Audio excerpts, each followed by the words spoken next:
Alright, let's go ahead and get started.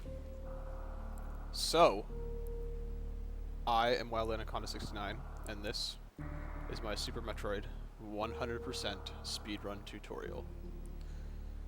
First things first, when you load up your game, you will probably see something, all three files, or if you have played before, maybe not, but you will see files that look like this, like Samus B. Right here, it says no data, there's no time displayed. Like this, if you have something like this, you're going to end up watching the intro cutscene, which is 3 minutes-ish long. And, you know, if you want to just get a bunch of runs in and stuff, it's kind of annoying to have to watch it every single time you play. So, what you want to do is select it and go through, watch the opening cutscene, and once you get to Ceres, you want to reset your game. What you're going to get after you reset your game is a file that looks like this, Samus A. Energy will say 99, time will be at 0000. This file starts you off coming down at the elevator onto the Ceres station and skips the opening cutscene. So, what you always want to do, unless you have an affinity for the opening cutscene, you want to have a file that looks like File A, or Samus A, and whenever you want to start a run, you want to copy that file over whatever file you are going to be playing on, so that you have one file always to copy, start it like with the Ceres, just starting you at Ceres, and then one to go ahead and play. Before you do that, you want to make sure that the button configuration on the file before you start is the way that you like. For me, my configuration is as shown. Shoot is Y, jump A, dash B, item select is select, item cancel is X, angle up is R, angle down is L. That differs from the default shot or shoot is normally X, and item cancel is Y. Just in case any of you were wondering about that. Alright, so now that that is out of the way, let's go ahead and jump on in. I'm going to go over a little bit of things first, just about movement in this game, because Super Metroid is a game that is all about movement. It's very important. So, first things first. A lot of you, if you were playing as a kid, you may have had problems with wall jumping. So wall jumping is a key factor in Super Metroid. I'm just gonna go to one of the areas in this game that requires a lot of wall jumping, and that you do the most in a row. So this room right here will henceforth be referred to as the climb. So normally what happens is when you need to do the wall jumping, you'll enter through this door right here. But the way wall jumping works is as you can see, when you spin jump towards a wall, right? Samus does her spin animation. If you press and hold the direction away from the wall, you will see she does this kind of lean on the wall. She has this little lean on the wall sprite right here, and that means she's primed and ready for a wall jump. So when she's in that sprite, you can press your jump button, and then she will jump off of the wall. And so for the other, she's facing you on a left wall and facing away from you on a right wall. Same thing though. So just when she's doing that, that's when you can do a wall jump. You gotta be spinning though. That is the key. You cannot be facing a wall and not spin and jump off of it. That's pretty intuitive. But basically, you can continue to do wall jumping forever and ever and ever if you can get the timing right. Sometimes I even mess it up. So It's a very simple mechanic, but very, very important and imperative to running Super Metroid. Um, you can do on all like a lot of people. It depends on what you like. You can do short ones. You can do long ones. It all just depends on how long you hold the jump button for. After you do the jump. So if you jump and let go, you'll do a very small jump. If you just tap the jump button, or if you hold it, you do a much bigger jump. As you can see.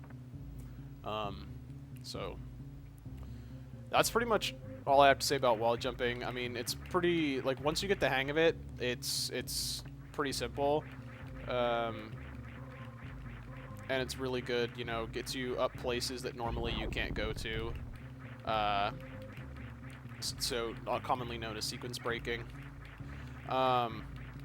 One thing I would like to add about wall jumping though is if you try to wall jump, if you press away from the wall and jump at the same time, it doesn't really work. So basically what you have to do is you have to let Samus get into that lean on the wall sprite for just a second, and then for a split second, and then press jump. Otherwise, if you try to do it at the same time, she just doesn't do it. I mean, sometimes it works if, you know, there's a very, very small, window between them, but I mean, so just kind of space your pressing away from the wall and jump just a little bit apart. So, right. Alright, so one of the most well-known upgrades in Super Metroid, it's kind of unique to Super Metroid actually, or the Metroid games and Samus, is the Morph Ball. So, Morph Ball obviously lets you get into small places. There's a lot of very useful movement techniques with the Morph Ball that you need to master. You know, it's like wall jumping. It's pretty much imperative to speedrunning. So you can morph by pressing down on the D-pad twice once you've picked up the upgrade within the first few minutes of the game.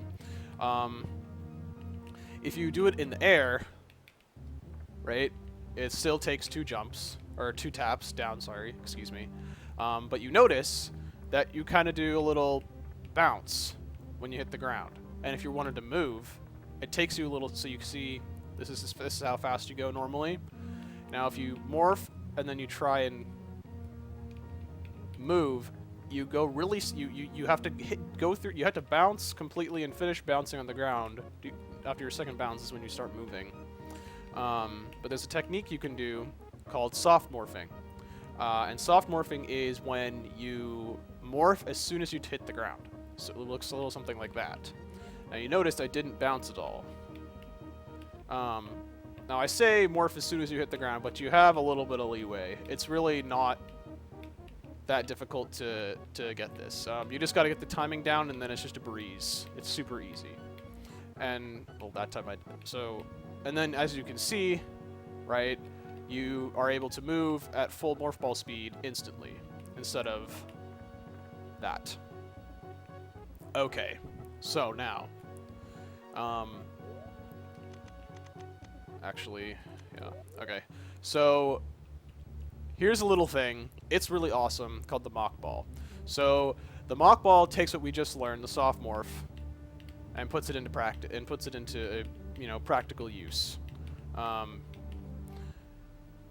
What the Mach Ball enables you to do is maintain your running speed, which is obviously faster than your morph ball speed. Right? Running speed is definitely way faster than this. Okay? So the way that this works is as if you're running, right? And you jump and hold the jump button. And then as you are coming down from your jump, right? You can morph down into morph ball and then use the soft morph technique, and you will maintain your running speed. And look at that. That is incredibly fast. Let's look at the difference here. Okay, so look at that, and then look at that. Right? It's super slow. Fast, slow. Fast, slow. so slow. So as you can see, mockballing is really, really good. It allows you to sequence break. It allows you to get under enemies quickly without getting hit them or having to stop to shoot them. It has many, many practical uses. Another of which is called the... Oh, I did not select. It is called the speedball.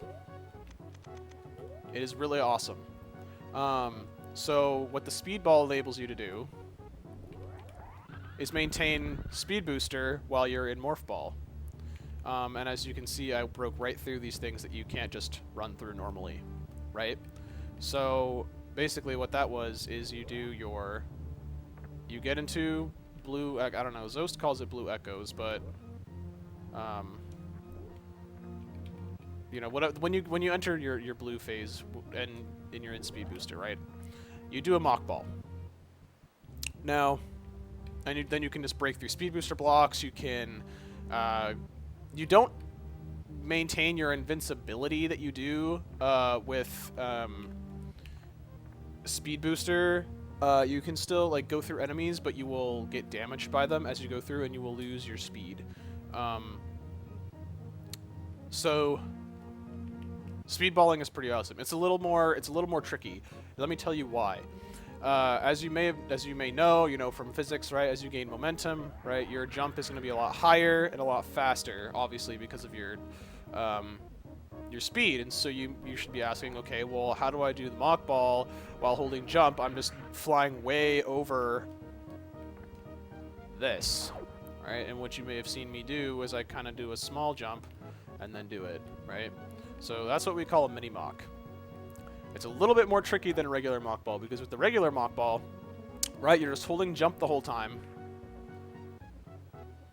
and you just do your morph ball. One thing I did forget to mention, so you do your soft morph, right, and then as you morph down, you press and hold the direction that you want to go in. So basically, what the inputs for this would be, you're holding run, and you're holding the direction that you're running in, right? And then you're gonna hold down your jump button as well as dash, okay? And you keep the jump button held. That's the important part.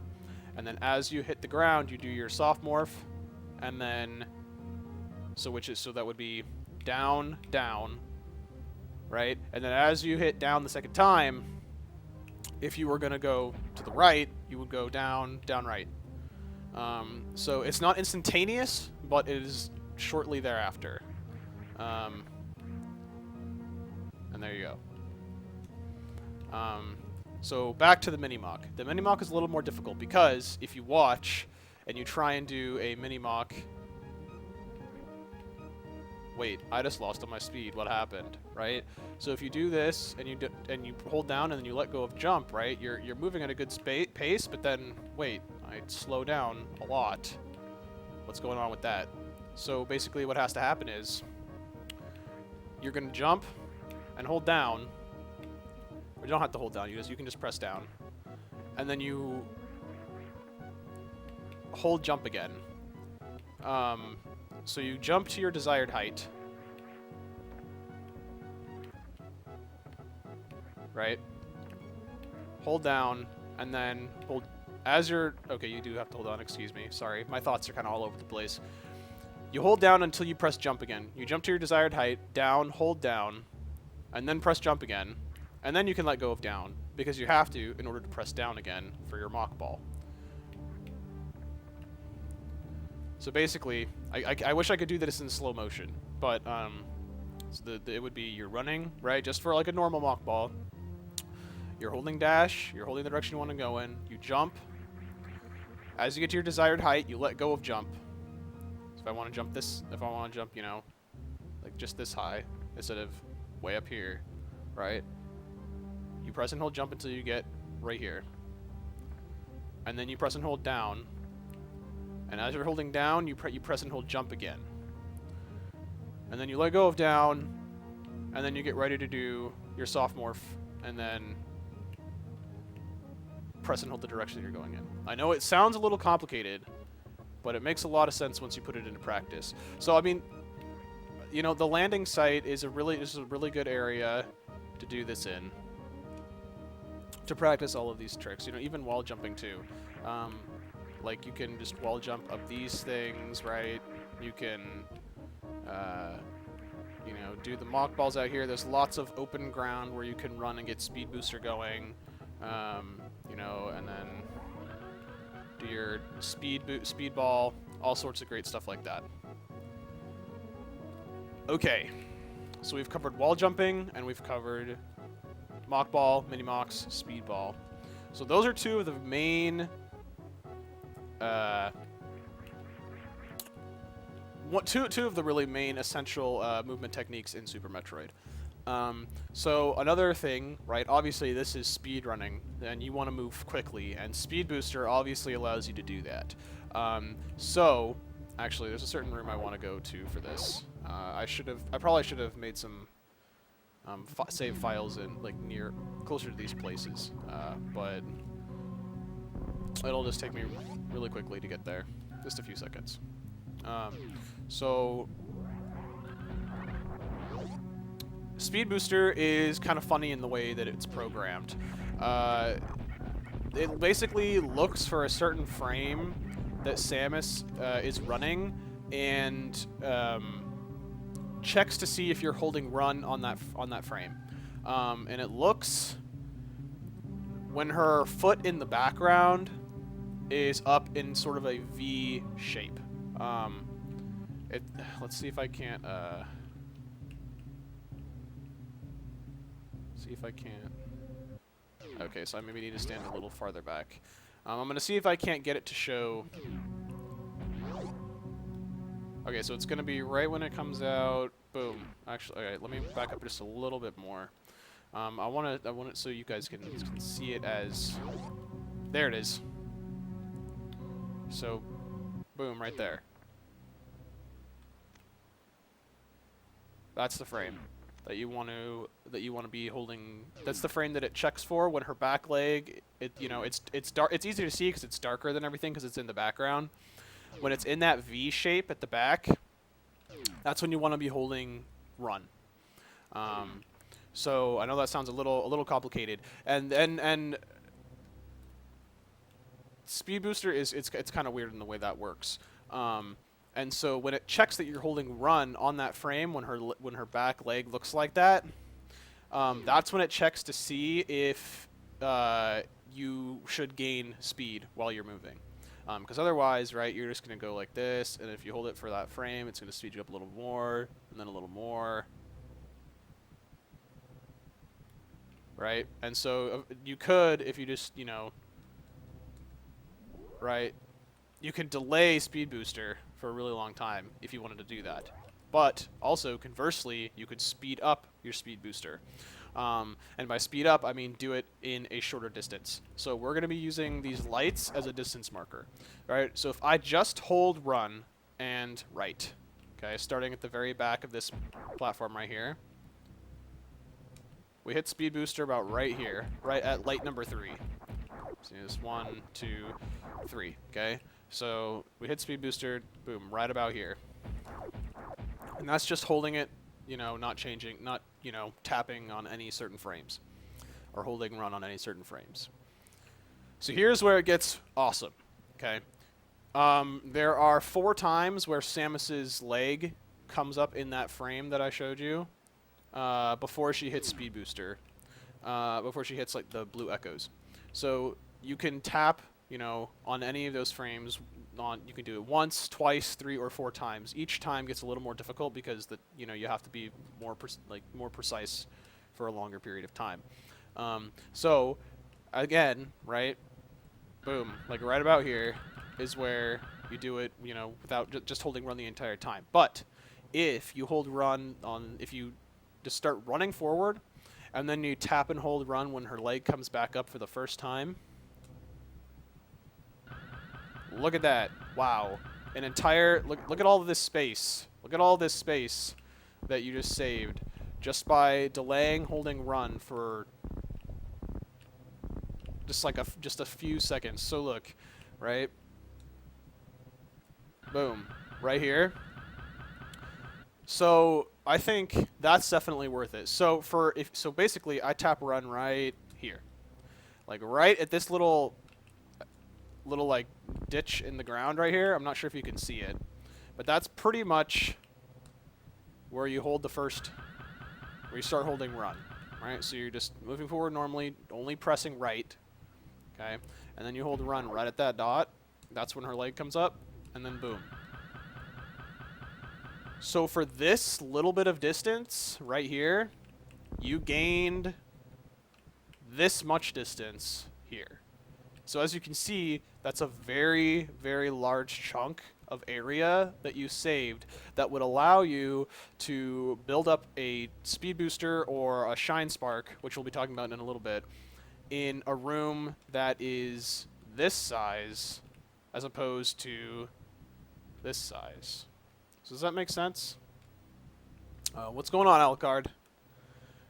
So you using this little small amount of space right here saved you a ton of room.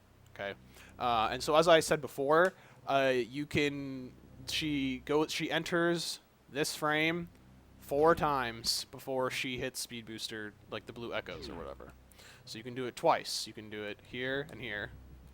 And look at that. You gained a little bit more room. See, this is light number 2, right? And so with tapping only once, you made it here. Tapping twice, you made about here. You saved a little bit more room. And that doesn't look like a lot. That's like the width of 1 Samus, right? But sometimes that matters. And you can do 3 taps. You save about another Samus. Okay. 4 tapping is really difficult. I've only done it a few times. But 4 tapping is hard. I think I got it there, but I went down a little bit late.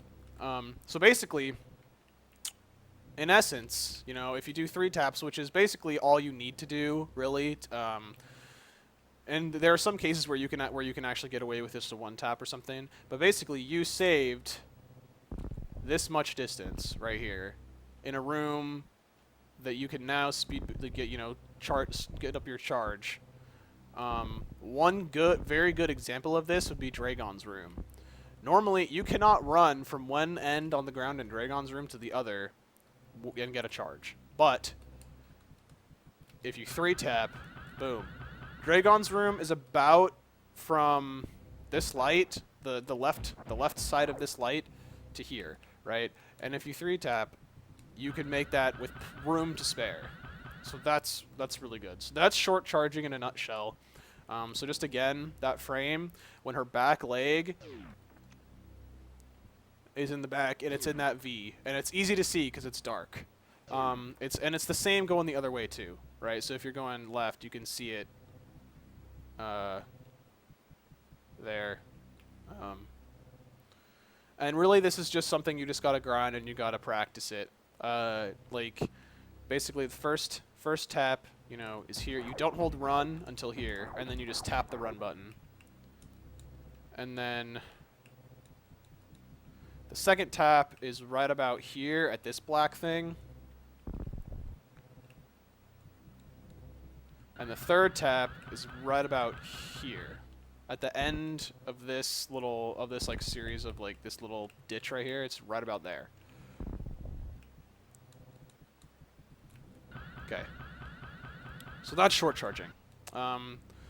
Simple in theory. It does take quite a bit of practice though. It's a very rhythmic thing, and eventually you won't even be looking at her legs. Like, it's just an internal timing that you get, and it's really quite simple. Okay, so what you see me doing is whenever you get into your blue echoes, right? As you see me crouching every once in a while, and then I start flashing white.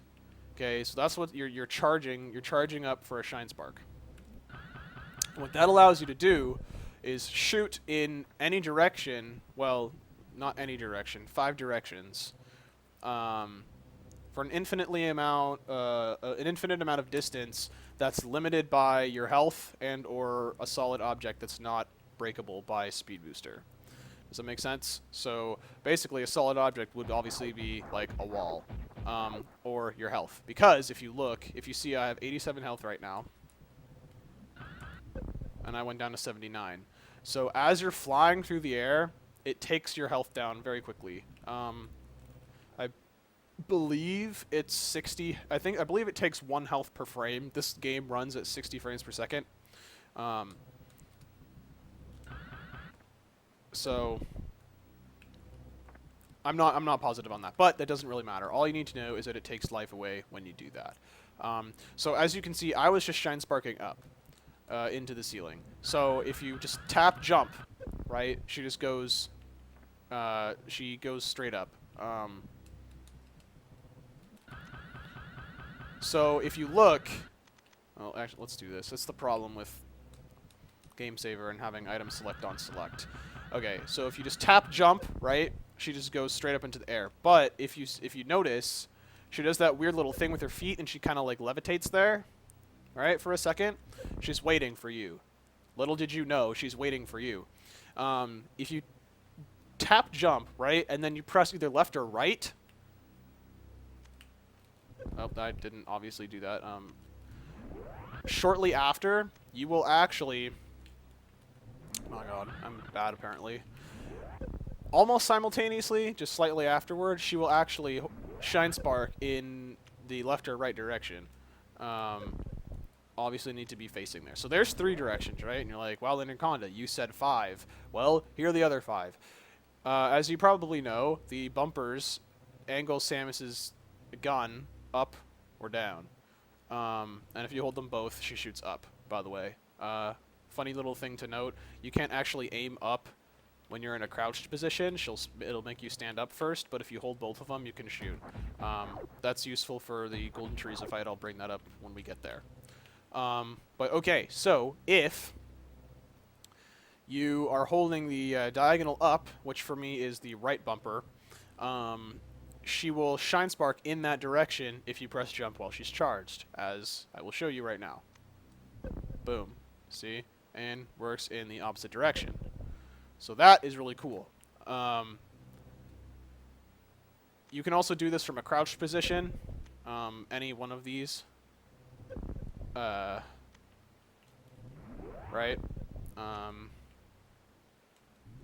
You actually get a little bit more height. That's interesting. I didn't actually know that. Look at that. You actually, your shoulder hits this corner right here if you're crouched, but if you're standing, if you look right there, the very bottom of her face mask is just above that platform, but if you're crouched, that's not right. Her face mask is way above. That's actually really, I'd never actually noticed that before. So that's something to note. I'm not really sure where that would be useful. But, okay, so shine sparking is awesome. You get to move very, very quickly. You know, there are going to be quite a bit of places in this tutorial that I will be showing you that are really, where shine sparks can really come in handy. Now here's a little bit more, a little tricky thing about shine sparking. You may think that, you know, you can just easily jump and then trigger a shine spark, right, when you're in mid-jump, which is true. Yeah, right? So you can spin jump and then, you know, you have to... You can't just jump and then press jump again. That's the thing, though. Like, you would think that you can, but you can't. Here's the deal. You have to break your spin. And you can do that in a number of ways. Like, break your spin jump, I mean. And you can do that in a number of ways. You can shoot, and that breaks your spin. You can angle down.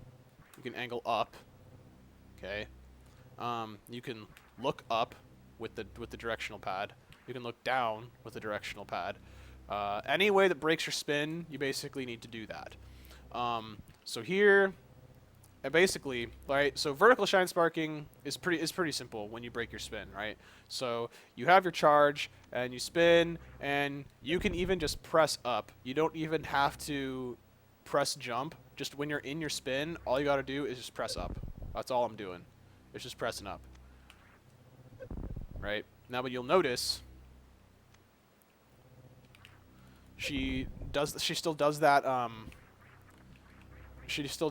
weird little like thing with her foot, right? You can't actually like when you're on the ground, you can't just you can't just press up and then press left or right to do the horizontal shine spark. It doesn't work like that. What you have to do is you have to press jump again and hold jump to do that. So basically, you can press up and then, oops. Oh my god. Right? So in order to do the horizontal shine spark, you have to be in your spin, right? And then you can press up and then jump in right or jump in left, depending on which way you're facing, which way you want to go. And then you will do a horizontal shine spark. This can also be done spin jumping and then breaking your spin by, you know, pressing the angles. It doesn't actually like show. Oh, well, down it does actually, apparently. That's interesting. So angle down does it, looking down does it, but it doesn't actually fire you. But if you angle, right, it will. So pressing angle up or pressing up directly will make her automatically start to shine spark. So horizontal shine sparking is really the only tricky one while you're in midair, because you can easily just hold the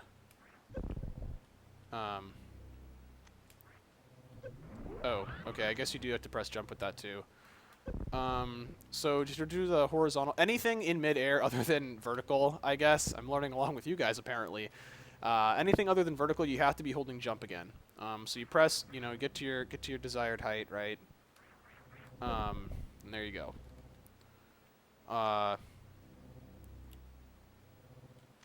And I think shooting, yeah, shooting just takes you right out of it too. So yeah, it's a little unintuitive, right? Trying to figure out, you know, the horizontal sparks. But those are very useful. If you have to, you know, like get up just a little bit of height to get over like a platform or something. Like if I wanted to shine spark through this door, right? I can't just do it from a, you know, standing position. What you have to do is you'd need to, oh, not that. I do that a lot. Oops. Oh, yep, there we go again. Like, there we go. I did it a little bit too high. But you get the picture. Okay. Speed booster, short charging, and shine sparking. Also very, very useful for moving very, very fast. Now here's another thing about movement, right? You'll see a lot of Super Metroid players doing this while they run. Moving the arm cannon up and down, right? This is called arm pumping. Now what this does is you'll notice Samus, right? Now let's line her foot. Okay, so you see the back of her foot is actually all right, yeah, so you see the back of her foot is right on that that black dot, is right above that black dot. When you angle up or you angle down, you can see the back of her foot moves forward 1 pixel. Okay? But then it goes back as soon as you let go. Here's the deal. While you're running and you press angle up or angle down and then release it, she actually stays that 1 pixel forward.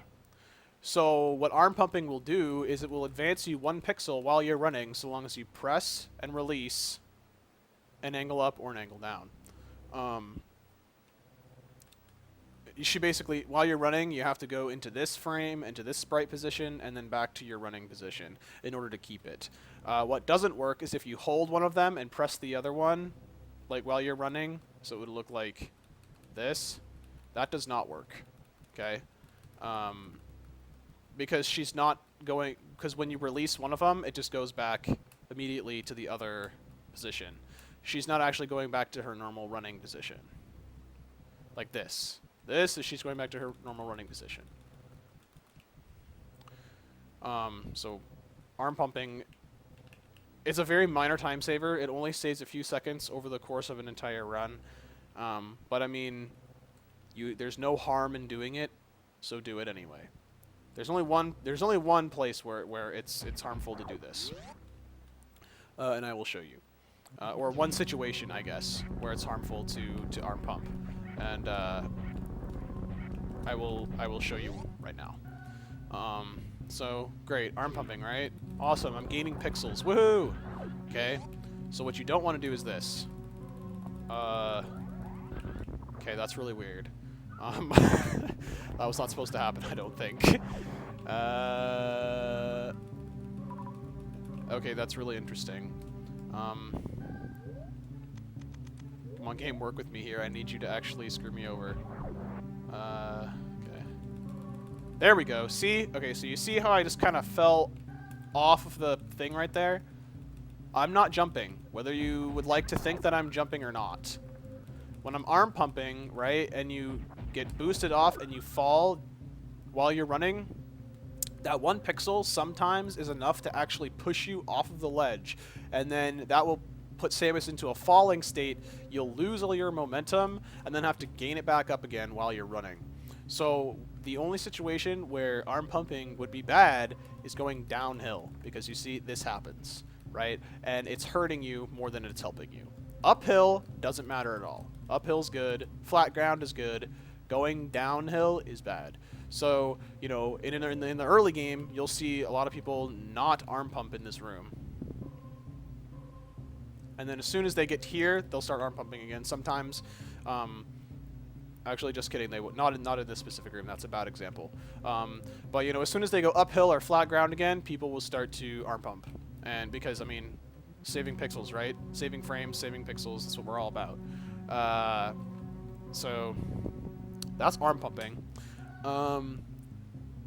There's one place where you can actually arm pump downhill, but that's just one room, and I will point it out when we get there. Yes, Trojan thighs. Exactly. So, yeah, basically, I meant to say that. I don't think I did. So when you're arm pumping, right, it pushes you that pixel away sometimes, and you'll be a pixel away from the floor, and you're not actually on the floor, and the game thinks you're in the air. And so then it will actually make her... I can't... Why does this always seem to happen to me when I do it on accident, and it's not happening now even? There we... Okay, so like the 1 pixel is enough to make the game think sometimes that Samus is actually in the air and falling. So that's bad. So most of the time you do not want, as you can see, like, it's actually, you know, you can go for a significant amount of time, but in the case that that does happen, especially once you have speed booster and you need to get that extra speed, it's not a good idea to risk it. It's such a minor time saver, and when it pushes you off, it's such a major time loss. The you know, pros to cons, right? It does not weigh out at all.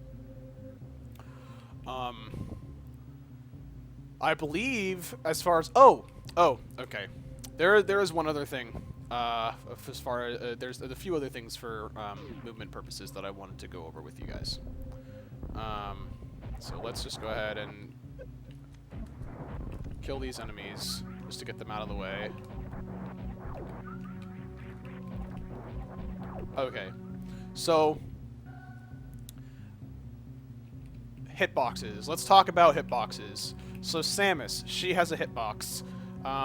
That's roughly goes from the top of her head to her feet.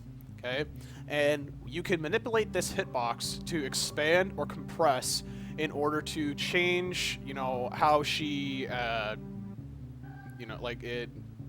If she, you know, if you want to get hit by something. If you don't want to get hit by like a floor, if you want to get past a floor as you're falling, if you want to land on a ledge sooner, I'll go over a lot of the practical in-game uses for it.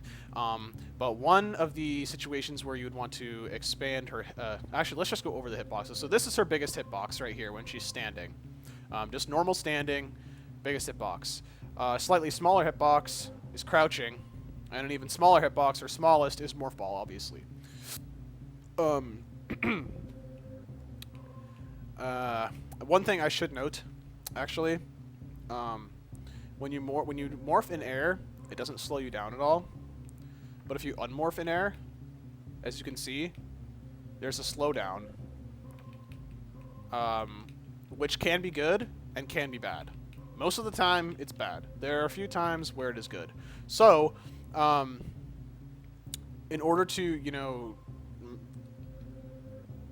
reduce that slowdown, right? How'd you get here? How are you still alive? What? Where did these guys come from? Oh, they came from the far left. Anyway, You know, if you are like, it's such a minor thing, right? As you can see, like, it slows you down for like maybe not even half a second, and then you're back to normal falling speed. But a way to remove that is as you hit the ground, just press up, right? And oops, just press up, and you'll unmorph, and you know you'll just be on your merry way. But back to hitboxes, back to the important thing. So her jumping hitbox is different than her standing hitbox. Her jumping hitbox is in between the size of her standing one and her crouching one. So like this one, right, like that right there, where her legs are kind of like tucked up under her. That is, believe it or not, the same size hitbox as this if you're angling down or angling up. These are all the same size hitbox, which is smaller than Samus standing, which is also smaller than her standing and also smaller than her spin jump. Her spin jump hitbox is bigger than that. I'm sorry, it's smaller than this, or this, or this. So, a really great way to manipulate the expansion of your hitbox from going from spin jump to, you know, this or this, right? Is ledge grabbing, which basically expands the hitbox into the ledge and lets you land sooner. So if I wanted to jump up onto this ledge right here, right, I might do that, something like that. And as you can see, right, I'm going over the ledge and coming back down. Doesn't seem like a minor thing, even if I do it really well, right?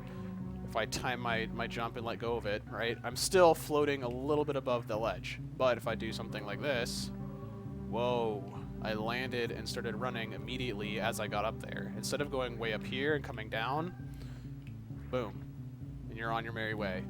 Because, right, if you're just going like this, that is not very fast if you're spinning, right, and moving in a direction. Whereas if you ledge grab and start running, right, that is much faster than this. So, right, actually I'm a lot better at it, like right here. Ooh. There you go, see? So like, it's very helpful, you know, to get Samus on the ground and moving again. Really, it works from a spin jump only, as I said, because if you don't actually, like, if you try and do a spin jump but you don't, and then you end up doing this, right, and trying to move over, it's not actually going to do anything for you. You'll see me do it a lot because I'm bad and, like, sometimes don't spin jump. This doesn't, it's not gonna, because since the angle down or angle up hitbox is the same as your jumping hitbox. That's the same. Also, all right, so that's ledge grabbing. Ledge grabbing is pretty awesome. It over the course of a run, it does actually save quite a bit of time because all of this little floating above the thing when you could be running and arm pumping, right, is a lot of time wasted over the course of a run. But here is another cool thing, right? So I talked about her aiming down hitbox. This is the smallest hitbox other than Morph Ball. Her hitbox is like ridiculously small, way smaller than you would think. It goes like up to her knee in the foreground that you can see. Like if you, I don't know if I can.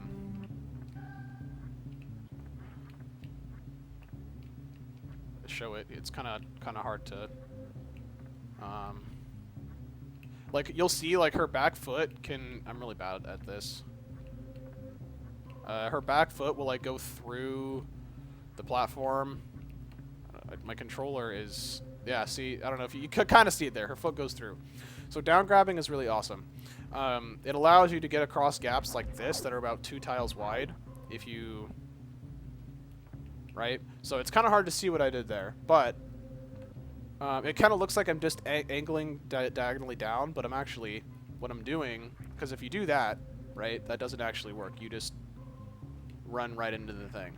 But if you run, and it's very quick. What you're doing is as you leave the platform that you're running on, right, and you're already starting to fall, you press down, and then as you get to the next platform that you're running at, you press left or right, or whatever direction you're running in. Her hitbox is small enough when she's aiming down to actually get her hitbox above the ledge, and then when you start pressing the direction like right, you're running again, you expand it so that it hits the ledge, and then she starts running, right? So, well, that's a really bad. That's not what you do. See, it's very quick. It's very quick. See, I mess it up even sometimes. It's quick. It's really useful though in some situations. The hitbox. Actually, you know what? Let's before we go into that, we'll do one more thing with the hitbox that is. Oops. With your aiming down hitbox. Okay. So it actually has interesting properties other than being really small that work well with what I'm about to show you. So when you fall off of a ledge, right, you can continue moving in that direction, right? But your hitbox is pretty big compared to what it could be. When you fall off a ledge, you can actually, you know what? Let's just. Okay. Excuse me. We'll get to the run in a minute. I just need to get through all of this stuff because it's very important. Movement is, like I said, movement is incredibly important. Okay, so in the early part of the game, you will see me do this. You fall through this door right here, and you will land on this platform right here. Okay? And the fastest way to get down this room is falling. And what you want to do is you want to run and go over to there, to the side. Right? So you're going to run, boom, and that's kind of lame. I hit this platform, and I hit this platform on my way down, slowing me down. Well, look at that. Wow. Your hitbox, you do hit the top one, but you don't actually lose your speed like you do when you hit this small one right here. See? Boom. And then you have, like I was talking about when you unmorph in midair, it kind of does the same thing. You hit it, and then you have to start falling again, because it stops your falling momentum, because you actually land on the platform. So if you manipulate your hitbox to the angle to the aim down, you can actually miss platforms like that. And so what that is called down backing when you do something like that. So it works only when you're falling, not if you jump and then, like if you can't jump and then fall and then do it. It just doesn't work. You have to be from standing on a platform directly to falling, and that's not ever what you want to do. Oh my goodness, bad. Okay, so again, right, if you just run off, you're gonna hit that platform. But if you run off and down back, you will skip it. Now it's called down backing because one, obviously you are aiming down, right, and you're actually pressing back, not forward. If you press down and forward, you'll actually do a angle down kind of thing. Which is not what you want, because like I said, right, this hitbox is not as big as this hitbox. It's the same as that.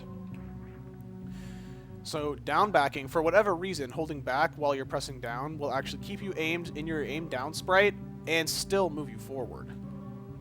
It's weird, I know. It's kind of an interesting concept. But this is a good place to practice it right here. You run off, fall, press down, and then back. It works over here too, obviously. Right? Just down and back. Back in this case being right. Back in this case being left. Right? Does that make sense to everybody? I hope so. If you ever have like any questions or, concerns about what I'm saying, what I'm doing, right? Like, please just let me know. I'll be glad to go back over something for you. That's the whole point of this, right? I want to help you guys learn this game.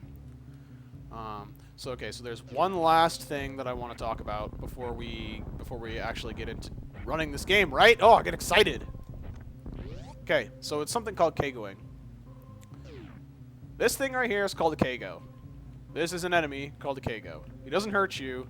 He just kind of chills there, right?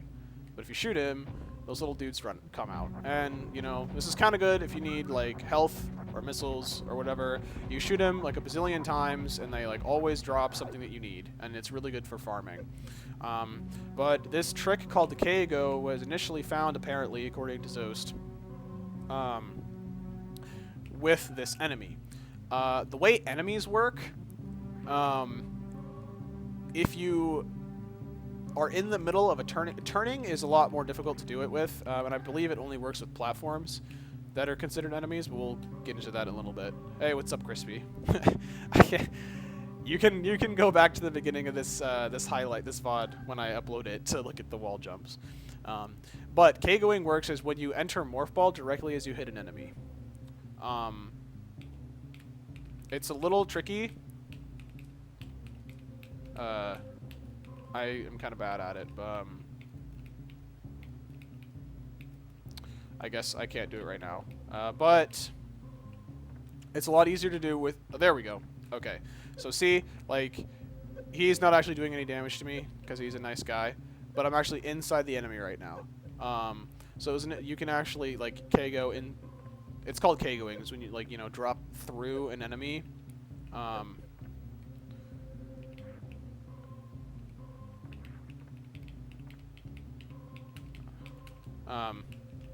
But yeah, so that's that. It's useful in a few situations. And there are some platforms that are actually considered enemies as well, and we will go over those when we get to them. And you can Kego through those. Sometimes it's good, sometimes it's very, very bad, and I will explain those when we get to it. And so, without further ado, I would like to begin to start this run.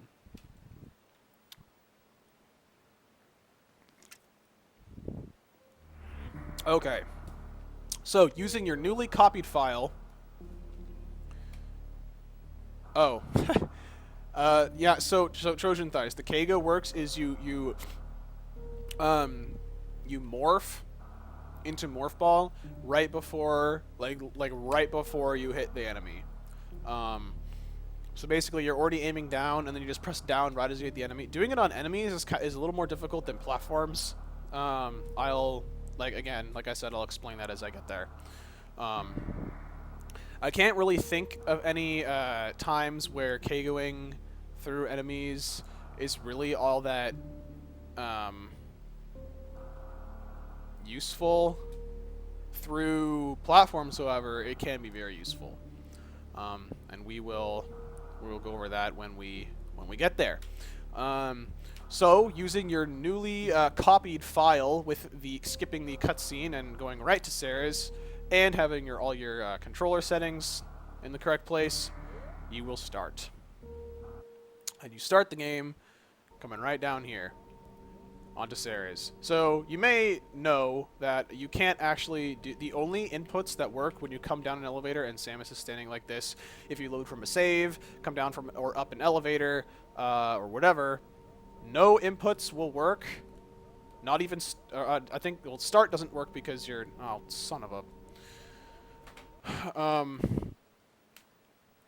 That's me messing up the game saver. No inputs will work. Maybe start works. I'm not sure. You can't pause while you're in Ceres, but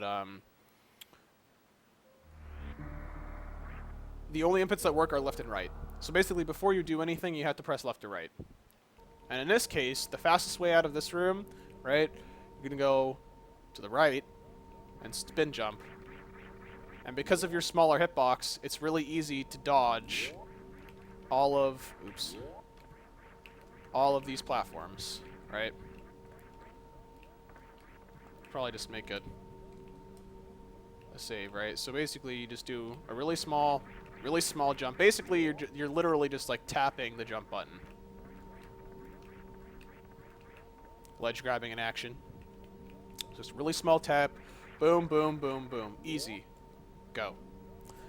One other property. Okay, so here's another good thing about.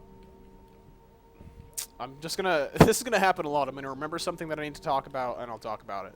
movement again with the angle up and angle down, right? So if you run and you just let go of everything, right? Let go.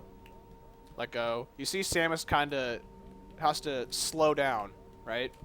But if you're running and then you press angle up or angle down, she will stop immediately, which is really good, especially in Sarah's, for door checking. So these doors, you don't actually open by shooting as like every other door. They open when you walk up to them. So basically, if you ran straight at the door, you will see you'll see I stop because I hit the door and then I go through. But if you stop and door check, you don't hit the door, and then you can continue running and get through the door faster. I will show you. There's actually going to be a timer on the screen, and as I make the escape, where you can actually see that. So again, this room is really simple. You know, you really can just run off the side, or you can do a small jump, and get over the side and start. I mean, it's really not. I really don't want to spend too much time in Sarah's. You know, just arm pump. Don't arm pump down the stairs. You'll fall off. Arm pump, door check. Ridley fight. So you can either shoot this guy 100 times, literally 100 times, or for him to disappear, or you can get down to 24 health. I stand over in the back right corner because his tail does twice the amount of damage as his body does. So you get hit 5 times by his tail, and he will leave and trigger the explosion sequence. Just like that. Boom. Okay? So if you listen... I use a sound cue, and actually the game saver's not going to reload the sound. But anyway, so you can use a sound cue, or right as the word immediately finishes coming on the screen, that's when you want to start running. Right? Now look at that, 59.85. You see that? So if I were to do this, if I were to hit the door and then run in, 59.74.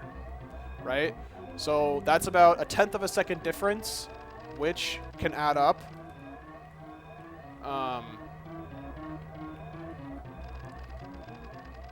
Right, so if you run to the door and then run in, right, 59.74.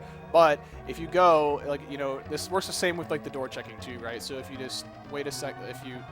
Okay, well, that was really bad. If you like, were to stop and then start running again, right, you can make it through with a little bit more time. So you can find out what works best for you at the end of immediately, or like there's sound cues you can do. Door check, right? Don't arm pump, all the way up. Door check. Okay, now here we go. Actually, you know what I want to do? Oh, okay. I actually need to save state before that room. There's a little bit of RNG with the Steam, as you guys may know. With this.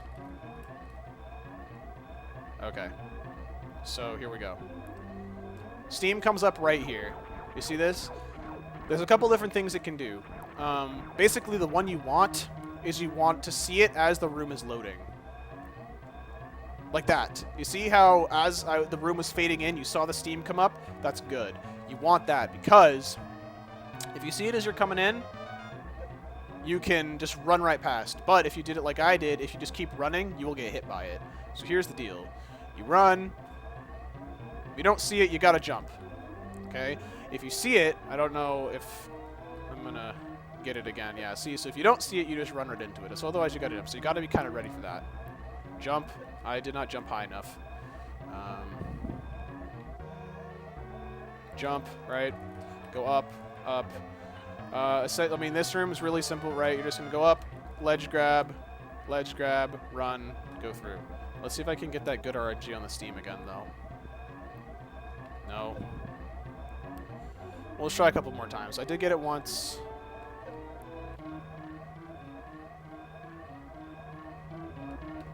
Okay, let's stand here for a second and see if that even helps at all. There it is. Boom. See, so you saw I can just run right past. Basically, you just want to go past the other Steams. It's not really a big deal. Like that's the first one you just want to worry about. You know, the only one you really got to worry about in this room. And then you just go, ledge grab, arm pump, ledge grab, arm pump, go through. I meant to save state before that one because there's more Steam RNG in the next room that you want to look for. Now see, that was really good. I didn't get hit by any Steam that time, so sometimes that happens. Okay. So in this next room, there's another Steam that you want to look for as the room loads. It comes out horizontally on the boom, right there. Okay, you should have seen it. This Steam right here comes out. If you see it coming out towards the left as you enter, that's good, and you can just keep running. But like this, though, if you just run and you don't see it, you'll get hit. So let's see if we can... Yeah, there it is again. You don't see it, and you get hit. The thing about getting hit, like, it doesn't damage you, but it slows you down. You lose all your momentum, as you can see there. Let's just try it a couple more times so we can see if we can get the RNG. As you can see, it's pretty rare. It's really dumb. And to get both of these on the same run is very, very rare. Hardly ever happens. Alright, whatever. So anyway, there's also a damage boost you can do in this room. Oh, I didn't even talk about damage boosting. I knew there was something I forgot. Okay, well, we'll just talk about that when we get there. Okay, so again, right, if you don't see it, you want to just jump onto the platform, arm pump, run. Now, okay. The thing about entering doors, if you just run through a door and you hold back and jump, you will immediately spin jump, which is really good in many situations, especially in this next one, to get out in the final room final room here, right? So you're gonna do this, you're gonna door check like I didn't do, okay, and then you're gonna hold back and jump, and so what that allows you to do is immediately spin jump back to this wall as soon as the room loads, okay? And that's good because you miss that first Steam and then you jump up here, okay? And then you will proceed to spin jump and ledge grab all the way up to the top. The thing about this first platform though, it's really stupid. Like, you think that you're above it, but you're really not. So you gotta go a little bit higher than you think you have to before you ledge grab. Otherwise, you'll hit the side and you'll fall down, and then it's a major time loss. Basically, so you just come back, you wall jump, spin jump and ledge grab all the way up to the top. And as soon as you put your foot on the elevator, it automatically stops the timer and loads. There's no Steam RNG in this room that you have to worry about. If you do it fast enough, you won't ever get hit by Steam. Okay, that's Sarah's. Boom. Most mundane part of the entire game. Eventually, you just stop caring. Like, really, the only things about Sarah's you have to worry about is the Steam RNGs in rooms 3 and 4. If you see it as it loads, you run. If you don't see it as the room loads, you jump. To put it as simply as possible. Okay, here we go. Damage boosting. So remind me to talk about that. I really meant to talk about damage boosting. I can kind of give a little overview as we're going. It's pretty much just arm pumping and falling and stuff as we're going. So we're not arm pumping here, we're arm pumping here. Not arm pumping here. Okay. This door. So one thing to note, your shots move with you. Like they take a little bit of your as you can see, like look, see, I shot right here, but if I'm running, the shot actually goes into the door. It maintains a little bit of your horizontal speed. So basically, you just run off of the ship, blah, blah, blah, blah, blah, blah. When you get here, basically right to the corner right there, you don't even have to stop. You just shoot, and the thing will go right into the door, and you'll just run right through. So basically, it just looks a little something like that. Door opens, you run right through. Perfect. Jump, arm pump, stop, arm pump. Okay. Falling here, basically just find the best way that you like to fall down. I get hit by this. Shoot down to open up the door and fall through. Here's what I was talking about down backing. If you can't down back, it's really not a big deal. Just run off and jump and fall on there. If you can though, right, just run down back and there you go. All right. So when you're falling in this room, okay, there's an easy way to tell so you can fall literally to the entire floor all the way down to the door without ever stopping. And that is to count these platforms that I'm standing on, right here. There are 6 of these as you fall down. Okay, we'll go ahead and show that, and you guys can count with me. 1, 2, 3, 4, 5, 6. And as you get to the 6th one, you want to move to the left just a little bit because there's this right here. So as you get to 6, you want to shift over a little, shift back because you don't want to hit this one. All right. So 6, shift, shift, shoot down. If you push yourself up all the way against a wall and shoot down, your shot is kind of like half in the wall and half outside, and you can actually hit doors and stuff if you're pushed right up against a wall. So that's how that worked. Just like that, boom, and open up the door. The pits. This room really sucks. Okay, you don't really want to fall in the pits of shame. It's pits of shame right here. This one, it's just all about timing. Like, really, you just gotta figure out. I tend to jump like right about here, like this little metal tube-looking thing sticking out. I kind of jump like right about there, and it's just all about feel. Like, you just gotta get the feel down, like for how long you hold jump. But the trick is, though, you want to land as close to the side of to the edge of the platform as possible, and then jump on the other end, so that you can get as much speed and make it through with a small jump. So it should looks a little bit like well, almost. Now, if that situation like that happens, you can down grab, right, and get up there. So basically, that's what it should look like. It's really hard. Like, do not beat yourself up if you cannot do this. It took me a really long time, and I'm still very inconsistent with it.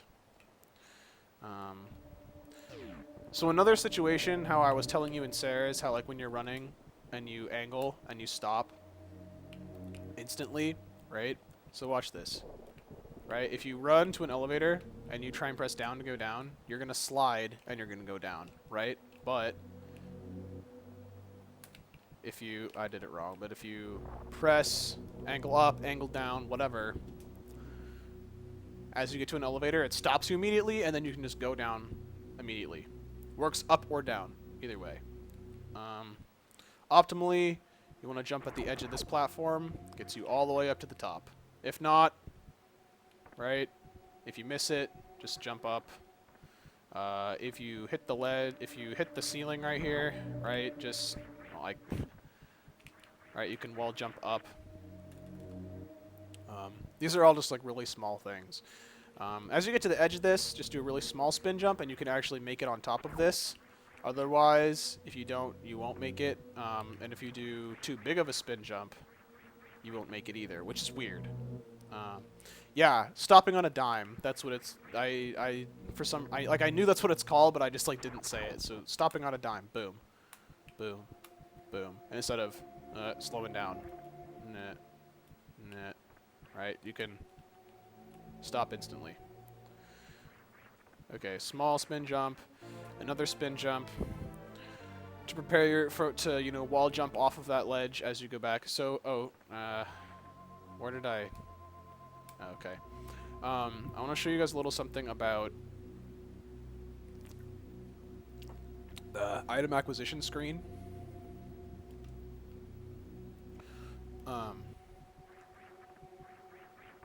Okay, so here's the item acquisition. It plays the fanfare, blah, blah, da, da, da. Like, right as that sound cue is over, then you can start doing stuff. But see, I'm not pressing any inputs, and it's just holding me here. Game time's not running at this point, but real time is. And Super Metroid is a game measured in real time competitively, but game time are like, benchmarks. Like right now, any percenters are trying to get the 28 game time, but whatever. Anyway. So you want to make sure that you're always holding an input so that this screen goes away as soon as it's done.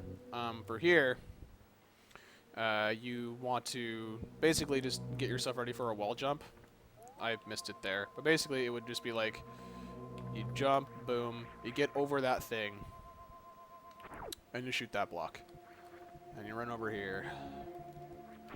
You can shoot the door as you run up. You can jump and shoot the door. Whatever works for you. You come down here. Shoot those blocks. And there you go. You're in here. You get missiles. So another thing about Samus's hitbox, like I was kind of showing you with wall jumps, right? How she has that little lean against the wall animation. Whenever you're in a spin and you change direction, the game always checks to see if there's a wall or an object for you to wall jump off of. So in that way, you can actually enter doors or grab items before your sprite actually reaches it. Let's see if I can. It's kind of hard to. I'm being a huge noob, but you know what? Let's just reload the room. You'll be able to see it if I can do it right. Oh my god. There it is. Okay. So you can see Samus, like as this goes away, you'll be able to see Samus is not even touching the item. Like her back is facing the item, and there's like a few pixels where she's not actually touching it. That works for entering doors and for grabbing items. It's such a minor thing. It's really not that big of a deal. So as you look, see, she was kind of far away. And then you saw her go into the lean animation. So that's what I was talking about. The game always checks for that. Here's your first mini-mock. Very, very small time saver. Not a big deal. Right? You just get your run going. You get your mini-mock. Boom. You go under there. It saves, like, such little time as opposed to this, right? Anyway, you jump up. Here's a cool thing. Like I was talking about how the door, your shot can be like in between the wall and the door. As you jump up here, just get on the edge, aim up, and you can actually, if you get your shot, it's not very precise. You get your shot in between the two blocks, and it will actually go up and blow and destroy both of them, which will allow you. I don't know why those other ones aren't coming back. It'll allow you to just jump up and morph and get right up here, and be on your merry way. I apologize. There's nothing I can really do about the messages that getting eaten. It really sucks. Yeah, Alucard. It's very frustrating. Excuse me. I apologize for it, even though there's nothing I can do. So this room, like you want to hold run like here-ish, just like turn and shoot and then hold run, because otherwise you'll hit the door just like I did there. And so here, in order to get out, you'll see these doors are locked. Some of the rooms in Super Metroid require you to kill all the enemies in a room before the door unlocks. So basically, just the way to... Oh, dang it. Alright, well anyway, when you enter this room, you want to shoot and jump. Shoot and jump, and then you land here, and you kill the guy that's here. And then you shoot that guy, shoot the guy on over there. And then basically just keep... running, jumping, shooting, until you get over here. Okay, the climb. This is like the worst part ever. This is where all your wall jumping comes into handy. All your wall jumping practice. 1, 2, 3. You get up here on this first tiny platform, aim up, shoot the guy. You do it again on the next platform. Alright, you get here, aim up, shoot the guy. You skip the next one, and by the platforms I'm referring to are the ones that you count on the way down. Okay, so you stand on. So you stand on the first one. Oh God, really? I keep. Okay. Okay, so you come in here, you wall jump, you get up on this one, and you shoot a guy. Okay, you get up on the 6th platform that you count, you shoot a guy. You skip platform 5, get up to platform 4, aim up, shoot a guy. You go up here. You can do it before this guy. I was just doing it slowly just for the sake of showing. You get up here, you aim, shoot up, and then you want to get up there and just go on your merry way. And then there's this one. This is the final one. This is platform 2. This is the most tricky one. You want to be as close to the edge as you can, but with a little room to spare. Because what you need to do is what's called a hero shot. And a hero shot is basically where you shoot up to something off screen and then you jump up so that you actually follow your shot and it hits something that's... Like, if I shoot up right now, it's not going to kill the guy up there. Right? But if I shoot up and... let's just try this from down here. If I shoot up and then continue to wall jump up, that shot will actually kill that guy and I can just go right past him. Oh my god. Yeah, see, the climb is hard. Boom. See? There we go. And then you can just jump right up here. You skip this platform, you just keep going all the way up.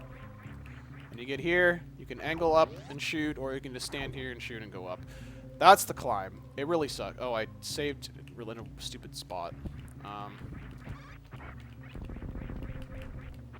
See, yeah, see, that's what happens. These last two are like the most difficult, because that first guy, he shoots you and jumps at you really, really quickly. Okay, so that's the climb. The climb really sucks. This room, basically, it's all about just wall jumping off platforms and ledge grabbing. Whatever the best way for you to get up this room is, do it. But the thing is, though, there's just a mini-mock right there.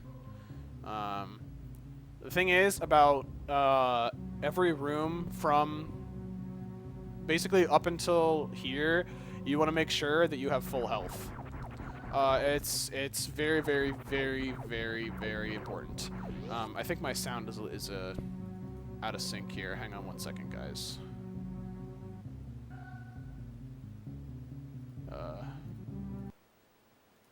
Let me... Oops.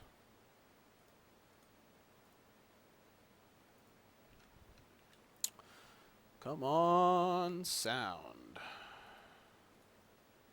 There we go. Alright, so you want full health. You go in here. Just keep on running. Just run, run, run. Select your missiles. You blow up this door, you go in. This is where you need to have full health, right? For Bomb Chorizo fight. Okay.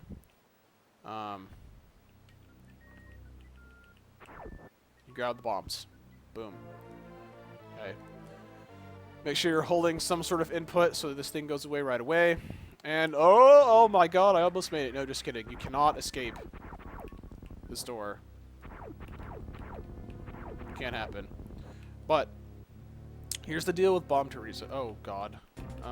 That was not good.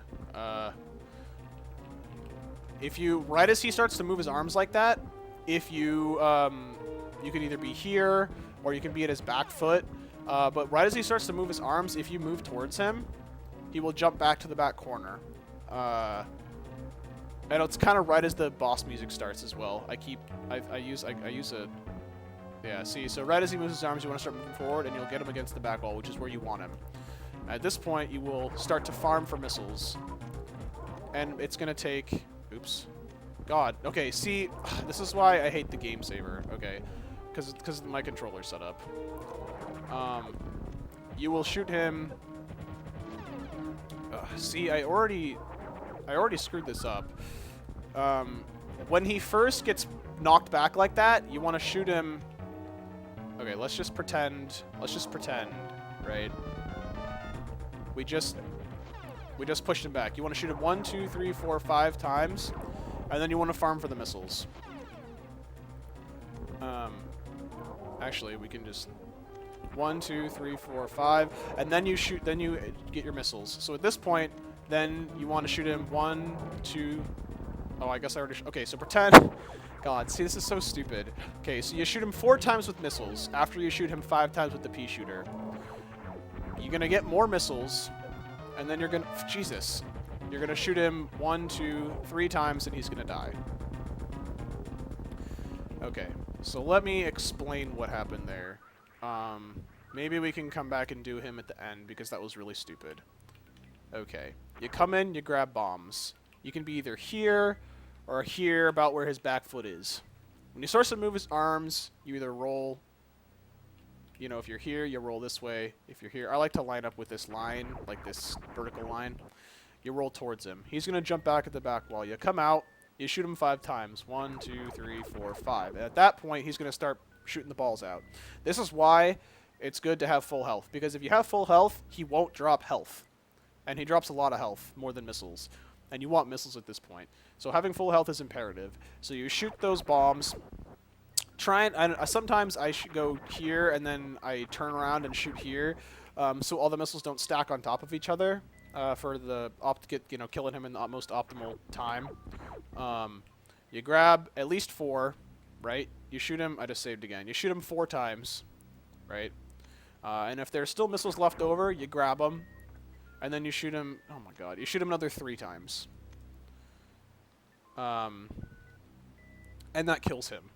If you don't shoot him with the pea shooter 5 times in the beginning, he'll enter like an enraged state or whatever, where his like head blows off, and then you have to shoot him again.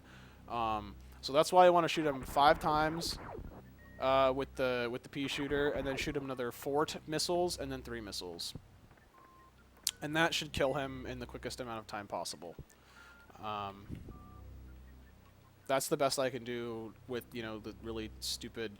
The thing it keeps the way the game saver works is you press select and the right bumper at the same time to save a state, and when select is my item selection, I'm like doing this and then aiming at him and selecting missiles because I just picked up missiles, and then it makes a save. That's why that was happening. But anyway, as he finishes blowing up, I normally just jump, and on my way down I shoot the door, and then I can run and jump through the drops to pick him up.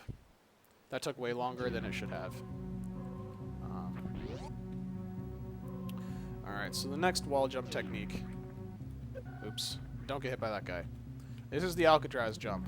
Okay? This is really difficult. It saves quite a bit of time. If you're not comfortable with your wall jumps, just go the scripted way. Go up there, lay 4 bombs. Or you can do this. You want to jump here, here, and there. Here. One of the keys is you want to jump like right at as low as you can on that second wall, which should get you right up into the third one, and then and then you wall jump off that. So here's the deal, though. You think, okay, so when you're in air, right, you have to press down twice to morph. Not after a wall jump. If you wall jump, you can just morph instantly, as long as you're holding jump. So basically, you wall jump and hold jump and press down, and it immediately puts you in morph ball. Okay, so you do 1 here, 1 here, 1 here, and then you hold jump, and it takes some I have found very precise D-pad movements. So you don't want to be pressing like left and down at the same time. You want to make sure to jump, press down, and then left. A very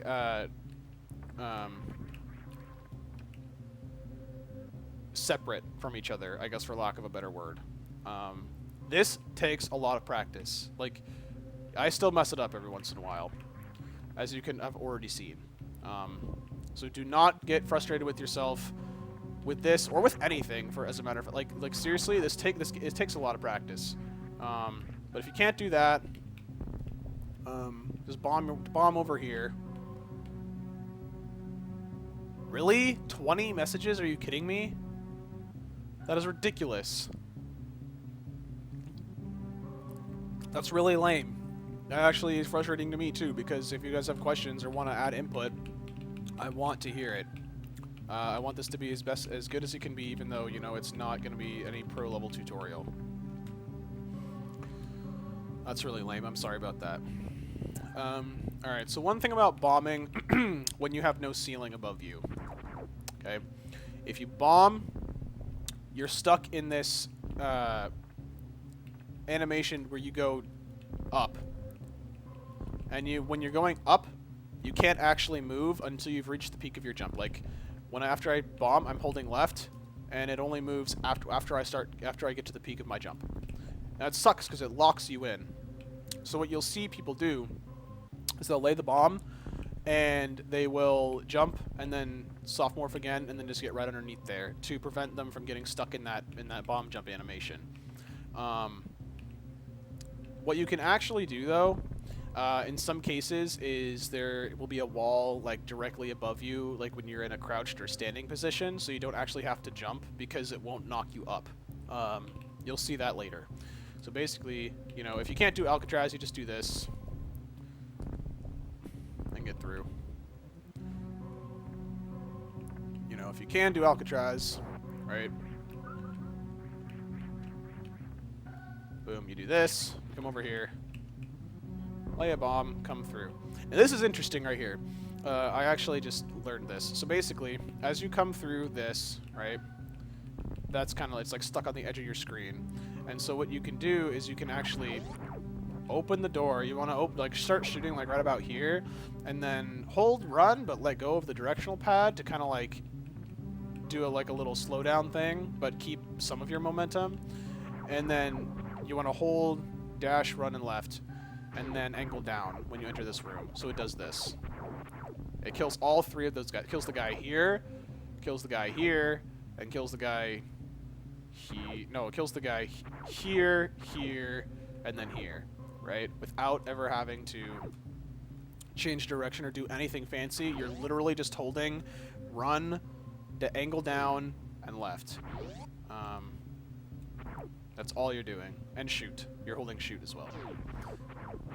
Does it every time. You gotta have enough speed, though. That's the thing. So basically, then once you get to about right here, I've already messed it up because the waivers, they move, or weavers or whatever, they move when they're off screen.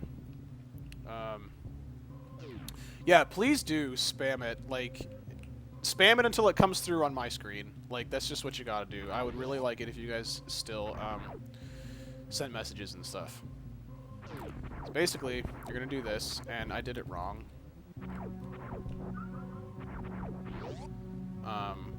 So basically, it's just gonna just go through like this, and the shots magically kill those guys. And I like to shoot twice, jump, do a little jump, and then just keep shooting to open the door. And optimally, you can actually kill all these guys just like that and continue to run. Sometimes some people use missiles or whatever. Then this room is just really simple. You can just run straight off, or you can spin jump up. You just run right through these guys. No biggie. They do 20 damage, but I mean, you just got an energy tank, so it's not a big deal. Do really small jumps. You can actually make it over these guys without getting damaged. Let's see if I can't show that. You can just do small jumps over the Kagos and actually make it without stopping, without getting hit by anything. Not like that, but like that, and then like that. Perfect. And then as you come down, you just kind of want to shoot, and then the shot will go through there, and then obviously elevator, stop on a dime and go down. All right, get hype for your first sequence break. Get hype. Okay, so off this elevator, I like to do a little spin jump and select missiles. Hit the elevator. Hit left for just a second. Hit right. Hit left, then right. Okay. Left, right, left, right. So I dodge the dudes. You have a bigger window or like area to get through those guys than you think you do. It's really like right, so you end up right about here. You shoot your 5 missiles. Yay, first sequence break. Mock ball. Here we go, okay?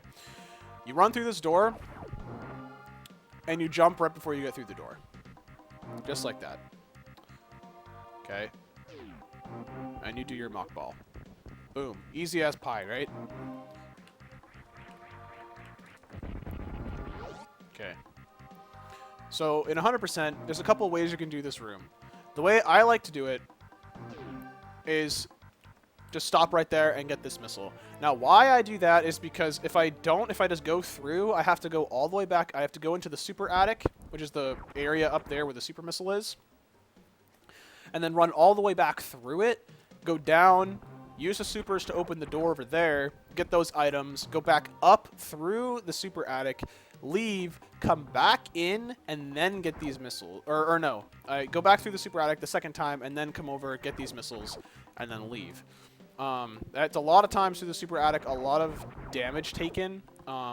There's a very, very tight mini-mock that you can do to actually skip this on your way in first, go up, get the supers, blah, blah, blah, go back through the other door, and actually mini-mock under this stuff from the room to the right, but it's really difficult. So anyway, what I did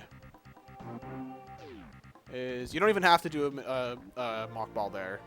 But basically I just stop on like the first or second tile, you know, whatever, it doesn't really matter. And you lay a bomb so that when you come back, it's already open for you. You come up, you shoot this guy because he's always going to come up, and then just grab him and then leave again. Okay. And then you go back. Now this is where the mock ball actually matters, because normally you need speed booster. But if you mock ball, whee, you just go right underneath. Easy.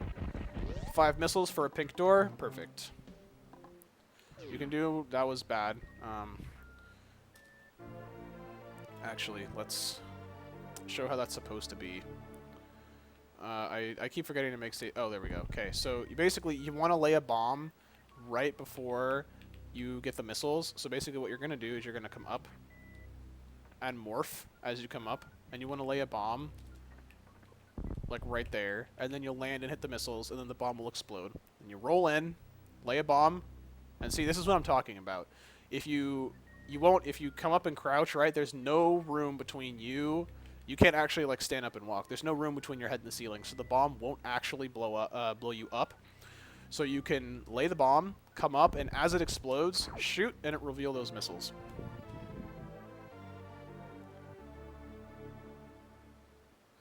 Yeah, PTG mock, I have 2 mods. One of them never watches me, and the other one is working or something right now. I don't know. Okay. So you do that, shoot, wall jump, and then just, you know, arm pump and run. And I like to shoot that guy. You can actually, you can actually shoot him. And there's a really easy way to kill that guy on your way over there, because if you don't, then he's just a big pain in the butt. So you jump out of this room. Shoot that, wall jump, arm pump, jump and shoot, and then shoot again. And normally he'll die, but I missed. Okay, whatever. So this is okay. Here we go. Crumble blocks. Let's talk about crumble blocks. If you fall on a crumble block, you see how it kind of does this, like when you hit a platform. You know how you kind of like stop your falling momentum, right? And you have to restart again. You can actually fall through these faster if you're in a turning animation, like that. You see how I did not do this, and it stopped. It just automatically keeps my momentum, and you go really, really fast instead of stopping every single time. Okay. It's easier. You see me going down and turning, but you can do it in a normal. Shoot. You can do it in a normal Actually, I can just do it right here, can't I? You can do it in a normal turning, but it's a lot harder to do because when you're turning around like this, when you're not looking down, the turn animation is shorter than if you look down. As you can see, like it's noticeably. Let's just do this. It's noticeably shorter, as you can see. Look at that. Doot, and doot. Right. So, I can demonstrate what that should look like later. Like fast falling. Fast crumbling. Okay. A number of different ways you can do this. If you get the jump before this room, there's a mock ball you can do here. That's really hard. I messed it up. But if not, just... Okay, I'm screwing the whole thing up. But, whatever. So just roll back for that so you don't get hit the you don't get that lock in that pop-up animation. So this door right here, you can't shoot it. It gets blocked by the ramp. So what I do is I get just, I don't know, just as soon as the door comes on screen, right, I just do a very small jump and I shoot at the same time. And normally it gets the shot just above. And these guys, and the guy that is right here, the third guy, he barely misses you. So basically, you're running, You jump, shoot, and then you keep going, and you don't get hit by anything, and you can just keep going. So arm pump. I use the unmorph slowdown to actually get past this platform right here. So what you saw me do is I fell past this, morphed, and then as I got to about the center of this right here, I unmorphed, and it allowed me to actually scoot past this platform without getting hit by it. So then you just fall, land on here, and jump down and get these missiles.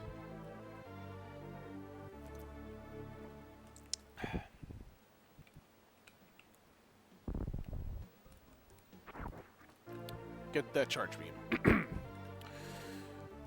There's a frame perfect trick you can do here called up and two. It gets its name because you do 2 wall jumps instead of 3 to get up there, just like this. Well, I messed up the wall jump. Basically, you jump at the edge of this, and you miss the ceiling, and you skip this wall. It's really stupid. Otherwise, you just do that, right? Run through this door and jump after you enter, right? And you can do... Oh, well, that was really dumb. You can actually do a mock ball. And it's a really awesome one because it takes you really, really far. I don't know why I messed that up, but there. Boom. You come up, hold the charge, kill this guy. You can shoot as you fall down here, there, and it opens that. Just shoot this guy, shoot, open that door, and you hold the charge. So that you can kill this guy. Now, here's the funny thing about the Cactus hitboxes. If you're running and you shoot, it goes right over them. But if you stand still, it hits them and kills them. So same thing here. You charge, and then as you get to the end, right here, you let go, and the shot will go right into the Cactus. And you can pick up it. He'll drop a super because you shouldn't have 5 supers at this point. So he'll drop a super, and you open that. Now, it's actually faster to bomb this platform and fall through than running across. If you get just spin jump or down back through there, you can skip that. I mean, a lot of these rooms, I'm just like going through. Oh, okay, here we go. This is not the best place to explain damage boost, but this is the first one. So I'll just go over the premise of what a damage boost is. So when you get hit by an enemy, you see Samus does a little... She gets knocked back a little bit, right?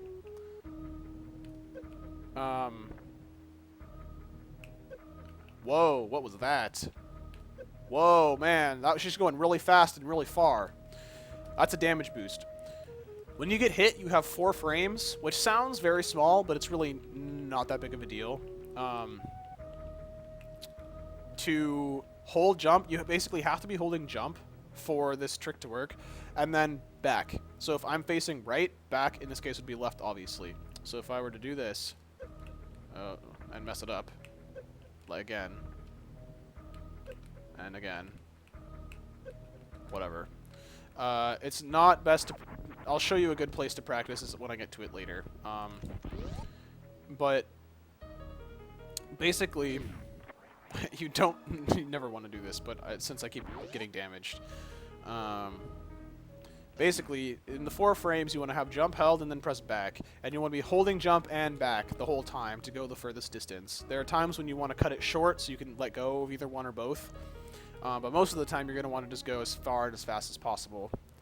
So in this room, so basically, as I'm showing you, you can just like jump up into something and hold jump and then press back, and that's pretty simple.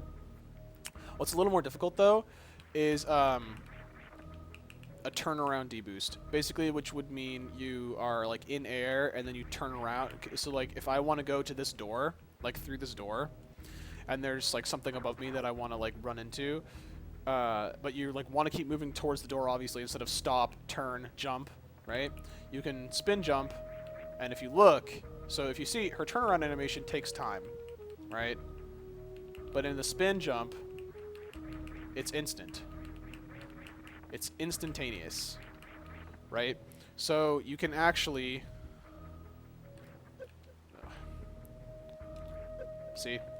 You can actually, basically, it's just, you just want to press, you know, back right before you hit the enemy, and then back again.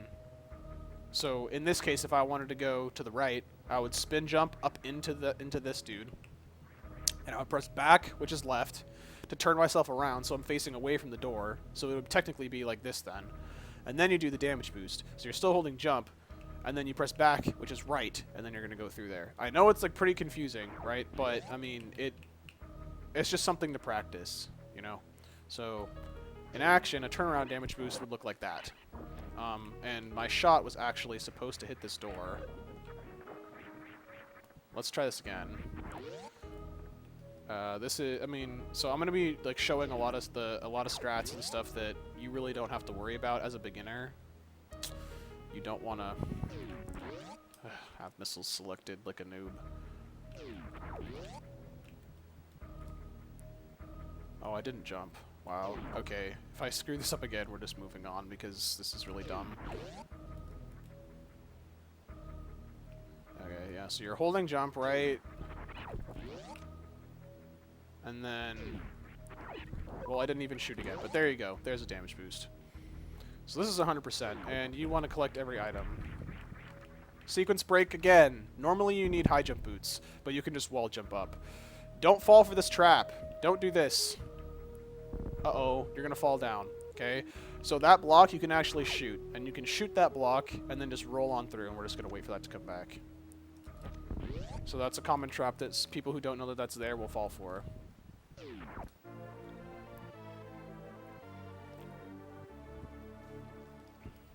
Okay, shoot. Hold the shoot button and release it during the door transition. You will fire, and you can do a mock ball right there. Quick fall. So when you're falling down that chamber, just unmorph, and then look down. Just tap down, and then as you, it's just a timing thing. Like you just gotta know like where Samus is, and then as soon as you hit the thing, turn, and then you'll fall right through. And make sure you're holding right so that you don't fall into the yapping mob, but you fall right on that platform. Okay, so this room right here, you cannot, if you hold shoot and run through, you will hit the door. You saw it, you may have missed it, but you actually hit the door and then keep running. So basically in this room, you want to shoot and just let go of right and then press it again. But the inverse works with this room, right? You can just continue running. You don't have to stop at all. Okay. Next sequence break. You need high jump, right? No. There's a couple things you can do. You can jump from up here and wall jump up, or you can jump from down here. Now this one's a little more it's a little tougher because you don't have as much room. But yeah, either way, you're just going to wall jump off the platform and get right up here. Easy, easy as pie.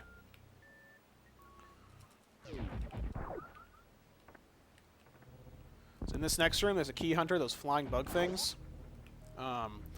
You want to shoot him so that you get a forward damage boost instead of a, well, I mean, I say damage boost, but not like I was doing earlier. I'll just show you. So you can't just, oh, I guess that's weird. Oh, I just saved. Okay. I'm an idiot.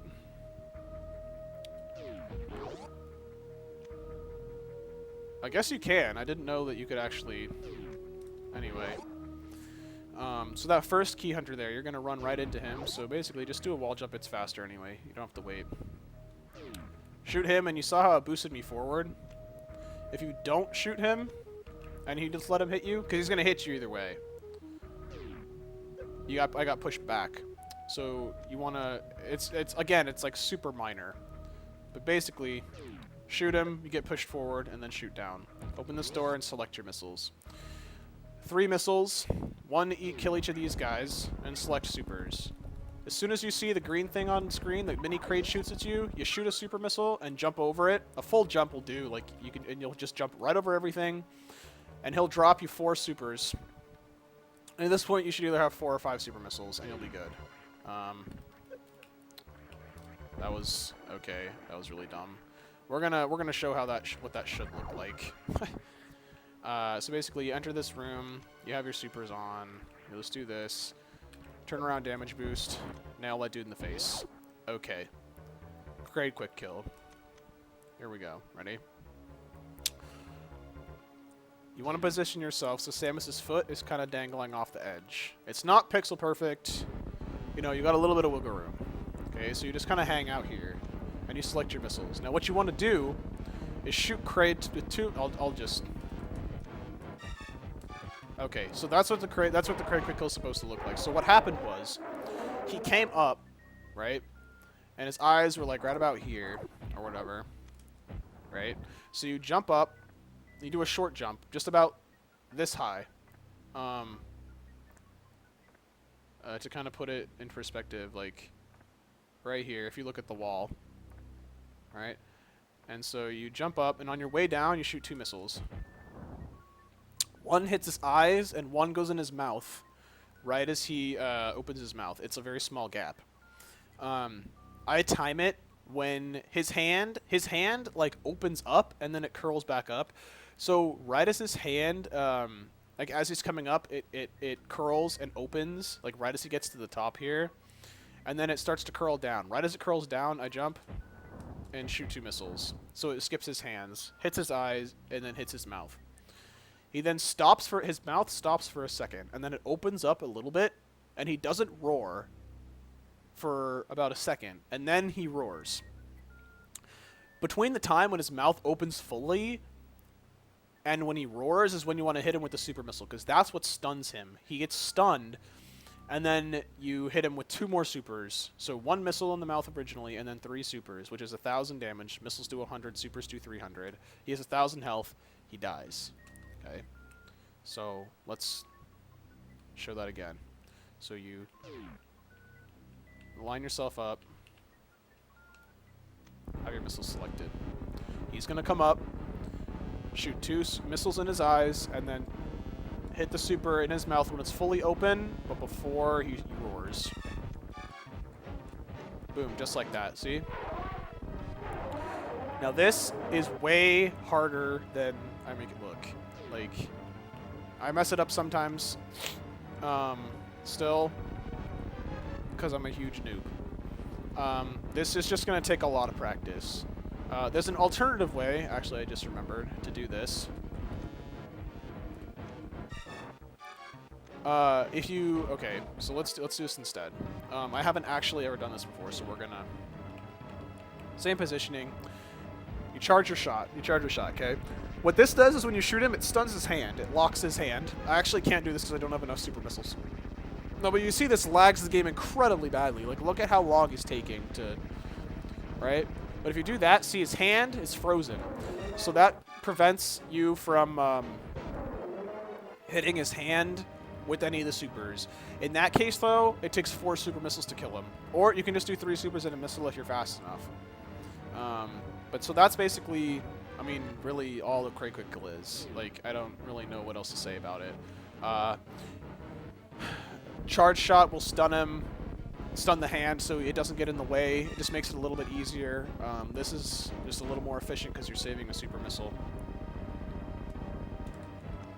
That was not good. If you mess it up like that, you have 2 tries before he starts to attack you with stuff. Actually, let me just do that on purpose this time. You can, if you screw it up, you have 1 more try to do it before he starts attacking you. So let's say oh god, his hand goes up, down 1 more time. If you miss it again for a second time, right? He's gonna start. He'll come at you with his hand. He'll like shove his hand at you, and then he'll like spit rocks at you. Which is bad. At that point, you pretty much just want to make him go into just like go all the way up. So as you can see, the game lags really badly when Kraid is on screen. Apparently, going into Morph Ball helps. It does help a little bit. Like, as you can see, especially when I was standing and doing a charge, it was lagging really, really bad. So after that, the screen is locked to this screen. And so basically you need to just run and jump to get up on the next platform and stand right up against the door. Basically you want to just hold, run, and right, and then shoot. Because the door only opens when you're standing right next to it. So then you just run through. You get Varia, and you're a happy camper.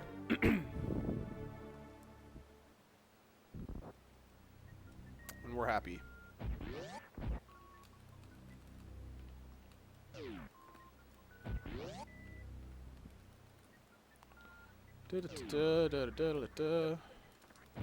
Switch to supers. If you don't have enough, if you don't have a super, he takes mini crate takes 2 missiles. Okay, so you shoot all these guys. Let's do this.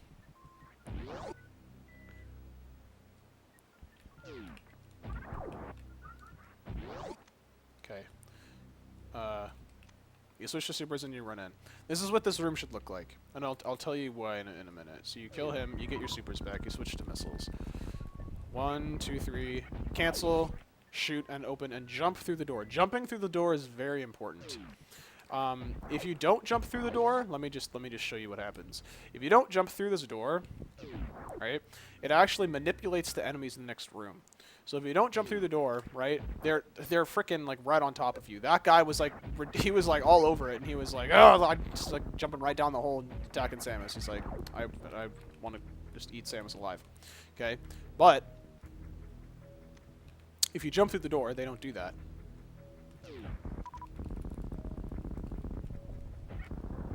You don't have to be running, right? If you need to take it a little bit slower, like to cancel and then shoot. Look at that, boom, right? And there you go. You can just get right past them.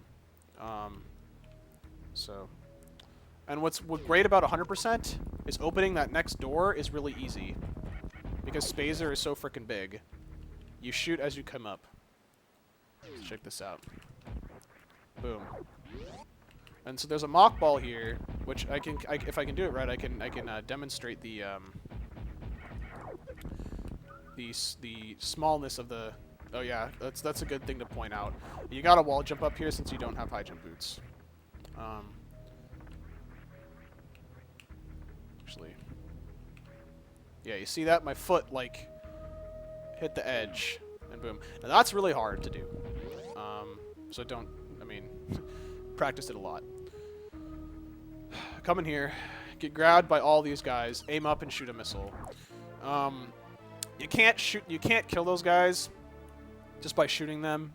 So basically get grabbed, and you gotta shoot up with a missile, because the missile, the way it works, it's like if you shoot out, it just like goes past them all, but if you shoot up, it like, the missile like starts like below the arm cannon or whatever, and it actually hits them before it goes through, like leaves the cannon.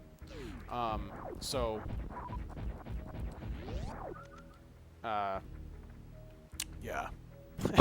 It'll kill them. So here we go. You can actually shoot a super just from a standing position, and it will go across, and will blow up this tile right here. So what you can do is shoot and jump, and make it across, and you can even mock ball through.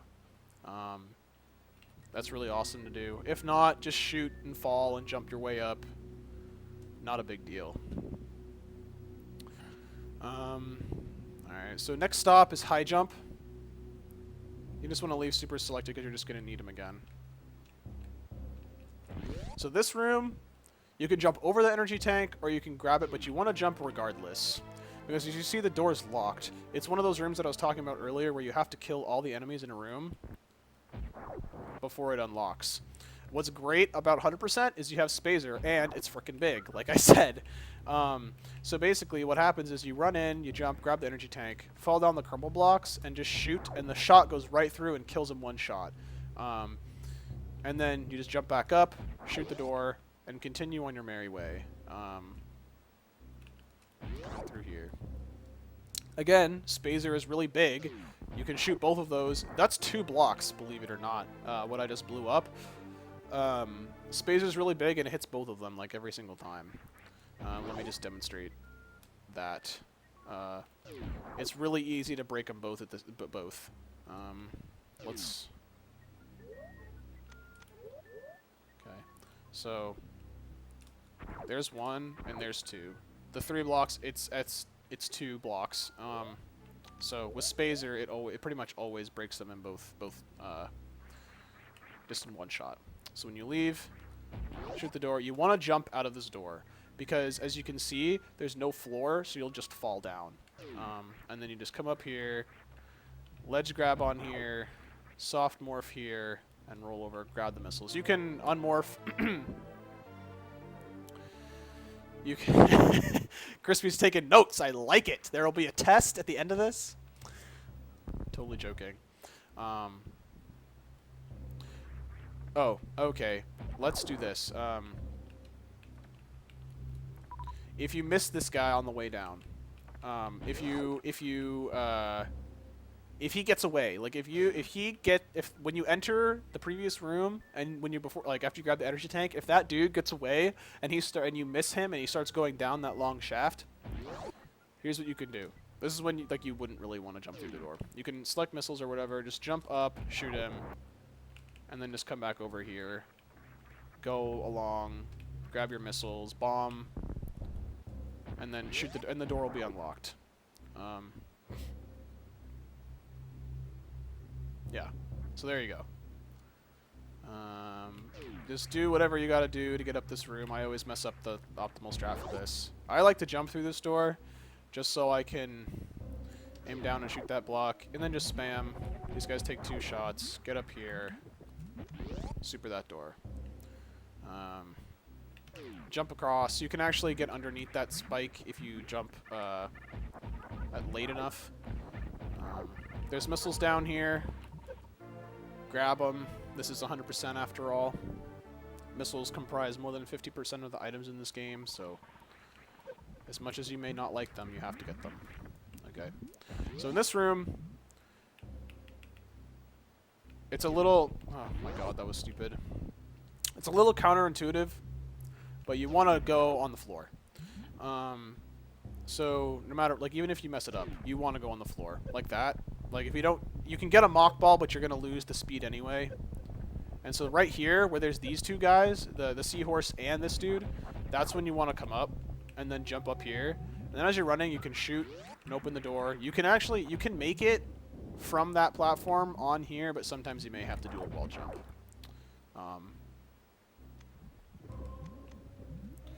So this room, okay, so here comes a little kind of complicated wall jump. So basically, you're not a noob, and you jump up there, and you come up here. If you need a little extra room, you can open up the save door. But you want to jump as close to the edge of this platform as possible, and that was not a good example. But you can just come up here, get right over this guy, and go in. Or, this strat is really hard. Like, the most optimal strat for this room, I practice it over and over and over again, and I'm very consistent with it. I don't know why that happened. Basically, you come up here, you get switched to missiles. I don't know why it keeps canceling. I'm not intentionally hitting the item cancel button. Like that. Basically, I'll just do this one more time. Basically, what happens is you come up, you shoot the first guy with the missile, which kills him. You switch to supers, shoot supers to open the door, and then you damage boost off of the Weaver through the door. It's highlighted on my channel, Bubble Tower Gosu strats. Okay, so now I'm not even getting up there. And so if you want to see what it actually looks like, Bubble Tower Gosu strats is highlighted on my channel. You can go see what it looks like. If I can't I can't actually even get up here now. This is kind of embarrassing. Yeah, so whatever. Okay. You can actually, if you shoot both of those guys and stand on this bubble, you won't get hit by their projectiles or whatever. Jump up, jump up. Okay, so here is where you can break the rule of not arm pumping down a hill. Because you will never get boosted off down this hill. Okay. You select your missiles. I like to save my super missiles, especially if you only have one, you don't want to use supers at this point, because supers are just amazing and open up all of the doors. So, there's a visual cue for this. There's a red door at the end of this hallway. There are 3 sets. Okay, so basically, on this, you go down 3 ramps, okay? And this is the last ramp. And you'll know it because there's the lava down there, okay? So then there's this one short area of crumble blocks. And then there's 3 more. There's this one, and then there's 2 more after it. Well, there's 4. Okay, but so there's a set all together. So once you hit this one, where there's the spikes above, as soon as you start running on the 3rd set of this, that's when you start shooting your missiles. You just shoot 5. Okay, so it just should look like this: 1, 2, 1, 2, 3, 4, 5. I shot 6, but that was an accident. And you want to stop like right here. Shoot up and grab those.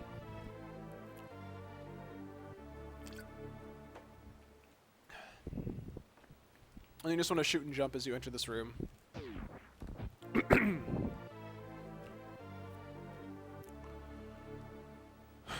Okay. And then as you, in the next door, you want to jump through the next door. I'll show you why. I did that. Oh, that was really bad. Okay, so there's this little protrusion that comes out of the ceiling. You basically just want to jump after that. Let me show you why. The door transition is obvious. Watch. 1, 2, 3. That was a 3-second door transition, okay? 1. That's a 1-second door transition. Watch. Jump. 1. Okay? You save 2 seconds there. It's really, you're really gonna wanna just run straight through, because if you do, you'll just run right through and hone those guys right as you come in the room. But if you jump, right, you're gonna jump, you hold jump, and you'll just fly all the way across to over here, and you can just aim down and shoot them as you come across. So then basically just farm these guys for as long as you feel comfortable. I would recommend getting about 3 supers, and then you're good to go. You can sometimes get a damage boost off of that guy.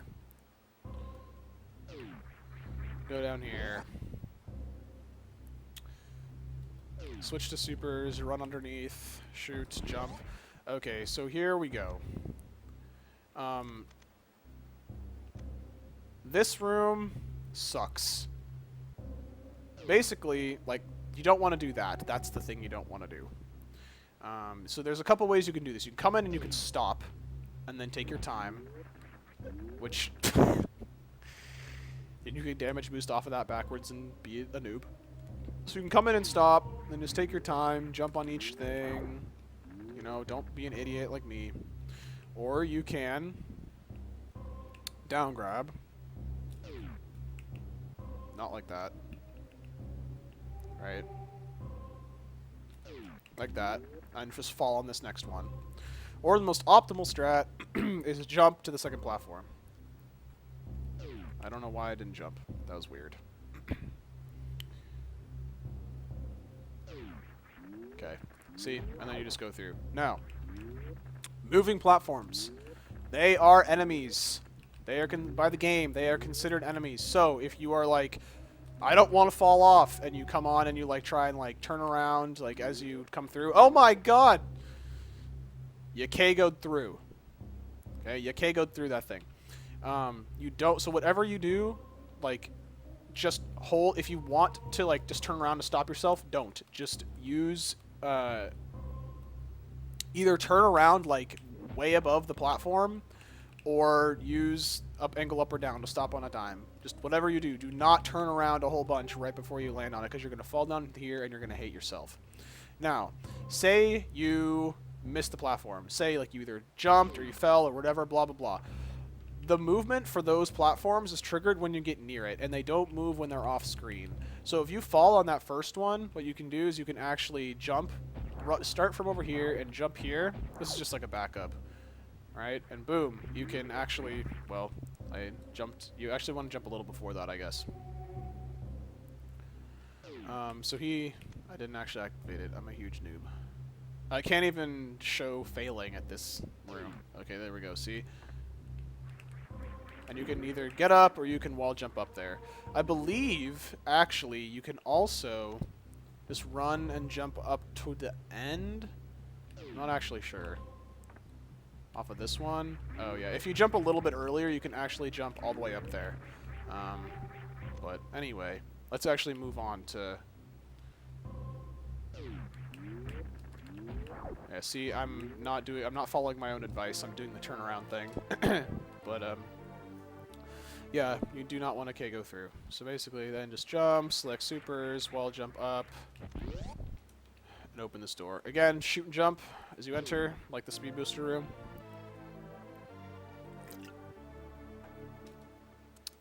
Okay. This room, you kind of want to get right on the corner here to do this optimally. If you don't, it doesn't matter. But basically what you want to have happen is do that, jump at the very edge. I did not jump at the edge. You want to jump at the very edge of this platform to get enough speed and distance to get all the way across. Well. And then you can quick fall through the spikes at the edge. Well, anyway. That is what you want to happen. It's pretty hard. Like, as you can see, like I'm failing it a lot. And you come up here and you jump right about the center of this mound. A little after the center of that mound. And then you can actually wall jump all the way up.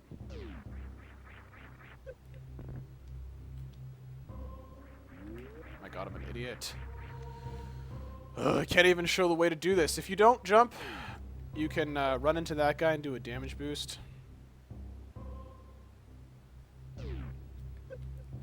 I am not even able to do the backups. Well, whatever. I'm bad at this game, guys. I shouldn't be doing this tutorial. And you can wall jump off of that platform. You can also wall jump off of this thing, too. This platform. Or you can just jump up and around and get on top of it, and then jump from that platform on here. Oops. So if you can do this, you can run under him and come up and open that door, or you can just shoot him with the missile or whatever it is that you wanna do. Come over here, shoot, quick fall, jump, damage boost off that guy if you want to be fancy.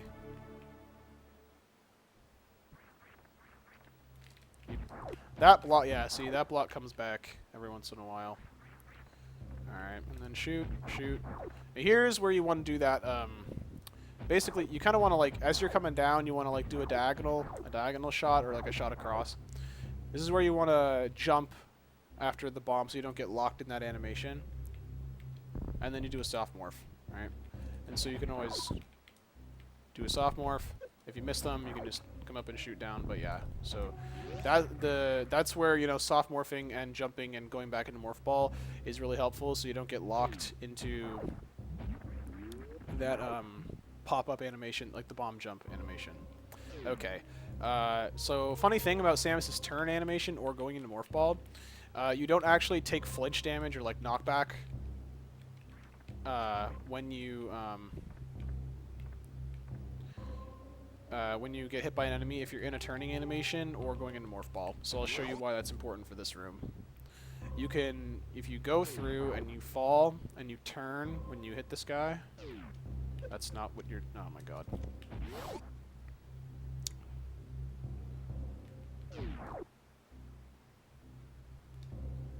Okay. That was really dumb. You want to run all the way off. There, see? I just turned around and I didn't get damaged by him. Or I did get damaged, but that didn't happen. I didn't get knocked back. See, and you can just fall straight down and shoot and just fall right down here. Easy peasy. Except sometimes it's not, if you're me. Shoot that door, and here we go. We're going to Crocomire. I like to use missiles for Crocomire. You can do wave beam. You can do a charge shot. It moves him back 2 times each time, regardless. But I mean, if I have missiles, I mean, why not, right?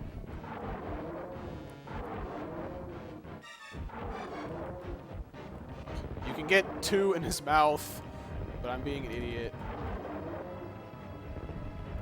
Like, see, this is where the wave, like, charge would be faster, I guess. Because sometimes you can get 3 in his mouth, and then in that case it would be faster.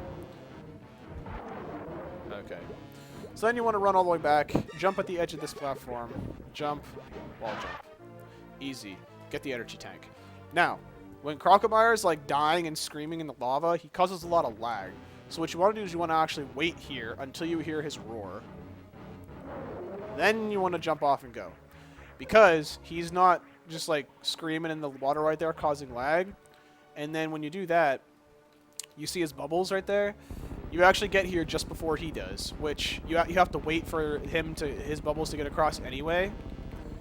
For this cutscene to start. So if you went right after you got that energy tank while he's just chilling, he's causing the lag, which is costing you real game time, which is already a waste of time. And then you just have to end up sitting here waiting for him anyway, which is another waste of time.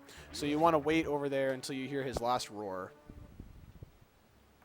You can come down here. There's a save there if you like to save.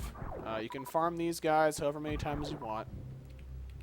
But basically you want to run and jump right before you get to their little pot. And wall jump, or sometimes you don't have to, but you get up here and you can get power bombs. I like to just turn around and shoot as I'm grabbing the power bombs just to have the door open. Oh, I guess I missed whatever. Okay. Alright, so select power bombs. Line yourself up. Okay. I line myself up with the background as a visual cue to dodge this platform. Right here, you see how there's like this big black bar that I'm standing in between like the stuff in the background? There's like the walls in the background. I stand right here. This is like the same all the way up. So when you're back up at the top, like as you can see, the background stays constant the whole time. So basically, like there's like two. You just want to go right here and fall, and then you can actually get yourself all the way through. You can fall all the way down to the bottom if you do it. It's a little tough, but you can actually get yourself all the way down to the bottom. I'm just resetting the enemies is why I'm coming down here again.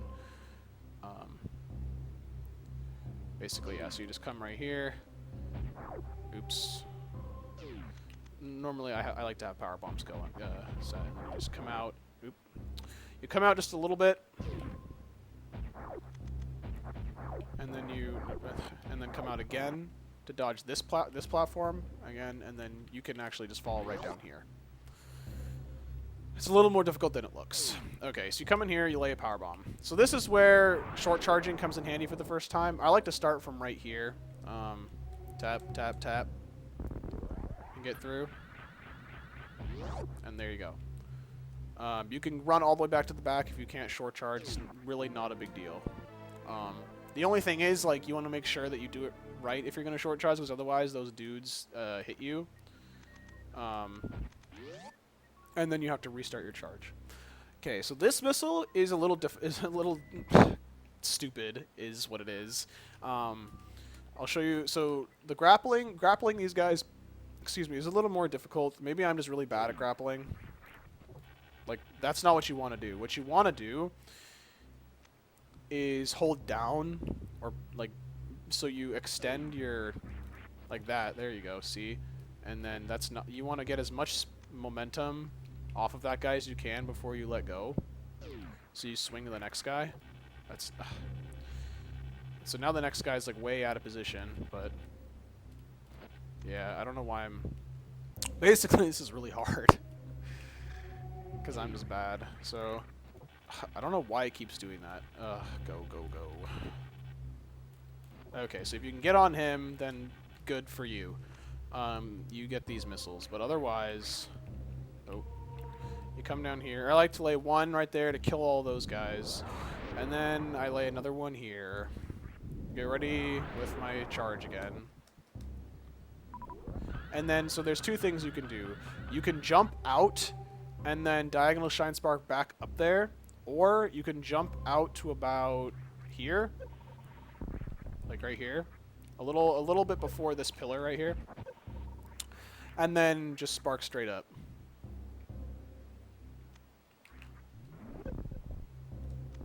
And that's the backup for that. Honestly, that's like so much easier. For a long time, that's so much easier than the grapple. I didn't even try the grapple strat. And I just went right down there and did that. And that may just be just for frustration moderating sake. I may just stick to that, you know, for the first. Well, I messed up that mock ball, but whatever. Okay, so here's another damage boost that for some reason I have a really hard time with, is damage boosting off of these spikes. If you get it off those second set of spikes, you can get all the way over to these missiles. If not, you get damaged and fall in the lava, and it's just really bad. And then you can do it off the second missiles again, and I did it too late there. But so you can farm these guys. You want to stop like right as the lava comes up, so you can get back, shoot, and start a charge. Hold back and jump so you can get your spin right as you exit the door, and then just spark straight up. If not, if you mess it up or you don't get the charge for the from the speed booster for whatever reason, you can just wall jump all the way up. It's not a huge deal. And just for the sake of making this easy, I'm just like farming for a lot longer than I normally would. That's about the last place you're gonna have to get health before you get to Fantoon. That's about the last place you're gonna have to get health.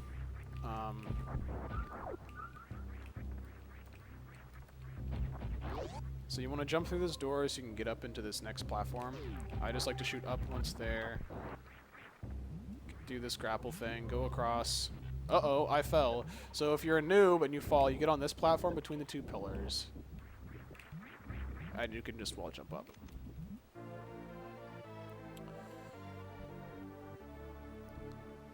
As soon as this comes out of that, you shoot, and you can like morph under and then unmorph to like get a little bit of distance, but not a huge deal.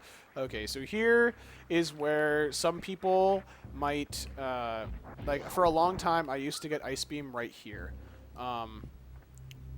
So you can get Ice Beam to, you know what, let's just do it, and then I'll show both ways.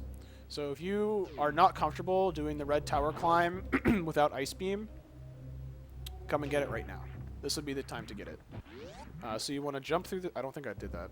Right? Yeah, I didn't. So you want to... So optimally, you're just going to... As you come through this door, you jump. And then just spam down, basically, as you come up, and then you can just get right up in here, which is awesome. And then do the same thing. Pop right up. Boom! You just are a beast, and you're already at ice. Look at that. This is really lame that you guys are having so much trouble getting messages through. Like, I'm really sad about that.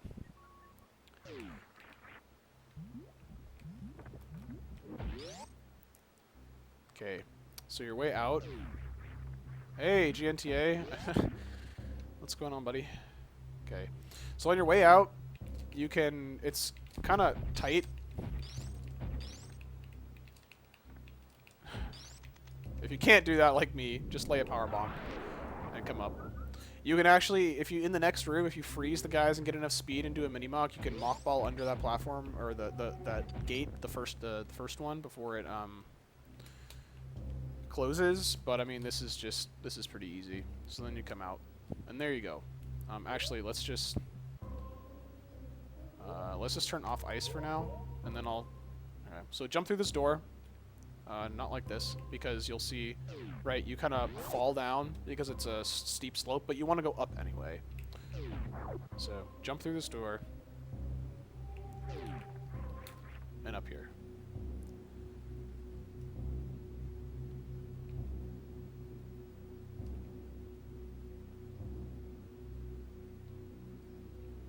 Please, please, please keep spamming. I want to answer your questions, guys, if you have them.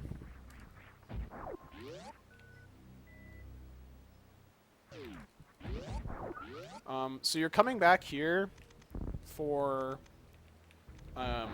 missiles. So here's what you want to do. In the next room, there's those 4 key hunters. To reduce lag, actually, let's just show you. Okay, so you don't have to wall jump there, by the way. I just do it out of habit. So okay, run, run, run. Key hunters, blah blah blah. They're out of the way. Whoa! Look at that lag. Oh my goodness gracious. Well, what if you kill some of them? Missiles kills them in one shot, so that's what I prefer. You don't have to kill all of them, by the way. Look at that. Whoa! That was so much faster. Yeah, so... Actually, you know what? And then you can quick fall through these.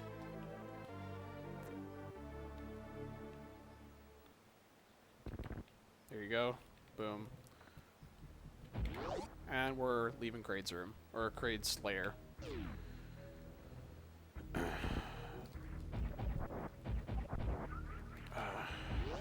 Okay. So again, this is way easier to do with high jump. This time you're not going down the elevator, though. There's a couple different things you can do with this. You're going to gain speed booster. So you can use it. You build up your charge, shoot this guy, and if you don't get stuck, you can actually shoot, wait a second, and then do a horizontal spark, and it'll take you all the way through this room. Or you can hold a charge in a diagonal and then just let go of both as you enter, shoot him, and then do a damage boost.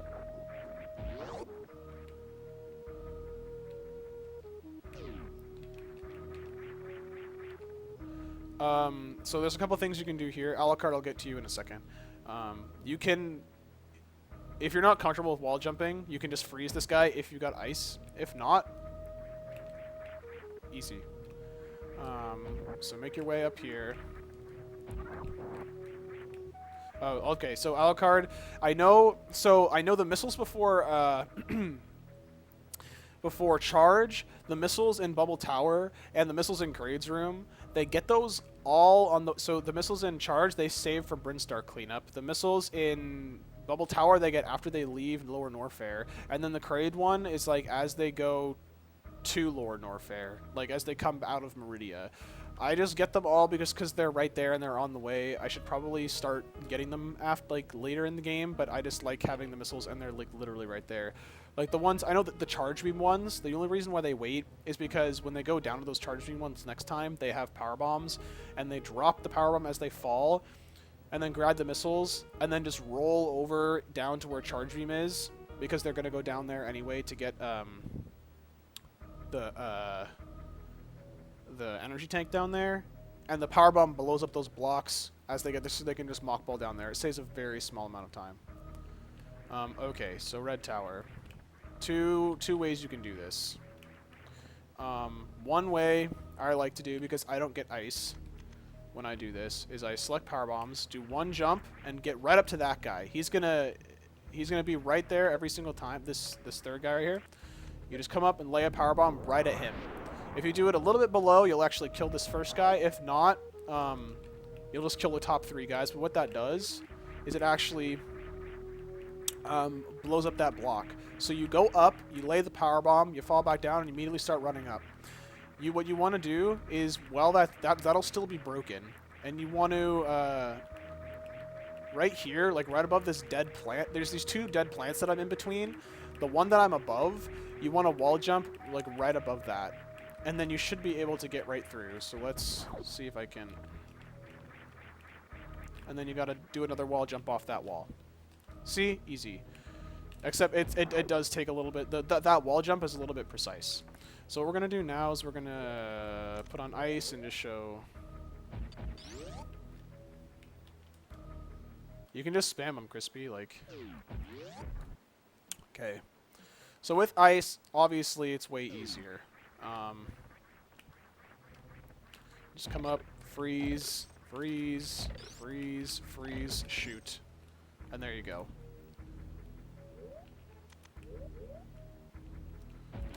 So there's a couple ways to get through this room. I don't like to damage boost off of this first set of stuff. I like to damage boost right here. Well, not like that, but I like to do... Oh my god.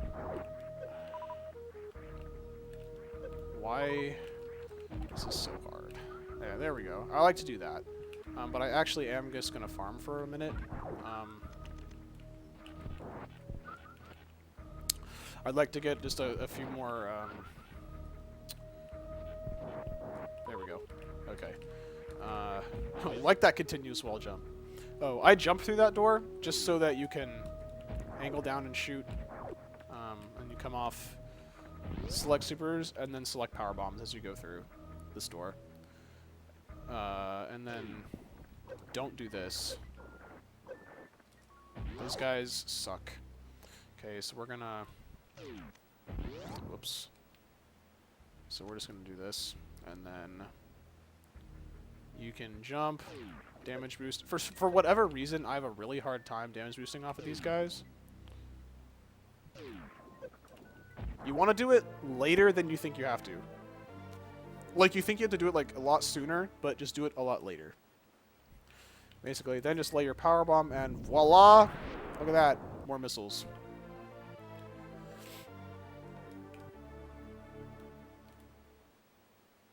Okay, and then just come right here, do your damage boost, get up there. Jump, jump, shoot, jump up here. I do a one shoot up, like a hero shot, just so this guy dies, and then as I jump up, I also shoot the guy right here. Shoot a super, and then select power bombs, because you need them. Again, this is a room where you have to kill all the guys. So basically, you just lay a power bomb here. You can stop right here. Sometimes you can actually like fall down off that thing and then unmorph, and that keeps them on screen long enough to kill them all. But if you fall down too quickly, or one of them is like off screen, like towards the edge of the powerbomb explosion, they don't all die. So then they're still alive up here and jumping around when you come back up, and you have to stop and kill them. Because you gotta kill them, obviously, to open up the door. There. Idiot. Alright, so you can jump through here, too. Do a little wall jump there. Oops. I meant to down grab, but I accidentally went into Morph Ball. So that's that. And then you just select power bombs, come over here, run and jump to the left, and then you'll just pop right up here, kill this crab. Hopefully he gives you energy drops, because at this point you have, I normally have only 2 energy tanks. So if you power bomb right there, the edge of the thing is just enough to open that door, which is a power bomb door. And you want to do it soon so that the power bomb does not break this thing. Why? Because ocean fly. So basically, you jump up here, drop the power bomb, run over here, shoot the key hunter. Okay, hit this door. Now this is ocean fly. Now this is really hard.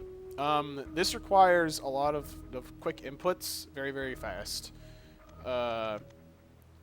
I do not expect any beginner to be trying to do this. I would not expect you to. It is really tough, and it's just gonna cause you to go crazy. One, because I'm pretty sure, I think you can do a 1-tap short charge to get this, but I like to do 3. Short charge, select your supers, okay? You come through here, and you don't want to do that. You need to do a horizontal spark. Like that. That is ocean fly right there. You shoot it, so you open the door, and then you go through. Takes you all the way past all of that stuff and gets you right here. Now the thing about that is I missed the missile, which is okay because you're just gonna go right past through here anyway, and like back through that room and get the missile. But it's better if you do get it, because then you can do a faster strat through that room on the way back, which I will be showing. So this is what you want. I don't think that's gonna make it. I think the super is too close to the. Yeah, see, no, the super was too close to me. So the thing is about this trick, is it's different every single time you do it. Unless you're like uber consistent with your jumps and your speed and everything, like it's gonna be different every single time, because it's dependent on how close you are to the door. Depending on how far away how far your jump takes you, depends on how fast you want to spark after you use the super missile. Sometimes you want to wait just a little bit. Sometimes you need to do it really, really fast after the super. Like, that's way too early. Like, you're going to see, like, it's like the last few times it's going to hit the door and open it, but I'm going to run into the door too. Like that. So what I want to do is I want to wait just a little bit longer.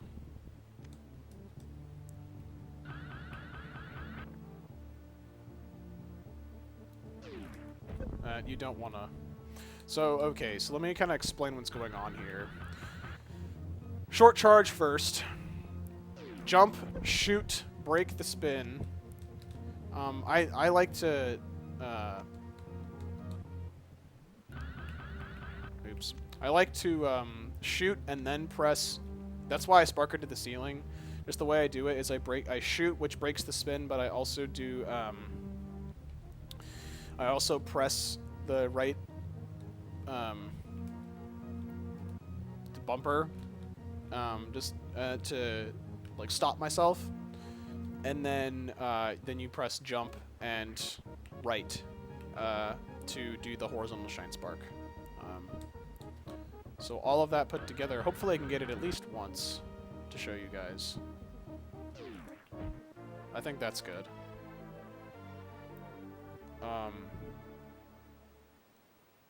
Yeah, there we go. Now, since I got it, I don't know when I'm going to get it again. A backup for that would be... Oh, actually, you know what? I should show the backups. Okay. So, say you spark too low. Okay. Or you do that. You have time to switch to grapple. In your... You know, if you say you spark and you actually end up hitting the pillar that this is on, you could actually switch and aim up and then grab yourself up. Excuse me. Or if you spark into the ceiling, you can actually do that and grab the grapple. And then, so those, if you don't know, they break after a little bit. Okay, so in this room, you can do a short charge actually to recover. It's kind of tight, but you just do it right here. Takes you all the way here. One thing I like to do, as I'm flying across, since you have a bunch of time to kill, there's a certain trick called item canceling, where if you hold down your item cancel button and then use item select to select your item, it flashes. Which means, let's just do it with missiles, it automatically cancels right as you use it. Now see, now I'm back to that, right? So what I like to do is as I'm flying, I'll just hit supers just so I can just spam it and and I can just shoot as soon as I hit the door, only worrying about having to shoot one super. Whoa, I actually did it. That was the first time I did that. You can jump and angle down and then turn as you get to this, and you actually can like skid over it. Anyway, just run down, blah blah blah blah blah. Wait, I'm an idiot. Okay, let's just do this like normal. Okay, so you run through, go down 1, 2, 3, and here you want to bomb this thing right here and come through, and then just run through. Spikes are only sharp when the power's turned on. Quoting a guy from SGDQ 2013 during Zo's 100% run. It was really funny.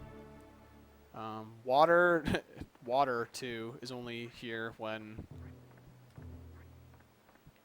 the power's turned on, which is weird. So spikes are really sharp when the power's turned on. So you want to shoot down and then diagonal to break all those blocks. Use a super, get through there. If you don't have supers at this point, like if you... Okay, here's the deal. If you are in the Oceanfly area, like where I had my last save state, and you have 2 super missiles, do not attempt Oceanfly, because you will not have enough supers to get through here, and the atomics that are hidden, that are like just chilling in this glass stuff right here, I don't think they ever drop super. They drop missiles and they drop health most of the time. They drop big health and they don't respawn. These guys, however, they also drop health. Their drop rate for super missiles is very low. So you do not want to get stuck here and not be able to go through this green door because you don't have super missiles. You do not want to do that.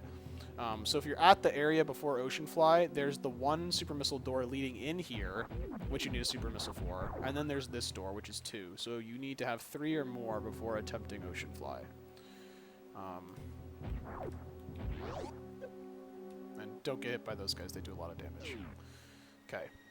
So what's nice about 100% is you can just come over here, lay a power bomb, and super missile this guy right in the face. So, Fantoon. I am really bad at fighting Fantoon. I don't know his patterns very well, so I'm not really going to show you the X Factor to the trick for him. I'm not going to bother trying to explain it. If you guys know who DBX is, he's a really good Super Metroid player. He's very into like all the technical stuff of this game, so he does a lot of like testing and stuff. I think working with Behemoth and stuff. I know he was working with him on like testing frames and stuff for 100%. But anyway, he knows a lot of technical stuff, and he does a really, really good tutorial on Phantoon. So if you're interested in learning Phantoon and memorizing his patterns and stuff, go to DBX's channel. It's just twitch.tv/DBX, just the 3 letters DBX, if you don't know. And then go to his highlights, and about like 5 months ago, I think would be the date for it, he made a Phantoon tutorial. So watch that.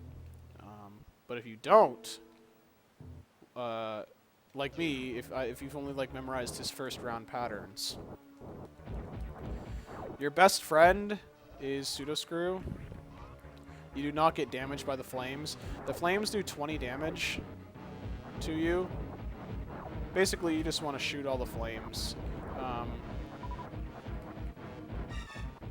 And then when he starts to slow down, you know he's gonna... Oh my god.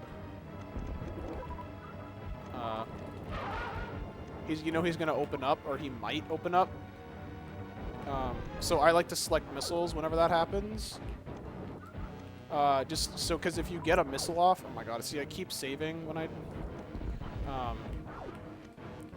and you can actually like just hit most of the fire, and most of the time you can actually hit him so that he hit him with missiles. Oh my god.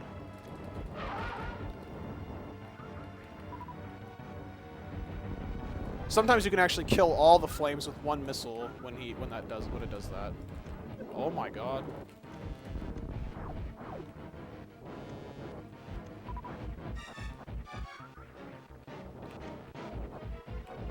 But yeah, like...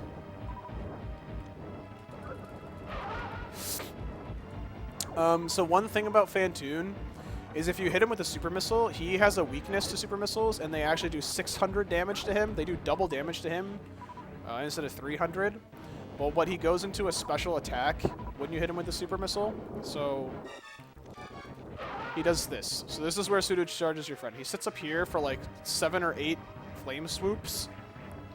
And you just want to pseudo charge through them so you don't get damaged, because this does a ton of damage if you just get hit by these every single time. So I would suggest not using a super missile until he's almost dead, because that takes a lot of time. You can't damage him at all during that. So that's just my advice.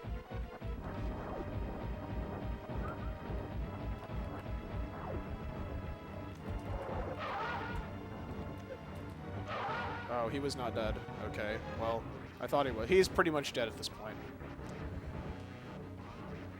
So as you can see, this is super slow. So I would definitely, as you start getting more comfortable with the rest of the game, this is your next stop for a major time saver. Like, my last PB was 2.5 minutes, mostly because my Phantoon fight was like 1.5 minutes shorter than it normally was, because I was able to, luckily, X-Factor him in 2 rounds. Yeah, see, just 1 missile there, killed him.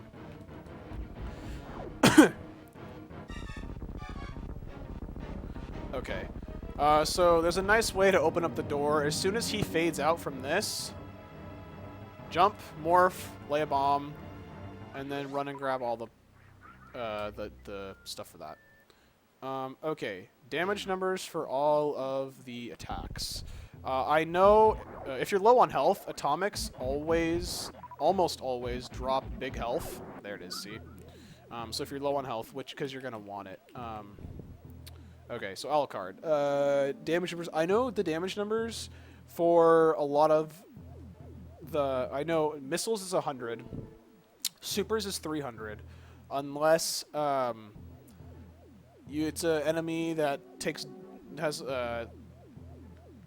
it's like super effective, for lack of a better word, which is Phantoon and one other boss, I think Ridley. Then they take double damage, and so in that case supers do 600, but normally they just do 300. Power bombs, I have absolutely no idea. It's like different depending on where the enemy is and stuff. And I know that a charged ice wave plasma shot does 900. That's all I know. I don't know a good place to find these. I know I've read it somewhere, and I know it's there. The numbers are out there somewhere. Um, I can look and I can find it and I can give it to you guys. I can post it like in the description. I could do that with I think I'll do that with some links. I'll post in the description of this video when I highlight it some of the stuff that you'd want to look at. Yes, pseudo charge. Pseudo charging. Basic or no, pseudo screw. Pseudo screw is when you hold a charge of. It doesn't matter what beams you have as long as you have charge beam. It still does the same. A pseudo screw does 200 damage. If you pseudo screw into something that has more than 200 health, you'll still deal the damage, but you won't kill it and it will damage you. But it will still do the damage, and then you'll lose your pseudo screw. But basically, you're invincible to anything that has less than 200 health, and then you can just go right through the flames, like I said. But yeah, 2 pseudo screw. You just hold charge. Doesn't matter what beams you have. It doesn't change it at all. Just charge, and then you spin jump. Okay.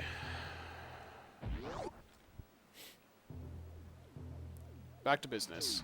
This is my favorite part right here. You go through and you come in here. So up until this point, you have 5 super missiles. The only ones you have are the ones that you sequence broke in the very beginning. So you've had 5 supers up until this point. So now you get supers there. So now you have 10. And then you get supers over here too, which is awesome. So now you have a total of 15. And that makes me a very happy camper.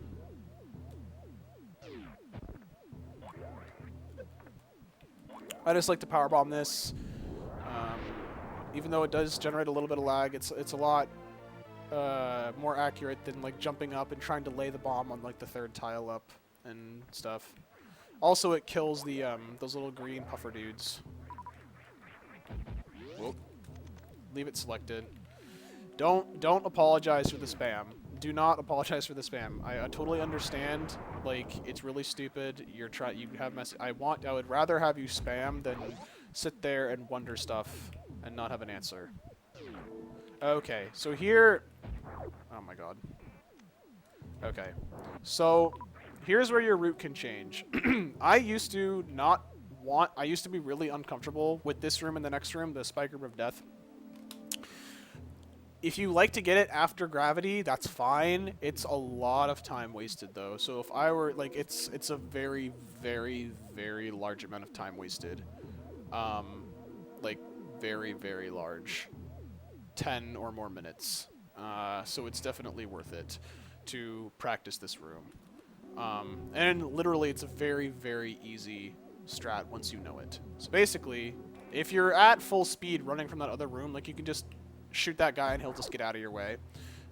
But you can basically just wall jump up here, open this door. Now this is very important. Jump. I did not jump. But you want to jump. I'll show you why. What the... What? Okay, so there's an... Okay, what's so bad about that room is they...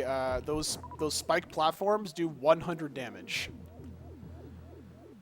They do 100 damage, and Alucard, that was a guess, but it's a crazy amount of time because you go through Meridian, because you go all the way up, you get gravity suit, you come back through the wreck ship, come in here, and then go, it depends on what you do.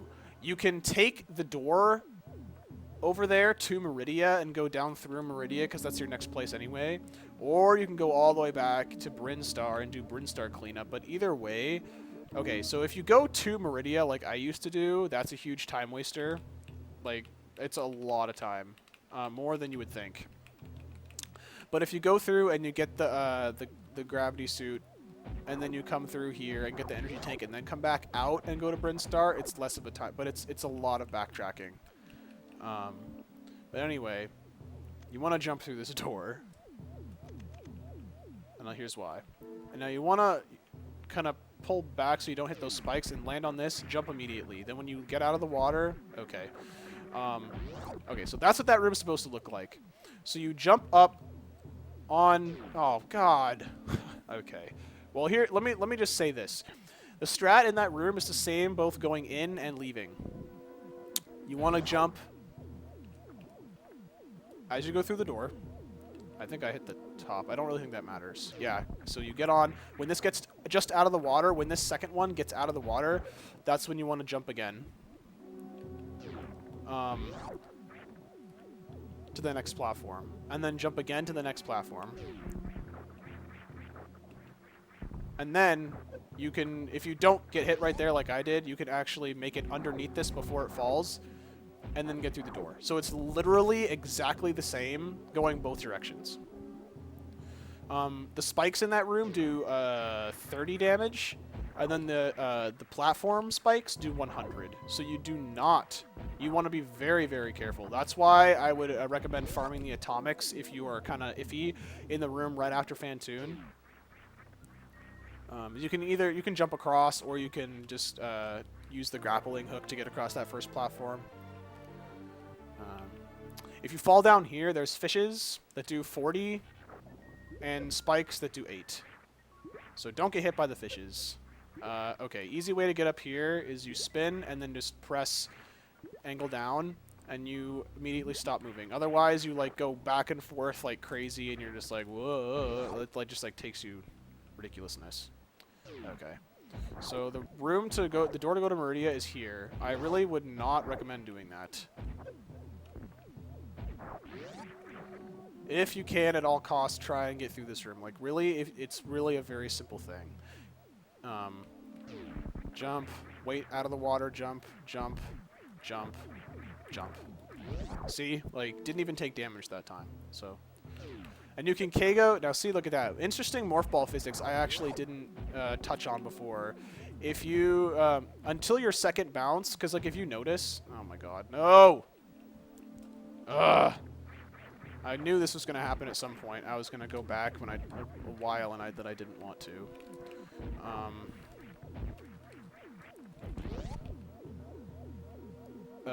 Morph ball physics. If you, if you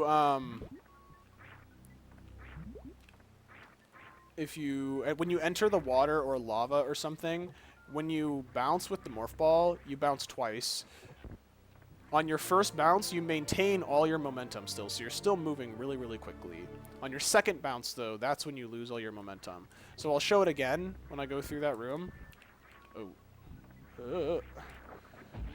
Basically, you just KO through that guy, that little green puffy guy. And then you enter the water, and then you'll see... Actually, I can... let's just save here, and then... No, see, that's what happens if you jump too high. Okay, so let's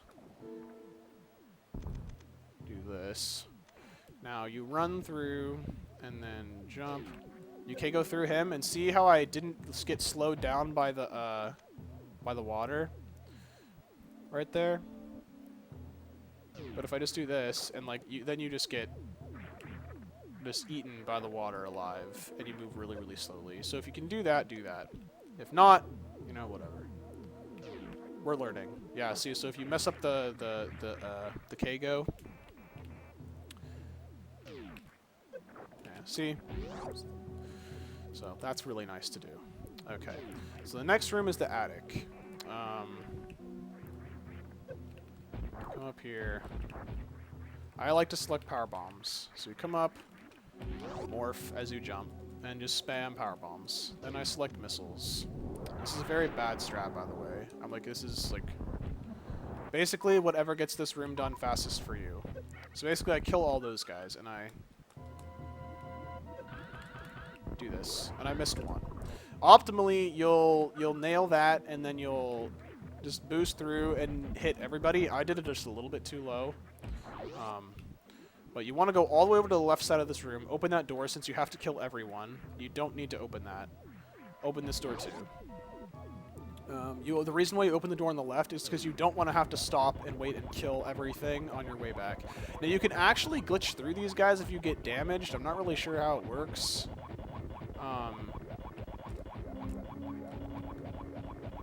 It's like if you take damage from the like the electricity or whatever, and then you like spin towards them, it kind of works towards like works like the Zebetite glitch, I guess, where you just go through them. I don't know. But yeah, so yeah, you want to open that door on the left because you don't want to. You just want to run past these guys.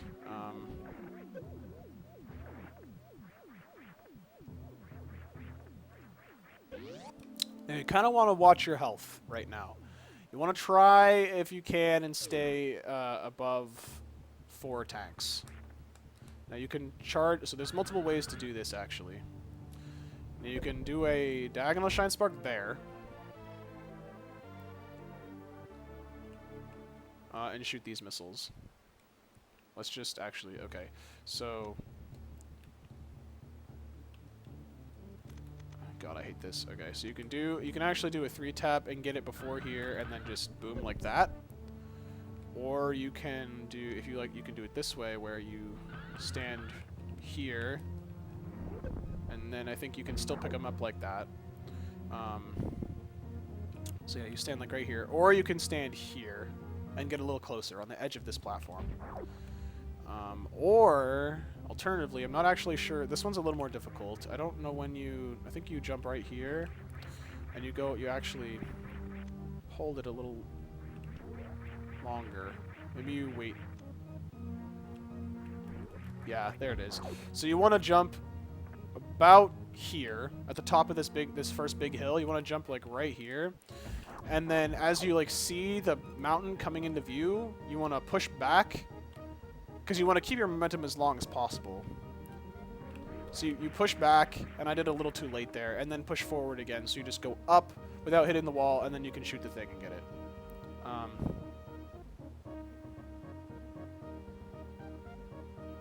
Or, yes, as Crispy said, you could bomb jump right here. Oh, I should probably go over bomb jumping, I guess. Basically, right before you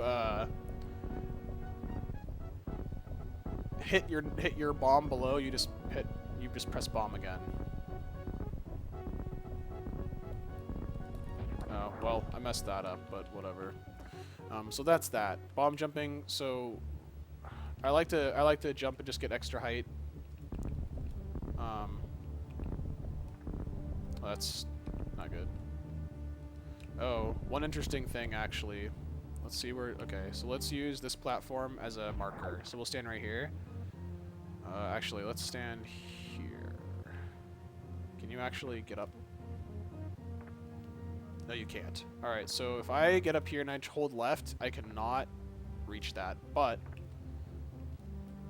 if you crouch jump, you can actually get a little extra height. So, I don't know, for stuff... okay, Metroid database. Looks like that is a place worth all the damages and stuff, so that you can go there to look for that if you're curious. Okay, so next missiles. Require a super missile into the ground. If you are running along this thing and you, like, okay, so say you just, you know, got those missiles. Oh, I think I'm too far. Huh! Whoops, that's jump, not... So say you got these. Just hold left as you're falling and select supers. And then... as you're running, like right about here, you want to shoot your super missile. Because it should nail this block right here. Oops. Yeah, there it is. See? So, actually, you can shoot that. Just kidding. You don't have to bomb it. You can shoot that. And then if you're quick enough, you can actually get back up before the super missile block. Oh, well, I took a little bit of time to stand there and shoot the thing, but you can make it up there with ease.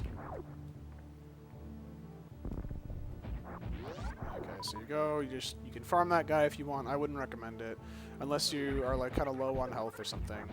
You can actually just run right through this room. Now you can actually short charge too, so you can shine spark across this room in here, but I, for some reason, have a difficult time with it, so you can just do this. Or if you're, you know, if you want, you can like damage boost on those spikes. I can get across, but I like to preserve my health for a shine spark that's coming up later, which I will show you. It's really cool. I love it. So this is one of the times in the game that you actually get a significant break. So this would be the time to go like get a refill on your drink or something. Or like warm up your hands or take whatever you need to do. It's like 30 seconds of time you get to do nothing. Alright, so this door, you just want to hold left and bomb, so it opens, and then bomb again. Switch to power bombs. Lay one right before the screen starts to move. Come down here, shoot this dude, over into the thing. Sometimes I like to get up here and shoot that guy as well as this guy's moving. Come over here, lay the power bomb. Run.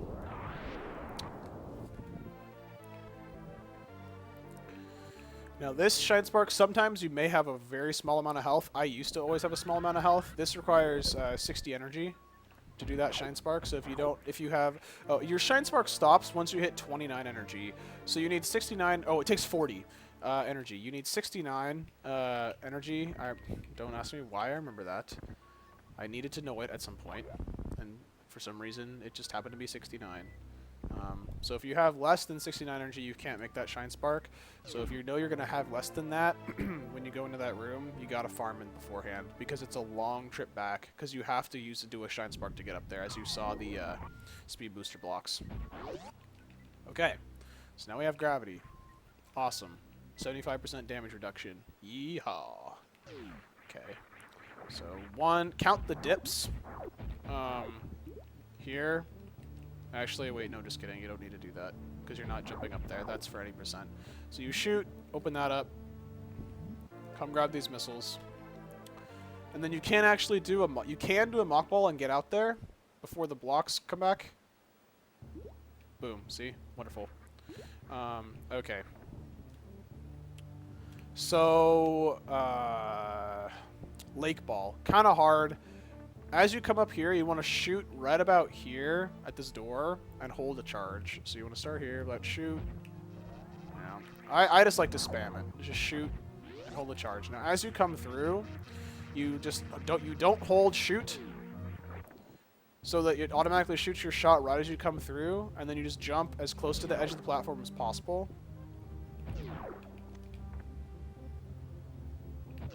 And then you can actually, boom, do a mock ball like that, and it's amazing. If you missed the missile, like if you went over it when you like did ocean fly for whatever reason, then you can just grapple back across or jump across or whatever. So this is why you need health. You need about 200... 220 something health to make this next shine spark. So this room you have to be very careful. A careful strat would be go in here, run, spawn him, spawn him, spawn him. Okay. And get the power bombs and run all the way back across. Or you could do something really cool. Charge and jump, and then morph. That's actually not how that was supposed to work. You're supposed to...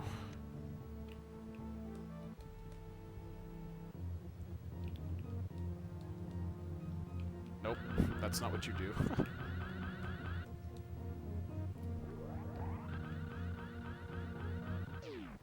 Alright, well, I'm screwing it up.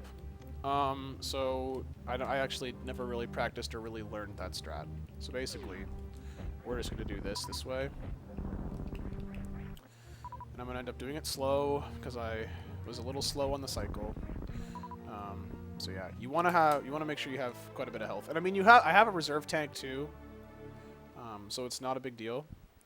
But you don't want to refill yet. If you have to refill, I'll show you when. Okay, so this is called the wraparound shot.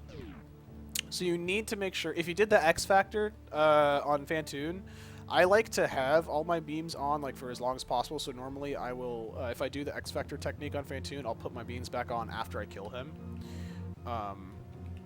But you can also do it right here too, because you have to have spacer and charge and wave, at least.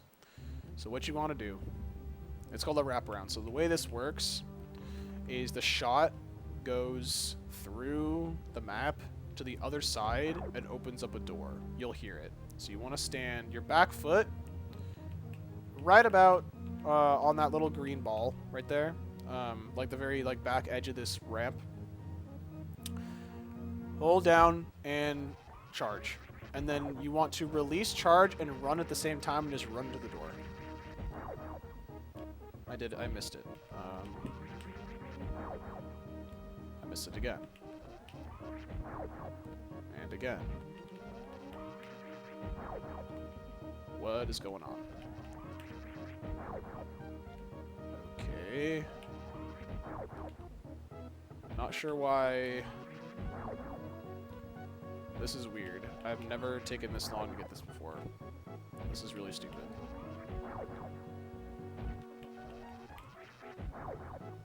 There it is. Okay, so you heard the door open. Perfect.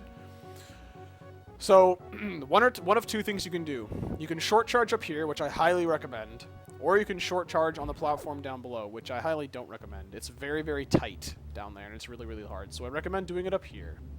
So here's what you do. You do your short charge. Charge it and fall. And then you do your horizontal shine spark. Now this is where you would want to pause. If you don't have enough health, this is where you would use your health. If not, don't do it.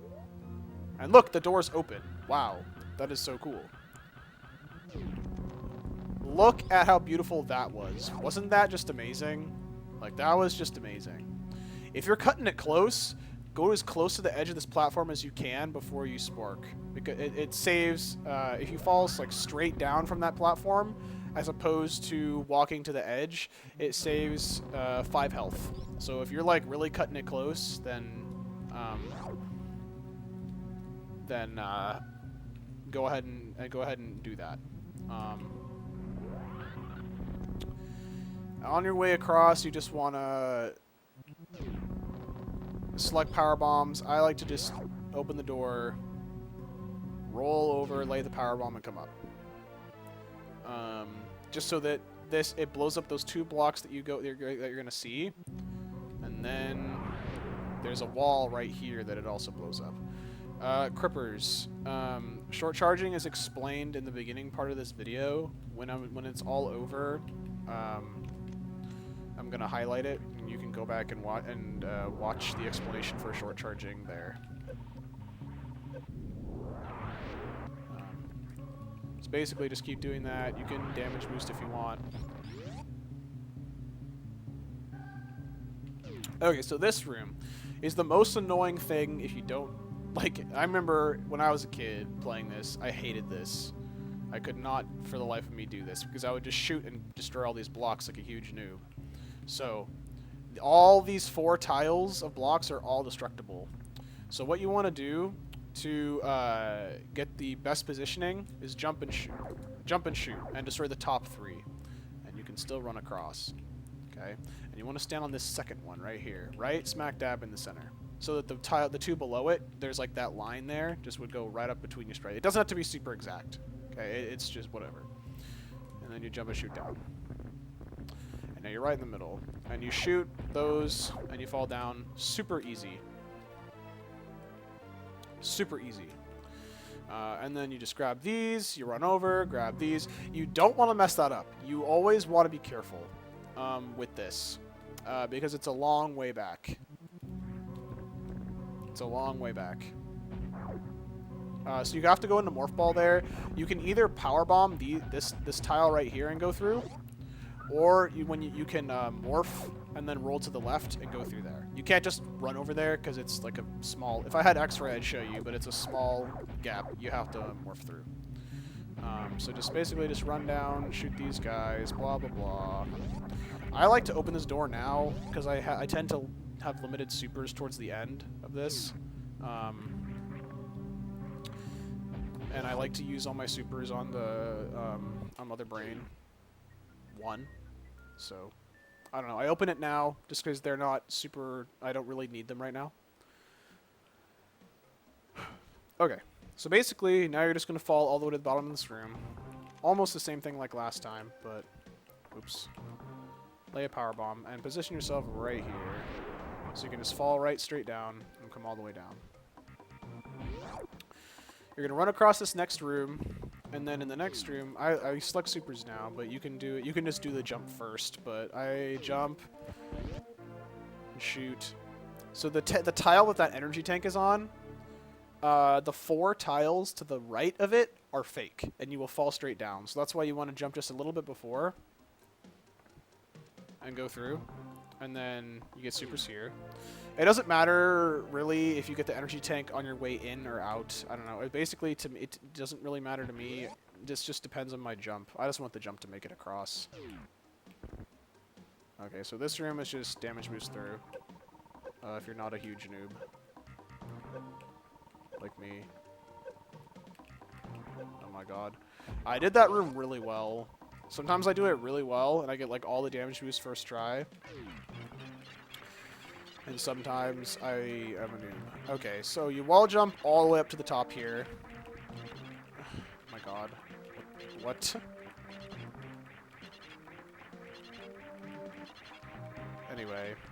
Anyway, wall jump up to the top and morph in. Don't noob it up like that. Okay, so right, okay, so there's a line in the ceiling right there. Like in between the blocks, in between the tiles, like right there. That's where you want to kind of hit the ceiling and do a mock ball, because then you can mock across and not fall down the shaft. Like that. See? If you don't do that... Oh, God. Okay. If you don't do that, and say you do this, you can't make it across. So the mock ball is pretty important, because then you have to go all the way up here again. I did not mean to pause. Okay, so select power bombs, go through, jump through this door, shoot, oops, lay your power bombs. Actually, leave power bombs on. So if you can, try and shoot all those guys and jump. Make sure to jump. You do not want to run over these blocks. It's a long way down and a long way up, and it's a huge waste of time. So just do that. Okay, so there's a couple strategies for this next part. You can either short charge up here or use the grapple beam. Apparently the grapple beam is faster, but I like to do this. And lay the power bomb. And that will blow up the blocks right underneath me. And then allow me to go into this invisible door right here. You select supers because there's another... you don't actually have to kill these guys because... Oops. Even though the only way to exit would be to kill them. So you shoot the super in the ground there. Come down here. You can like lay a power bomb as you come down, or just shoot that thing and then bomb. But you know, all just depends on your personal preference. Okay. So, Spore Spawn skip. Big time saver. Lay a power bomb, blows up those 2 blocks. Okay? Now, there's a super missile right here. You cannot hit that. The screen always locks, like right here, right? And if you shoot a super through, oops, it will just get lost in the abyss every single time. But if you stand here, right? And so basically what you want to do is you can stand here and move, or you can run, and jump. But what you want to do is you want to shoot right after this little ball thing in the ceiling. Basically this little, yeah, so these 2 little ball things right here, just to the right of the bigger one. You want to shoot your supers. So you can jump and shoot and move forward, but I like to do just a running spin jump. And there you go. When the screen shakes and you hear the like the super exploding, that means, hey, you got it. And you don't really want to waste any time because I'm pretty sure this comes back. So just jump up and get through. And now you've successfully skipped Spore Spawn, which is a huge time saver. Because now you're going to come through and grab his super missiles. Oops. And hey, this is why Spore Spawn has his own RTA category. Okay, so basically just select supers again. There you go.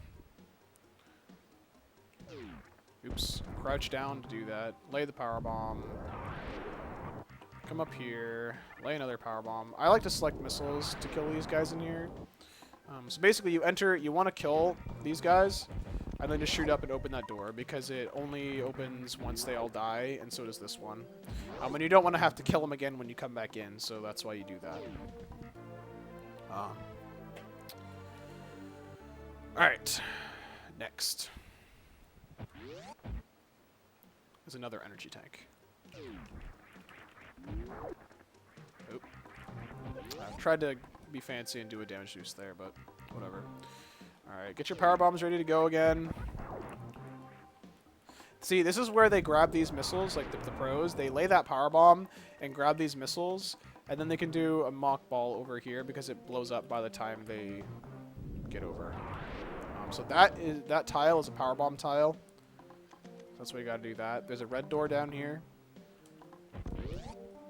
So get your supers ready. You can shoot this guy, and then you can just keep on running, and you'll go speed booster all the way down. But I use this cocoon as a visual cue for on the way back. I'll show you why. So you just run. Do a little jump once you get to the end there. Okay, so watch. As you will see... Boom. Okay. Well, actually, you know what? Let's just... Okay. Let's just make a save state. So what you want to do, that cue is I shoot and I charge my Shine Spark. Okay, so... Boom. There we go. See? And then, you just diagonal Shine Spark to the top and select Power Bombs. See? Isn't that awesome? And you want to lay a Power Bomb right about this really tiny ball right to my right. I'm going to lay a power bomb right about there as you're rolling in. You could even probably do it a little bit farther away than that. Okay. So then you just do like a little jump here or whatever you want to do. You do another little jump here and then wall jump up, grab these missiles.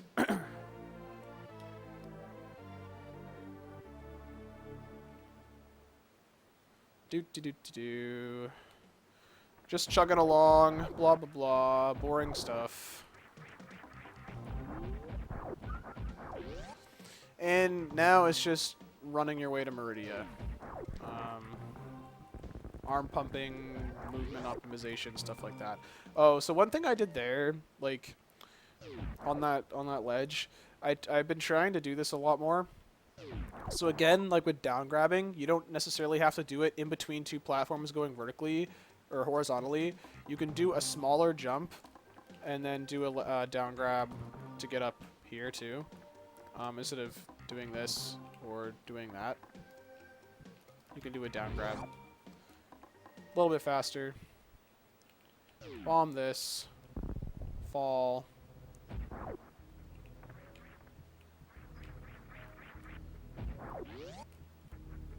Did I jump? I did. I was not running for some reason. That was weird.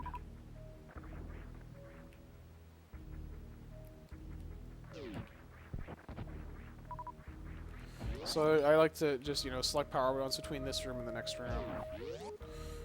Mock ball just to be fancy. Spam power bombs. Okay, so when the animation goes away... Oh, what? Oh, that's stupid. Okay. Well, alright. I should have thought that a little bit through. So, right as the power bomb explosion starts to fade, press and hold jump. And if you do it right, you'll see, like, the start, like, this kind of thing of Samus, and it will be frozen there as the glass explodes. And then as it explodes, even if you hold jump, like, she'll just do a really small jump, get you to just about here. So you can get the jump instead of falling and then having to jump again. So you just get right about here, and then you go up. Alright, so there's missiles straight up here. This weed thing right here is your visual cue for the missiles straight up there. You have to shine spark to get it. If you can short charge, if you like your short charging, you can come up here. Do that. Boom. Okay, you can do that. Or if you're not comfortable with your short charge and you need a little more space,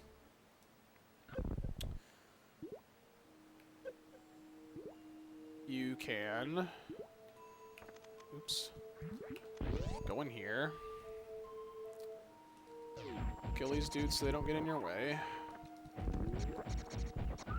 open that door if you want, basically get enough space for you to just do a regular speed booster, charge up in this room because you'll be going like super fast and probably fall off that platform. Just come here, there you go, boom. And then just hold left, dodge the fish, and then come right back here. Now this door, if you can get like the last frame jump, like the latest jump you can possibly get before you enter the door transition on this door, that's good because then you'll be able to get start a wall jump in the next room. If not, you'll either hit the ceiling if you do it too soon, or fall if you do it too late. So I don't know if I'll get it or not, but no, I didn't. So I'm gonna fall.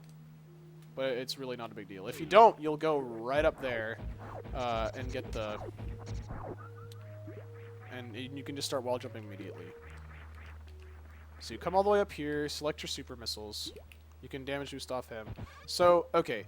I don't really know the visual cue for this so that you can shoot this super missile and open this door and keep running. I need to figure that out. I think it's like right as this thing right here, like this wall comes into view, you can shoot. Let's try. Okay, so a little bit before, actually. And so you charge up that, you jump to right about there, like right, just before the big turtle, and then you just vertical spark up, and you can get on here. Okay? And then you stand right here on the edge, and just literally run straight off. And when you do that, you can shoot and reveal those missiles. You don't have to jump, you don't have to do anything, just literally run straight off and shoot before you hit a little bit before you hit the wall, so the missiles have time to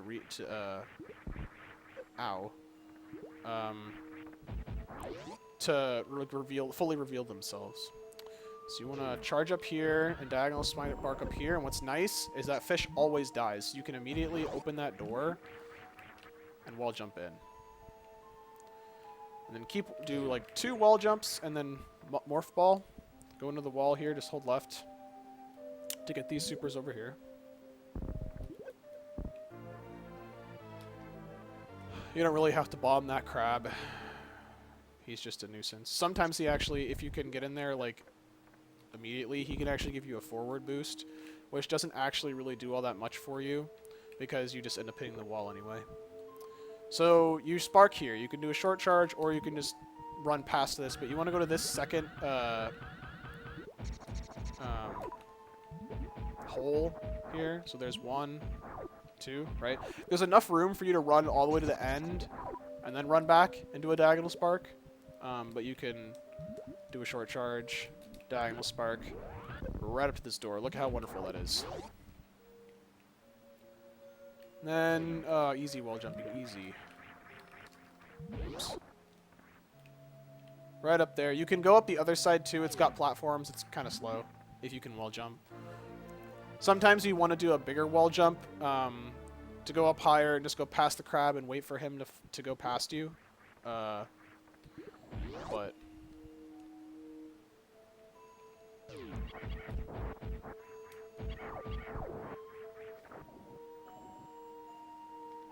getting the upshine missiles from the very bottom of the room. Oh, you mean like where I was like, you can short charge from this thing or go in the other room?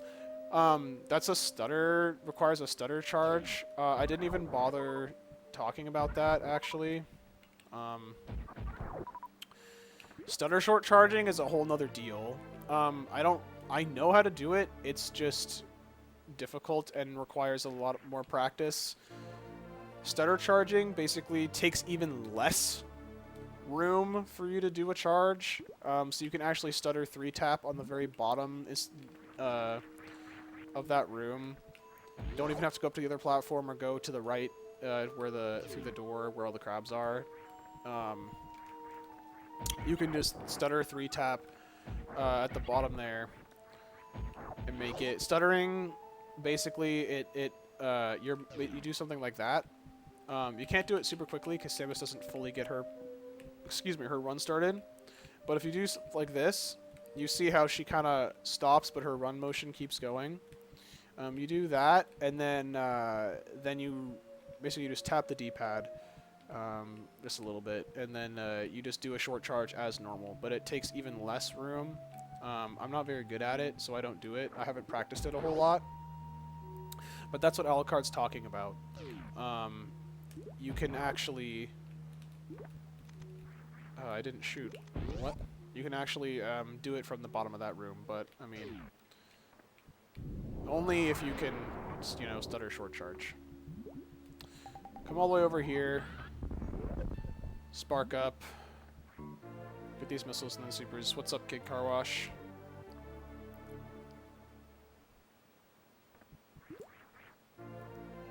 That's another example of the hitbox extending to look for something to wall jump off of, like I was demonstrating earlier with the first missiles. Alright, so you just want to come over here, wall jump, shoot the door.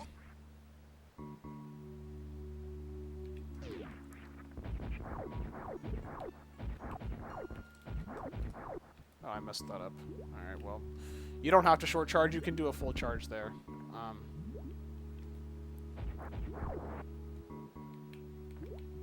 Okay. Alright, so here's Batoon. So there's a sound cue to tell when he is gonna come out of his hole. He always comes out of the top left hole. And there's a certain spot to stand that you can hit him from. So if you guys know, like the mini boss music is da da da da da da da da da da da. At the end of the second set of that, he comes out of his hole. So that's when that's the sound cue you can use to shoot him. Now that I'm thinking about it, it's like kind of, I don't know. It takes 10 supers to kill him, or you can do an X Factor and then 6 supers, but listen. Shoot. There you go. 4, 5, 6, 7, 8, 9, 10. Or you can do an X Factor and then 6 supers. The X Factor is da da da da da da da da, and then you jump. Basically, you jump like up to here. You start your charge. You start your charge on the da da da da da da da da da. Like the third duh in the second set, you start your charge and then jump. I think, I don't know, I don't really know that strat. But... oh, that's a really good question. What is an X Factor? Why am I doing this? Normally you want to just go through, you can shoot them with missiles or your wave beam as you go through, and then you just jump up there. Okay, so X Factor. It is an attack. It is a charge beam combo. Each beam has one. I'll go ahead and just demonstrate them right now. Let's just make a save because I don't wanna. I want to keep my power bombs. Okay, so basically a charge beam combo requires you to have charge beam and one other beam selected. So I can show the plasma one later, but the only one that really anyone ever uses is X Factor, which requires you to have charge and wave. So basically what you do is you have power bomb selected, charge, and then one other thing, or in this case wave. And what you do is you just hold the charge, and then it uses a power bomb, and then this happens. There's 4. You can't really tell because the screen is blocking it. But these things pulsate around you and they follow you around. And it's called an X factor because it looks like an X, obviously, when it comes in, right? And so then they just pulsate towards you. This is used to kill Phantoon. You can kill Phantoon with 2 of these. You can, use one on Batoon. One is also used on Dragon as well. The only downside about this is, though, is if, like, you can't shoot. Like, I'm pressing the button, but you can't shoot while these are out. It's kind of lame. You can't even shoot missiles, I don't think. Let's try that. I don't know. Yeah, you can't shoot missiles or supers. You can do... That's cool. I didn't know that. It kind of messes with the animation. Also, if it's out and you like switch your beams back, it like changes it. It changes it to look kind of weird. But anyway, the Spazer one, I don't remember it's got a special name, but that's that. It's never really used. The ice one gives you the ice shield. This is used in low % ice on the Mother Brain fight. Basically, these things come around and then they disappear when they hit an enemy or something. And does I don't know what the damage is on this. And then they dissipate after a while if all 4 of them don't hit anything. Yeah, so that's what those are. And then Plasma just has one where there's like 4 green balls that like go out from you, into you, and then out from you, and they spin around and then fly away. The only one that's ever really used, like I said, is X Factor. Okay. So let's get my power bombs back. Alright, so Halfy is hard. Full Halfy is even harder. I can't do it. Halfy is hard enough.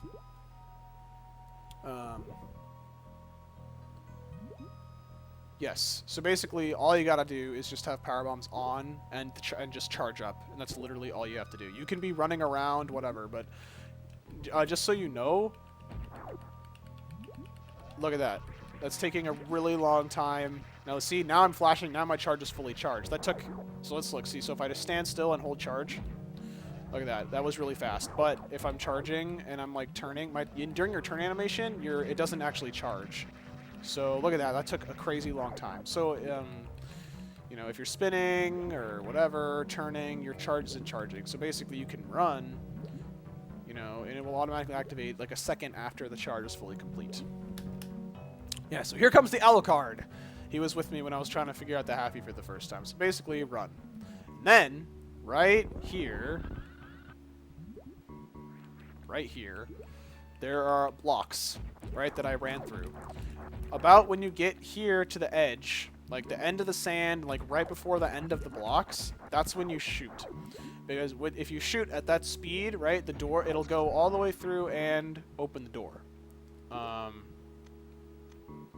So let me just show what that looks like. And shoot. Boom, see? Perfect. That's the visual cue for that. So then you come in here, just do... let's see if I can... Yeah, I can't even... Okay, hang on. Let's see if I can even get this. Yeah, there it is. Okay. So you gotta do like 4 or 5 big jumps. And then, you just wall jump all the way up to the top, shoot the door, wait a second for the door to open, and then... Like, if you mess up at all, you're gonna run out of time with the spark. Like, if you mess up the jumps at all, or like whatever, you're gonna be screwed. So basically, you shoot the door and wait just a second for it to open all the way. Otherwise, you'll spark right into it. Let's see if I can. Well, I'm just a noob. I messed it up. Yeah. So see, if I'd sparked earlier than that, I would have hit the door. So the full Halfy, just don't even worry about it. Like, it's really, really hard. You have to have perfect wall jumping, perfect down grabbing, and then, I forgot where I was. And then,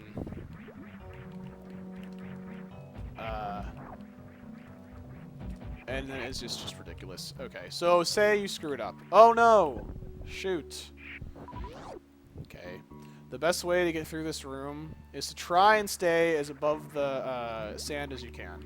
This is a bad example right here. So just go here. Wall jump up this. Get on here. Go across. Alright, so here's where you can get something a little faster. Do a small jump to get over that thing, and then damage boost off the spikes. One thing you should note, there are spikes underneath the sand, so if you fall down, you're gonna keep getting pooped on by the spikes. Oops. Let's actually, like... Okay, well, whatever. You can damage boost off of that, and basically come all the way over here. Alright, so you gotta, like, see... You can't just wall jump up here. So these two, okay, so there's two dots and then a line in between. You can kind of see it. I'm just wall jumping right off of it right now. That's your visual cue to get around the ledge. Boom. Just like that. There's a save and a health recharge in there, if you need it. I don't, but I mean, at this point, it's 100%. You don't really have to do that ever. Spikes aren't sharp in here. They're a joke. Get these missiles.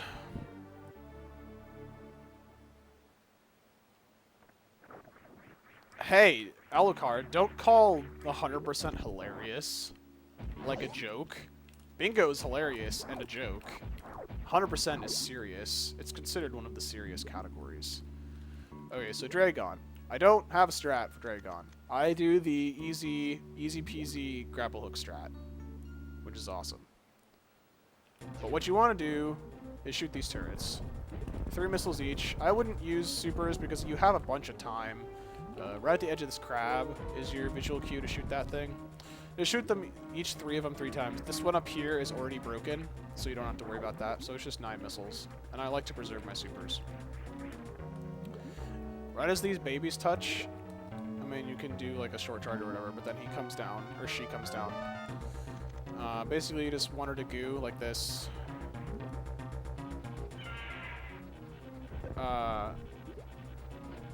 You cannot grapple on the lower one, you have to wait for the higher one. And this is just bad luck. She just keeps whacking me with her tail. Some crazy mating ritual or something. Anyway. There. So it takes 60 health to kill him, her. And there you go. You can damage boost off of these to, like, grab the drops as they come through. I don't know, I like to do it to be fancy. So just as soon as they go down, just do this. And then this. And there you go.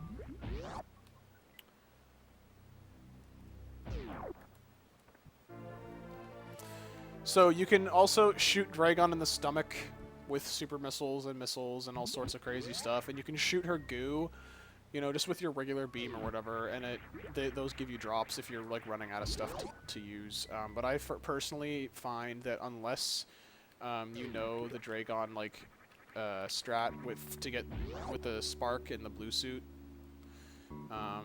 it's just faster to do the grapple hook strat, especially since half the time she's gonna start with the goo. Basically, Dragon's very predictable. She always swoops from the left first. And then after that, it's 50-50. Whether or not she does goo or swoop. Okay, so what... I just fell through the sand really fast. I'm like... Okay. Oh my god, there's so much stuff that okay. So when you're falling through sand areas like that, morphing and unmorphing... just down twice, up once, down twice, up once, just over and over. Makes you fall through the sand faster. Okay. And when I fell into the sand initially, you saw I hit it, and then, like, only my head was visible, like, immediately. That's a quick fall through the sand. So basically, it works exactly the same as quick falling through the crumble blocks. You basically just want to turn, like, down and turn. Basically, if you're in your turning animation, when you hit it, you fall down really fast. And then what was I saying before that? I don't remember. So you want to come down here, shoot this, try to do the quick fall again, like that. Down, down, up, down, down, up.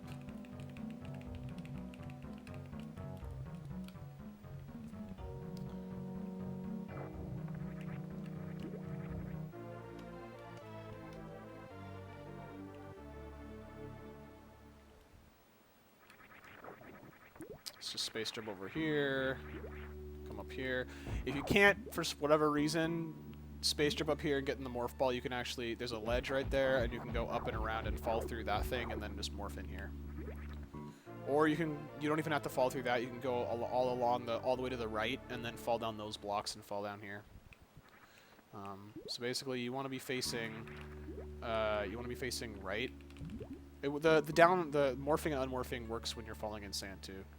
Oh wait, oh my god. You want to be facing left when you go down there because and you want to kind of be towards the left of the area where you can fall down in the sand. Because the mini Dragon like shoots a spike at you and you can damage boost over here. Okay. So you quick fall through here. Make sure to have power bomb selected and jump through and just like morph as soon as you can. Because if you miss it, like he'll just climb on that thing and go all the way around, so you'll have to reload the room. I'm convinced that I know for a fact that this shifts him. I don't know if it saves like a huge amount of time, but if you just shoot him with the grapple beam, you'll notice, I know for a fact, because it changes, like if you don't hit him with the grapple beam, see, he completely missed that thing for one. So he's already like shifted a little bit. But anyway, you can see the blocks at the end, like the very last blocks that he breaks, are different than if you do compared to you not doing this.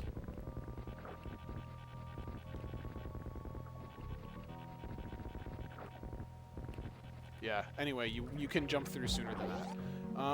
Alucard.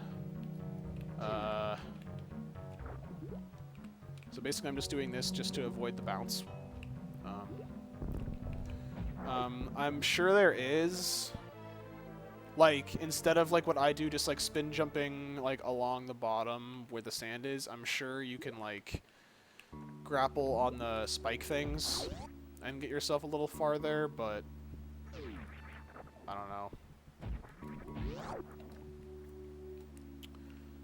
There probably is, but I don't know it.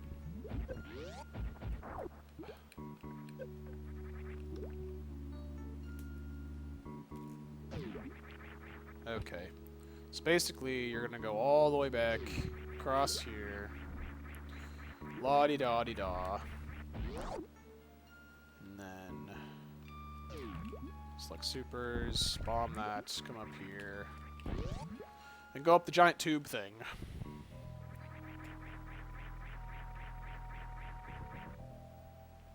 Probably Alucard, probably.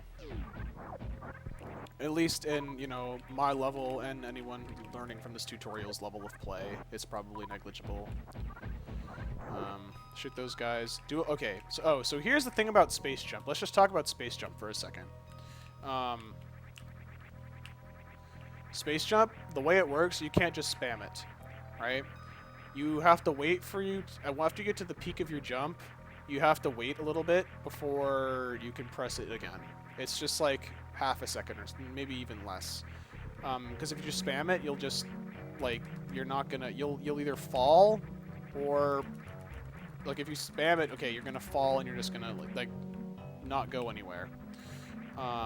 So there's a bit of a timing that you have to, it's just a rhythmic thing you gotta figure out on your own. I don't really know a good way to describe it.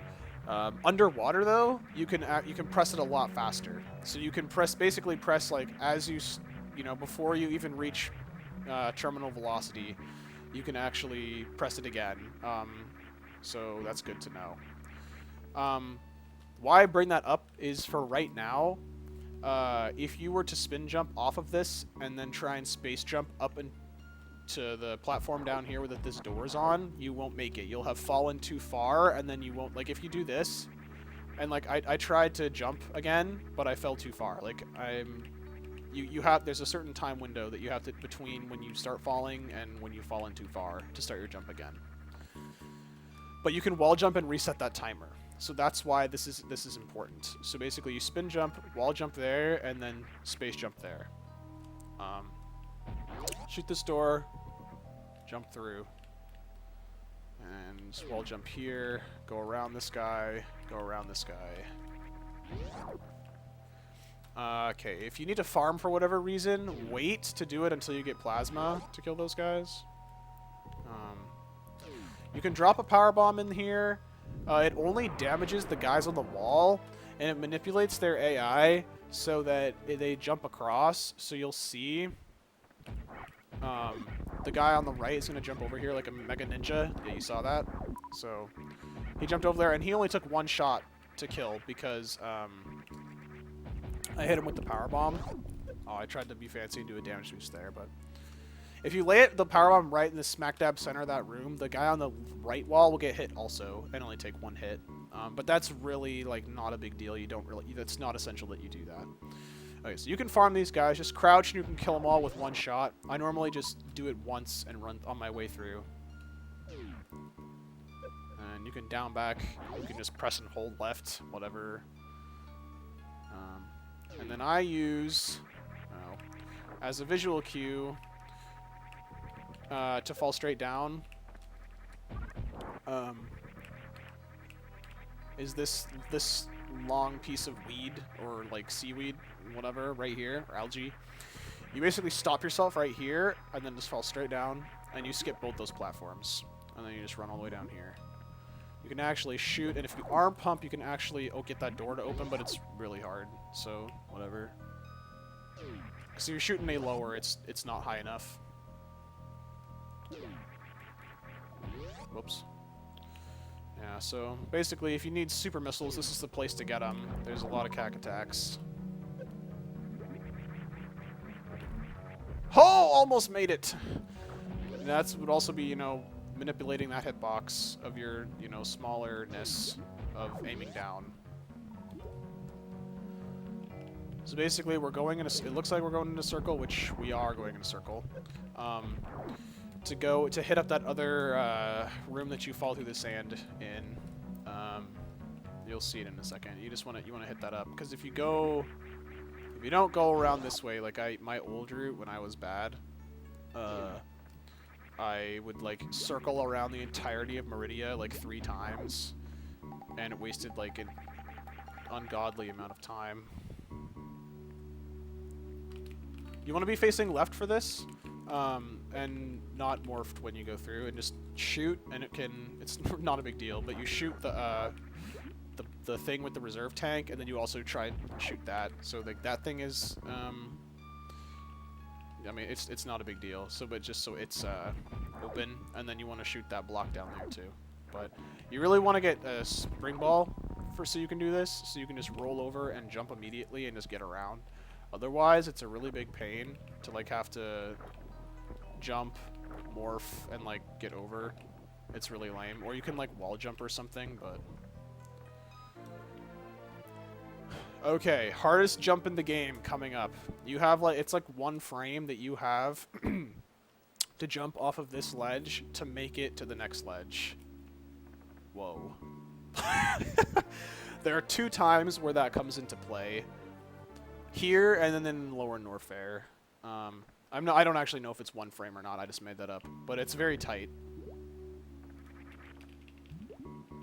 All right, so Meridia's done. Congratulations. Oh, there we go. Yeah, so you want to be facing right for that. Do that damage boost. You can do it in both of them, but I messed up the first one. Like, okay. So Meridia's done. And then you just come down here. Space jump across, select supers as you go. Now here's what's called threading the needle. You basically... Oh, I did that totally wrong, but you want to just go jump. I keep hitting the ceiling. You don't want to hit the ceiling, and then you want to land. You want to just tap. So you may be noticing is... like when I'm in space jump, right? If you just press like left or right, even if you just like you don't even hold it for very long, you'll just continue in that direction. You don't even have to hold it. But if you like just tap it really, really fast in the opposite direction that you're going, you'll stand perfectly still. So that's what you want to do for this. This is like, I don't even know why I'm talking about this. This is just like a really like minor thing. Well, anyway, you get that, and then you fall down and shoot, and you can actually get the door open and run through. Otherwise, you have to stand and wait. Otherwise, you'll hit the door. And so that is where you go get those Kraid missiles. If you're good at this game, you would wait and get them now, and then come down here. Also, if you skipped ice, even if you didn't skip ice, this is what you do. You come down here. If you didn't skip ice, this door is blue. If you did skip it, it's green. So you'll need a super missile to open this door. That's the only change about that. So if you did not skip ice, then you will just come straight down here. Okay. But since in my route I didn't skip ice, or I did skip ice, right? You'll just come through here. It's pretty much exactly the same. You just jump, spam down, get in. Except you don't have to like unmorph and jump. You can just use spring ball for this. Okay. You come in, you grab it, boom, you leave. Oops. And you come out. Select power bombs. Go into morph ball. Okay, so this is okay. So this is kind of tough. Basically, as you get to the end of this room, you want to have a charge going as you go through the door. And then you want to let go of the fire button during the door transition, so it shoots as you enter the next room.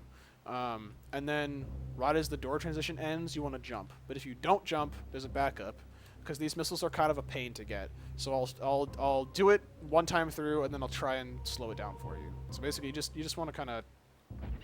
Oh wait a minute, I'm supposed to have ice. Okay.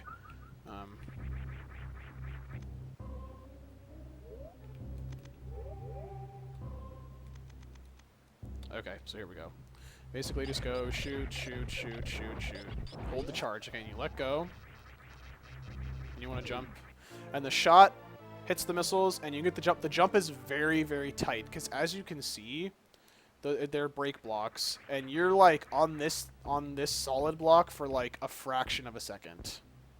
Okay, so it's very tough. So if you miss the jump and you fall, your shot will go through, but you'll miss the jump, right? And actually, oh shoot, oh my god. Okay, so basically, let's just, yeah, so, okay, so there's this dude right here, he's chilling, he's happy. You're gonna come through at speed booster pace, right? And he's gonna be, the way he works is he'll be right here, or a little bit past this point. So if you miss the jump, you just want to hold down and shoot, because he will be right there, and then you can jump on him. And let's just, like, actually...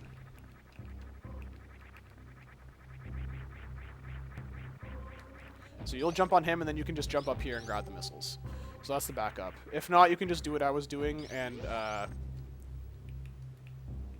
wall jump back up the top and shoot it. Basically, never shoot in that room. I made a huge mistake before and shot the last guy and froze him and lost like 30 seconds. Oh, well, I screwed that up. There's a strat where you can shoot the door on the other side of this, hold the charge, release the charge, open that door, and maintain your speed, which is essential for and space jump, and then get through this room. This room is really slow, as you can see, if you don't get that speed, but it's not imperative. Lay a power bomb. Grab the power bomb if you want. You have 30, and you never use anywhere close to 30 in the rest of this game, so back up just a little. You can damage boost off of, actually, let me show that. So there's a damage boost off of this guy that you can do right here, but that's really hard to do. You have to do specific power bomb placement too, but you can also do it off of this. and that gets you pretty far. Because lava physics, yeah, as you can see right there, like I'm pressing space, like I can pretty much spam space jump because this lava physics are similar to water physics in that way, but they're also lava physics are also stupid because lava, you can't build momentum. So that's why the damage boost is really good because you go really, really fast as compared to what you would normally be able to do, and you just can't build momentum. Okay, for this you just kind of want to build a charge because you can. Oh, what? Okay, never mind. I thought you could pseudo screw through that stuff, but I guess not. Whatever. Anyway, lava you can't build momentum, which is really stupid. Acid. So okay, there's a difference. This is acid. Lava is like that darker red stuff that I went through in just the lava dive area just a second ago.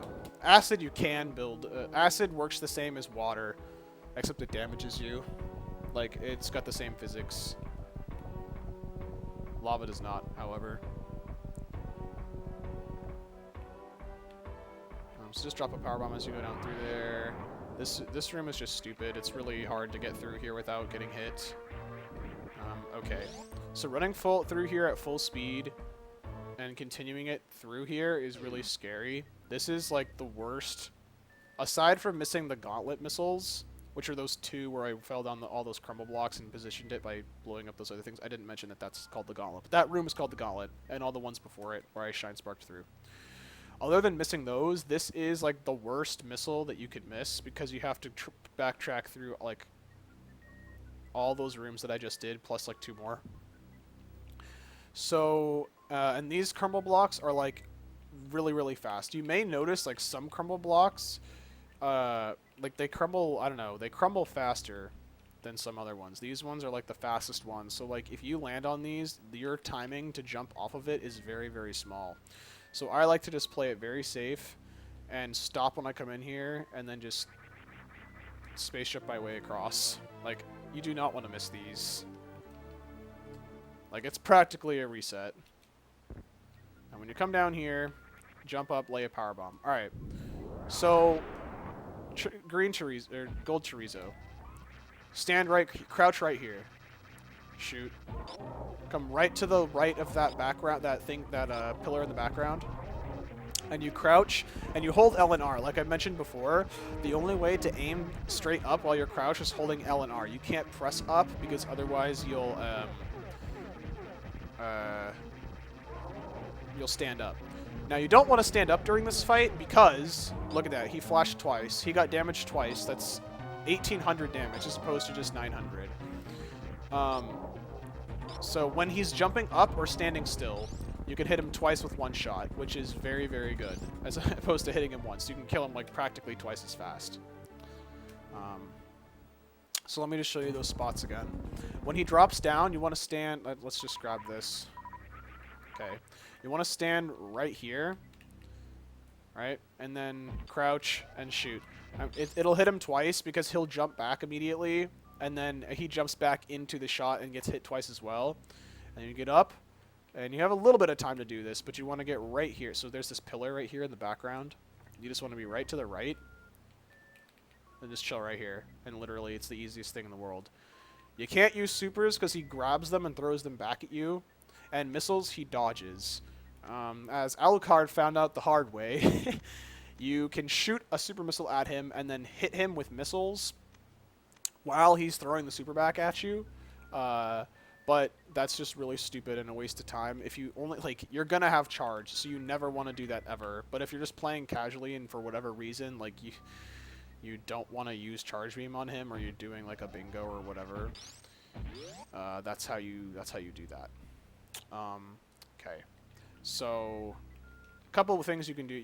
So basically, I just run over here, and you can build up a charge.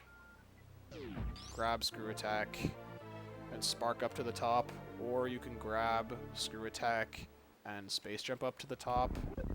But I messed up that thing. The left of this pillar right here. I was just a little bit off, but you want to stand to the left of it, or on. I believe it's on this one. Are your 2 points for, yeah. So as you can see right there, like, you can't spark through this or this. So if you want to do the sparking method, those are your visual cues for that. If you need supers, these guys always drop them, unless you're full. Okay, so... Alright, fast pillars. Okay. So, this is kind of hard, because I don't know. You can run all the way back here and get a charge, or you can do a short charge. I don't know. It's hard. Doing this is hard.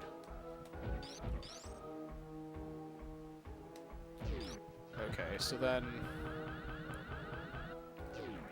Now, see, I'm an idiot and sparked into the ceiling. For whatever reason, horizontal shine sparking is really hard for me. Like, I always screw it up. But anyway, you can horizontal shine spark in midair and go straight through all of that. And it's really fast. Otherwise, just use screw attack. Okay. Now, this is kind of deceiving, because you can't screw attack through these, but they are shootable blocks. You come up here, and these are the infinite, or not the infinite, what am I... The Mickey Mouse missiles. So you want to bomb... You want to be holding left, because... Those are crumble. And you do not... This is even worse. I mean, it's really not hard to avoid this, but you don't want to fall down there.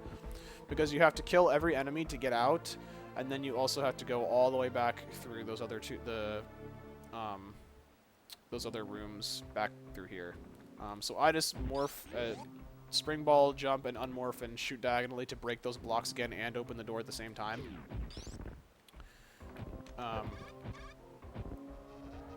Okay. So this next room requires knowledge of the timing of space jump, unless you want to fall, which you don't. So basically, you spin jump because otherwise you'll fall. And then you basically just time it. Just do small jumps. Just taps to get around there to keep your space jump going. And then that's that. You can fall down, but there's rising acid, and then that's really dumb, so no one likes rising acid. Go ahead and select... Okay, so here's a cool thing. You can actually shoot guys, and then... Oops, I was going to show it again. But you can shoot guys, like those guys, and run through them. With the plasma. Oops. Okay, the Q... Okay, so the Q I use is... You see how, like, the little snake-looking thing coming out of the wall there? How it just touches the edge of my screen? This is my Q for the power bomb. You lay it here, and then it blows up the blocks and opens the door. And so you just hold left, you get boosted by that, and just land right in here, which is perfect. Bomb, bomb, select power bombs. Come over here, lay them, and then fall. Any percent power bombs of shame. Look at that. Wonderful.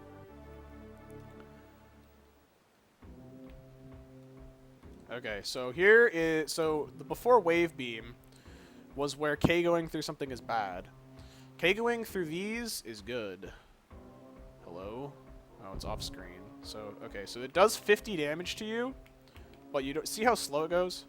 Like... Well... I'm having trouble with this. There we go. And you can do it again on this one too. But you want to, if you do it through this one as well, you want to unmorph really quickly so you don't fall in the acid, and do it fast because you do not want to get trapped by that and get stuck in the acid.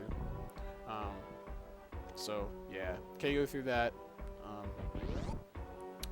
No, Alucard, they are not 100% power bombs of shame. Basically, run over here. Just like get him to spin and then walk towards him. 3 supers kills him. You can hit him with a charged plasma shot twice, and you can actually do it so like if it's like he comes up and then swoops down at you. If you jump and shoot a charge down, you can sometimes hit him twice and kills him. But I just like to use 3 supers. Okay, so ideal strat for this room, because the next room is really slow. What you want to do is you want to, so there's this, okay, So there's all these gaps in like on the platforms, right? This second gap, well, I guess technically it's the third one, but so there's this one, and this one. You want to diagonally shoot up and jump out of that once, well, let me just show you like what it is that I'm talking about. So basically, you, son of a, alright, see, that's not what you do. Nope, you're supposed to hold, God, I'm an idiot. You do that, so then you have speed for this room, because there's nowhere to get all that's, okay. That's, you're supposed to go above that, just trust me on that. And you fly all the way over here, pwn that guy in the face. Now, these guys always drop power bombs unless you're full. If you need them for whatever reason, you don't use them on Ridley. But then these guys spawn, and you can farm them if you need health, if you like using supers. Ridley takes 30 supers to die, or 20 charge ice wave plasma shots. Once you have done all of that, he doesn't die right away, as you will see sometimes if you've seen any runs of Ridley. So pretty much you want to, when he's dead, when you know he's dead, you know, 30 supers or 20 charge ice wave plasma shots, you want to like just ball up, and then I don't know, I guess that makes him grab you faster. He grabs you standing too, but sometimes he does some like swoops or whatever, but you just want like ball up and then he'll grab you and then bring you to like the center of the screen and then blow up. So yeah. Okay, I know, okay, yes, you can use power bombs on him, but it's extremely inefficient and not used in this category. So it's 1, 2, 3, 4, 5. I missed. I missed again. 6, 7, 8. I don't know if that hit. 9, 10, 11. Wow. Wow. This is horrible. 12, 13, 14, 15, 16, 17, 18, 19, 20. Alright, so the deal with Ridley, he actually was awesome, and I was just screwing it up. Normally he does this pogo attack where he like makes his tail straight and like pounces down on you, which is really lame. So when he's going this way, like when his tail is on the left side of him and he's bouncing this way, you can't stand here and not have him grab you. So basically you just want to, you know, charge, like move with him until you get here, morph ball, and come back over this way. If he's pogoing at you this way with his tail on the right, you can stand on the edge and then just pwn him right here, and he'll keep pogoing into the wall, but you can stand here without getting hit and just lay shots into him. So that's nice, but if you jump through like the whole fight, it manipulates him so that he doesn't do his pogo as much.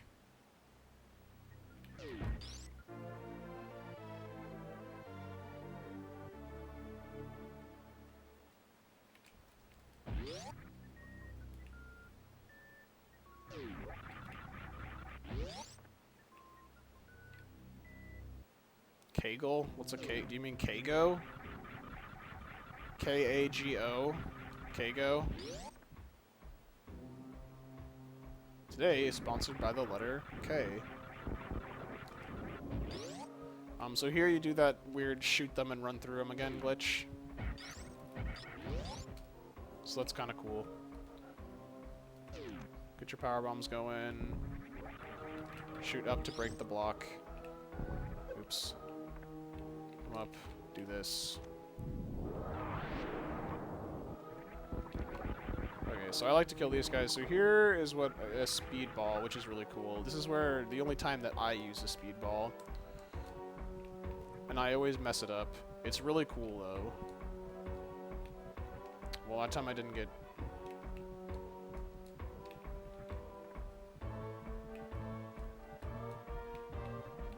god. We'll try it. We'll give it one more try. If you miss, yeah, just bomb. Don't power bomb. It causes lag and it doesn't get both of those. So basically, now you want power bomb selected and then screw up towards this way because that'll break those blocks and you can just go in. And then my cue is when those blocks are on the edge of the screen, you lay the power bomb. That's really weird. I don't know why that didn't work. Well, that was a little late. Yeah, so that's my cue for that. Oh my god.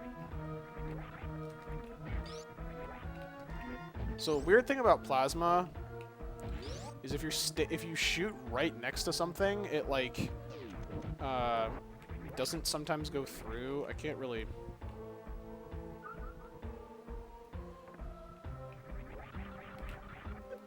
I can't really go back and show it now, but you want to be just a little bit below whatever you're shooting with plasma, like breakable blocks. I mean,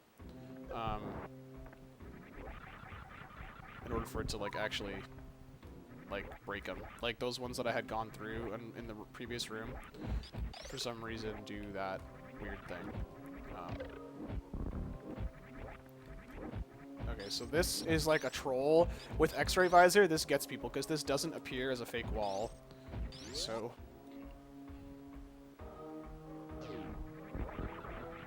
excuse me. Alright, so select power bombs.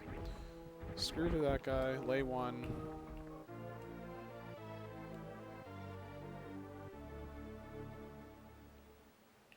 What? Okay, whatever, crispy. And here's the other time where you can do that little jump. Let's see if I can get it. No. Oops. Oh well. Anyway, basically, yeah, just as you come up to the last one, unmorph, and then shoot and break the block and open up the door, and then morph back and go through, and then you gotta shoot those little faces on top of these pillars, and then and then they're both crumble, so then you can just fall through.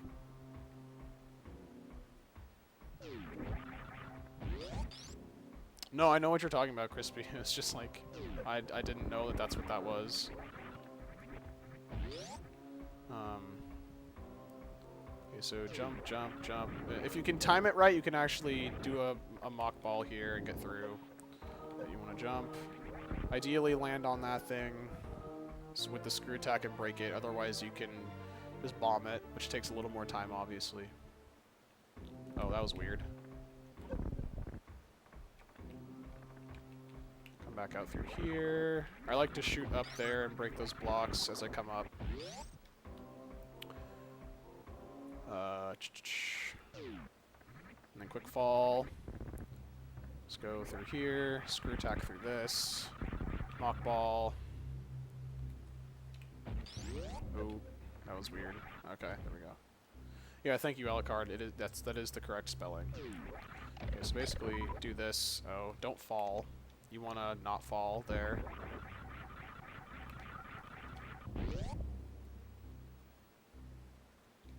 You also don't want to get hit by that guy. So shoot that. Hop up and go through with Morph Ball. If you can't for whatever reason, shoot the ground and that thing will take you all the way up.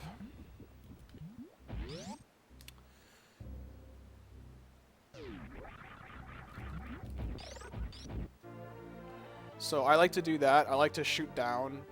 It's because by the time you get over there, that little guy is chilling just above the lava. And like I said before, you can't build momentum on lava. And so you can just get a little... If I didn't stay on him long enough.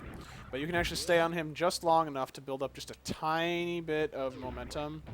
And get through that room a little bit faster. Or you could be fancy and like do damage boosts or something, but... I didn't lay a power bomb? Okay.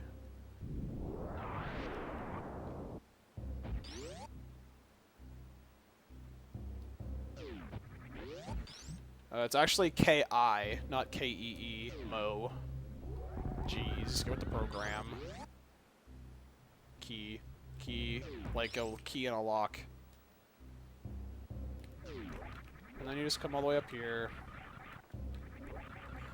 Ledge grabs, you know, all that good stuff, all the fundamentals. The fundamentals.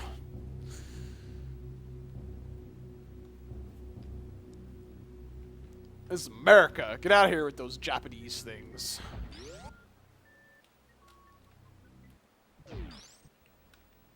Alright, guys. Now we're on our way to get the most important item in the game.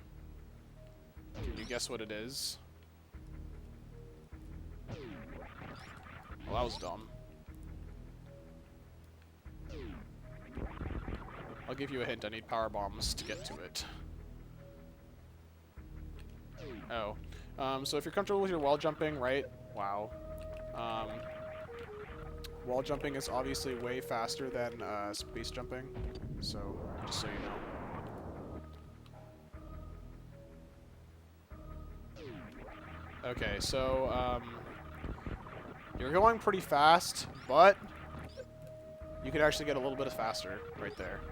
After that first yapping maw.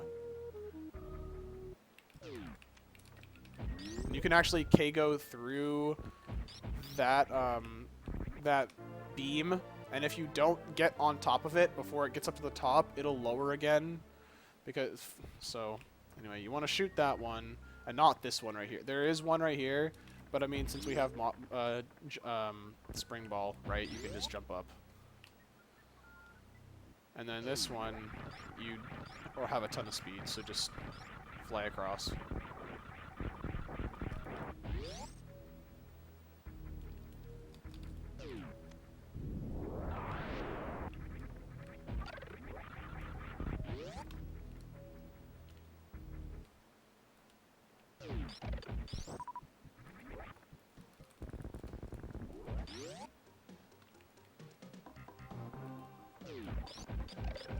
Okay, so you can actually space jump all the way. No, I messed it up. You can space jump all the way up here, though. Like literally all the way up here in one go. But I messed it up. Okay. You don't have to kill them all. I just it reduces lag with the power bomb, so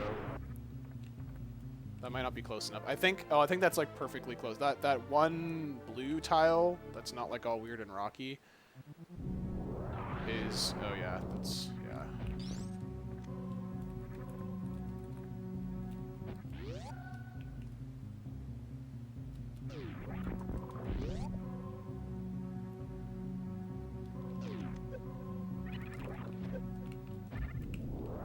Oh, awkward.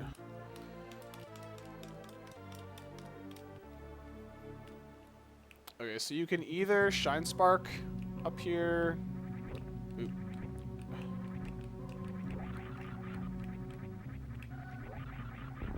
Like that. Or you can Shine Spark, or you can do that when you come up. Oh, that was interesting. Okay, so basically I like to jump through this before I even get in, but there's a little bit of a platform, as you can see, that you can jump off of, but I just like to shoot down and then there you go. Now, exiting this room, you want to select supers and just diagonally aim up and break and shoot the boulder as it falls, because otherwise it hits you. Not a big deal. And then thread the needle here, if you can. Enter Morph Ball to go through there. Grab these missiles. And guys, we're only 3 items away from 100%. 3 items away. Here we go. Final stretch. Now, if I'm not a noob, let's do this.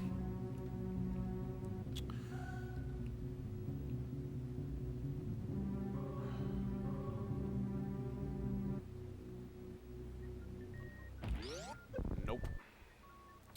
You can spark all the way across this room. But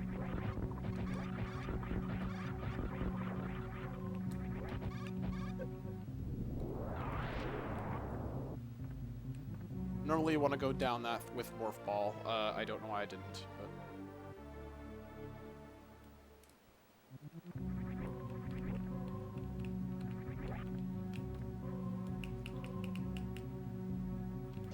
this climb is so much different without, or with high jump.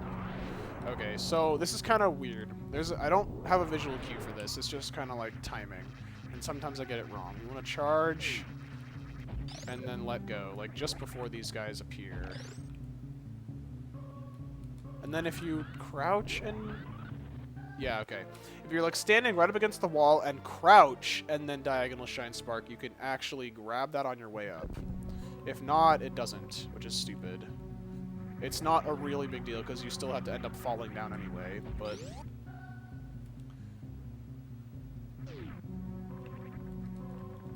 Oh, that was dumb. Oh, that was also dumb. Alright guys, we're missing one missile, and that's it.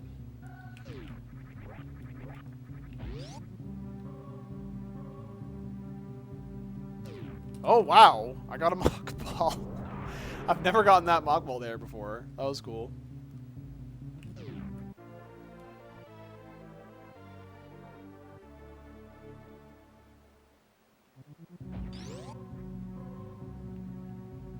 Yeah, it's just an invisible platform. It's possible to make it without gravity if you like jump on the very last frame of the door transition into that room and then wall jump up off the platform. Okay, so basically at the second mushroom you jump and then like wait just a little bit and you can shoot diagonally down, and it should miss the it should open the door and miss the Weaver, but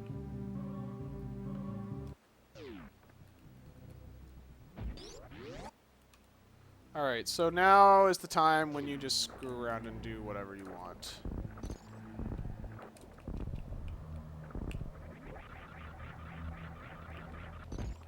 Bomb spread, hold the charge and go into Morph Ball.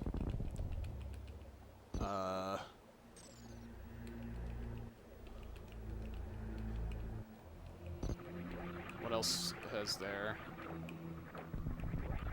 I don't know.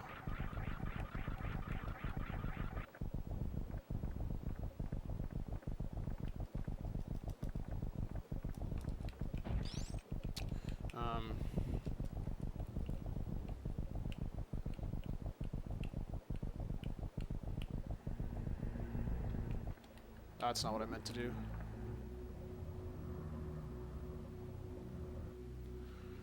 Okay, so now basically fall off the left and then down back to dodge to get past the platform. Alright, Metroids. If you don't know, they can only die by freezing them and 3 missiles or a super missile. Oh my god. Okay, and if you get grabbed, takes 3 power bombs. Oops, yeah, see, you can't, yeah, you gotta freeze them. Okay, so, I'll show what happens if you get grabbed. Okay, so I got grabbed. Basically, just lay a bomb, and it will get knocked off. And then you can do that. So basically, the Rinkas they do like 20, oh, only 10. They do 10 damage, and are completely worthless. They don't give drops, so don't bother farming them. Metroids give 3 drops, and a lot of the time it's super in big health, which is really good. So that's good. So yeah. So basically, 3 power bombs, or oh my god, this is like the worst Turian I think I've ever done in my life.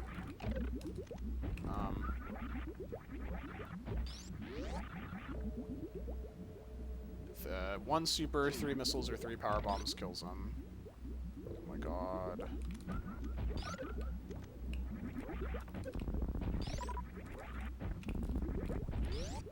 You don't ever want to kill these guys in here. They take 5 super missiles, and that's the only thing that damages them. And it's completely pointless. They only do 20 damage to just run through them. Like, okay, so Metroid skip, I can't do it. I've gotten close, but I can't. So basically what you want to do is you want to hold and charge, hold diagonal and charge, right? And jump into this guy. It does 20 damage each time, so that when the Metroid sucks your health, if you can't do the Metroid skip, it goes faster. And then basically you just want to run over here and get right here.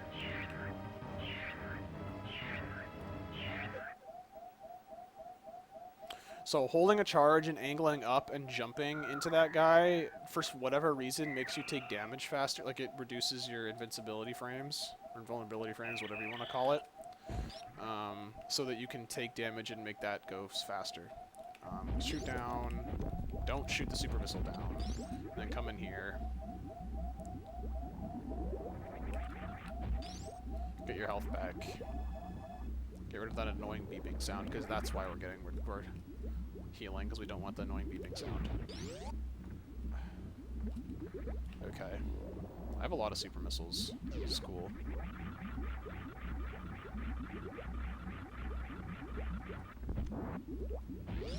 So I don't know the Zebetide skip either. There's a way you can do it with Speed Booster, and then there's a way you can do it without Screw Attack. Speed Booster, you need to do like a stutter charge through the door, which I can't do. And Screw Attack, and this is like, you freeze it, you take damage, you spin. Oh, I did it! Whoa! Okay. So normally he wouldn't want to turn Screw Attack back on, but I'm a freak. Okay, so that's that, I guess. So basically, you have to turn off Screw Attack, and let's just pause while I explain this. So you turn off Screw Attack, and you want to freeze that Rinka in the bottom that spawns below the Zebetite as soon as it spawns, okay? And then you get damaged by something. I'm not sure if you get damaged by the Zebetite or something else. But anyway, after you get damaged, you spin jump towards it and then jump straight up. And then you should just push your way right through. And then none of them spawn after that. It's a huge time saver. I wish I could have done that on my PB, but whatever. You can only get so many things. So at this point... Oh my god. Just missile until the thing breaks, and then just nail her with supers. You can freeze... If you don't freeze the Rinkas, you want to kill them. Because they lag the game up something crazy. Like when you're shooting the supers and stuff.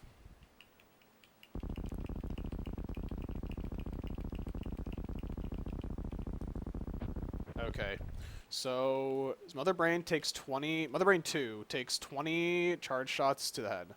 Wave, plasma, ice. Charge shots to the head. 1, 2... And on 16, she starts doing the ketchup attack, which does 200 damage. Don't really worry about getting hit by stuff. It's not a major concern at this point. Okay, so that's 16, 17, 18. I'm just going to get hit by this. 19, 20. Alright, now take yourself down to 7 tanks. Pause and turn off Varia. What we're going to... And then basically just spin jump right here. Oh, wait, not yet. So she's going to hit you with that first. And then take you down 600 damage. You're going to do this, run over, go below 1 energy tank. Ha ha ha, look at that number. How convenient that was in a tutorial. So now you just want to spin jump right here. Keep going. Keep going. You got to know the rhythm. Just feel the rhythm. Just keep going. And this is going to be the stand-up glitch. So normally, you're screwed. Just like looking up at the Metroid, nomming away at Mother Brain's head at this point, and you're stuck on the ground. I'm not sure when, I'm not exactly positive when you can get back down. If you go down too early, you actually get stuck standing down again. But now what you can do is you can actually keep shooting her. Now when the Metroid grabs you, you have to do like a point blank shot to Mother Brain, because the shot doesn't go outside the Metroid.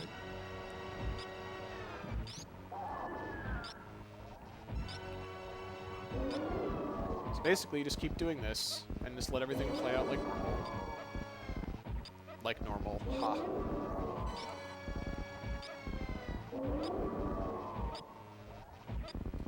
You keep going. And then, I don't know, people stop here. I don't know why. That was weird. Samus does a weird thing with their sprite. Maybe it can get glitched if you keep shooting at this point. But anyway, you've done a ton of damage, and at this point you just stand here and hold diagonal. I do, and you can basically hit her with everything. And that fight is super fast at that point. So that's a stand-up glitch. It saves a lot of time. Like, it saves more time than you would think. And so then basically just space jump and hold left right here. So as soon as this thing breaks, you can enter. You can enter it before the timer even starts counting down, so it still says 3 minutes. Yeah, there it is. And you just angle down and hold fire, and you should. You normally can get through without, with only angling down and shooting and getting underneath everything. But the escape is really self-explanatory. Just count pirates. 1, 2, 3. Crouch, diagonal spark. Jump through this door, and hold left, and go up here, because you'll fall otherwise. So then just wall jump up here. You want to shoot now, and shoot that guy. Because otherwise he fires a little laser at you, and it damages you and messes up your fall, and you have to restart. Just hold shoot and run. Keep holding shoot through this room, and crouch, spark up. You go through the really tiny platforms, which is cool. And so you go in here. And then, basically, it's just, like, ledge grabbing, wall jumping, which I'm doing really badly right now for the moment. Never go down there. There's nothing down there. It's a complete waste of your time. People always say go down there. But you should never do it. And then you just go in here, and there you have it. That is Super Metroid 100% by a noob. Showing some noob strats, not peak optimal ways of doing things.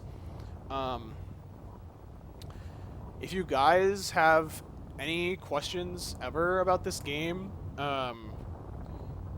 feel free. You can always message me. You can, like, PM me. I'm streaming pretty much every single day, so you can come into my channel and ask any questions you have. I love answering questions. It's really awesome. Not stupid questions, actually, like pertinent and relevant questions, you know. So yeah, I hope you guys all enjoyed this. I really enjoyed making it.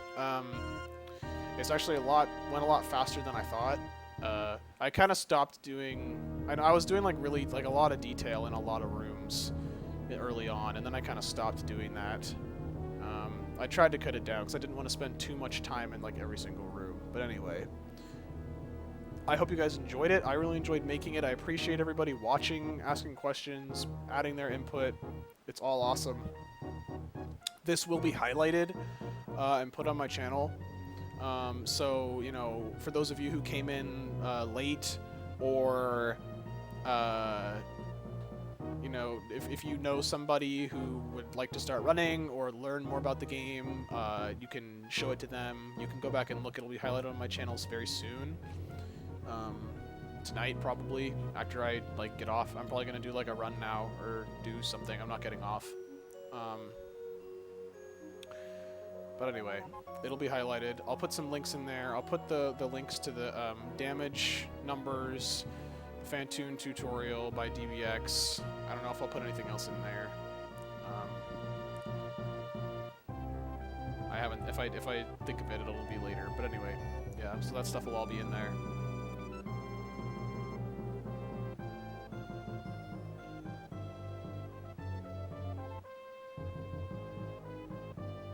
I hope this, you know, helps you guys.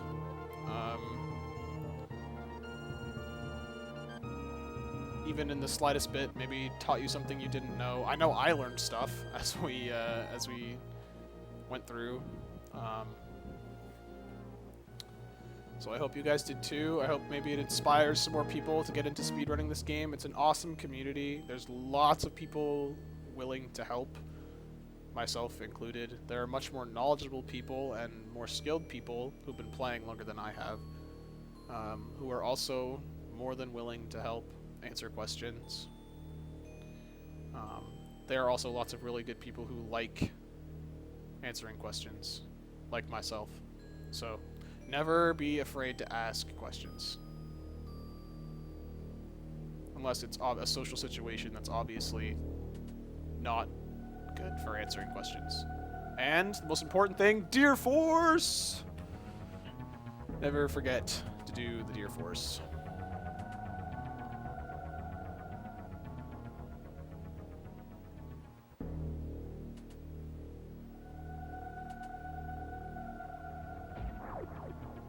Oh yes, Alucard. So Alucard and Pink Teddy and I are gonna do a three-way race. For those of you who don't know, I came up with like my own category called 184%, where you do 100% and then you use the space-time beam and go back, and which resets every item in the game.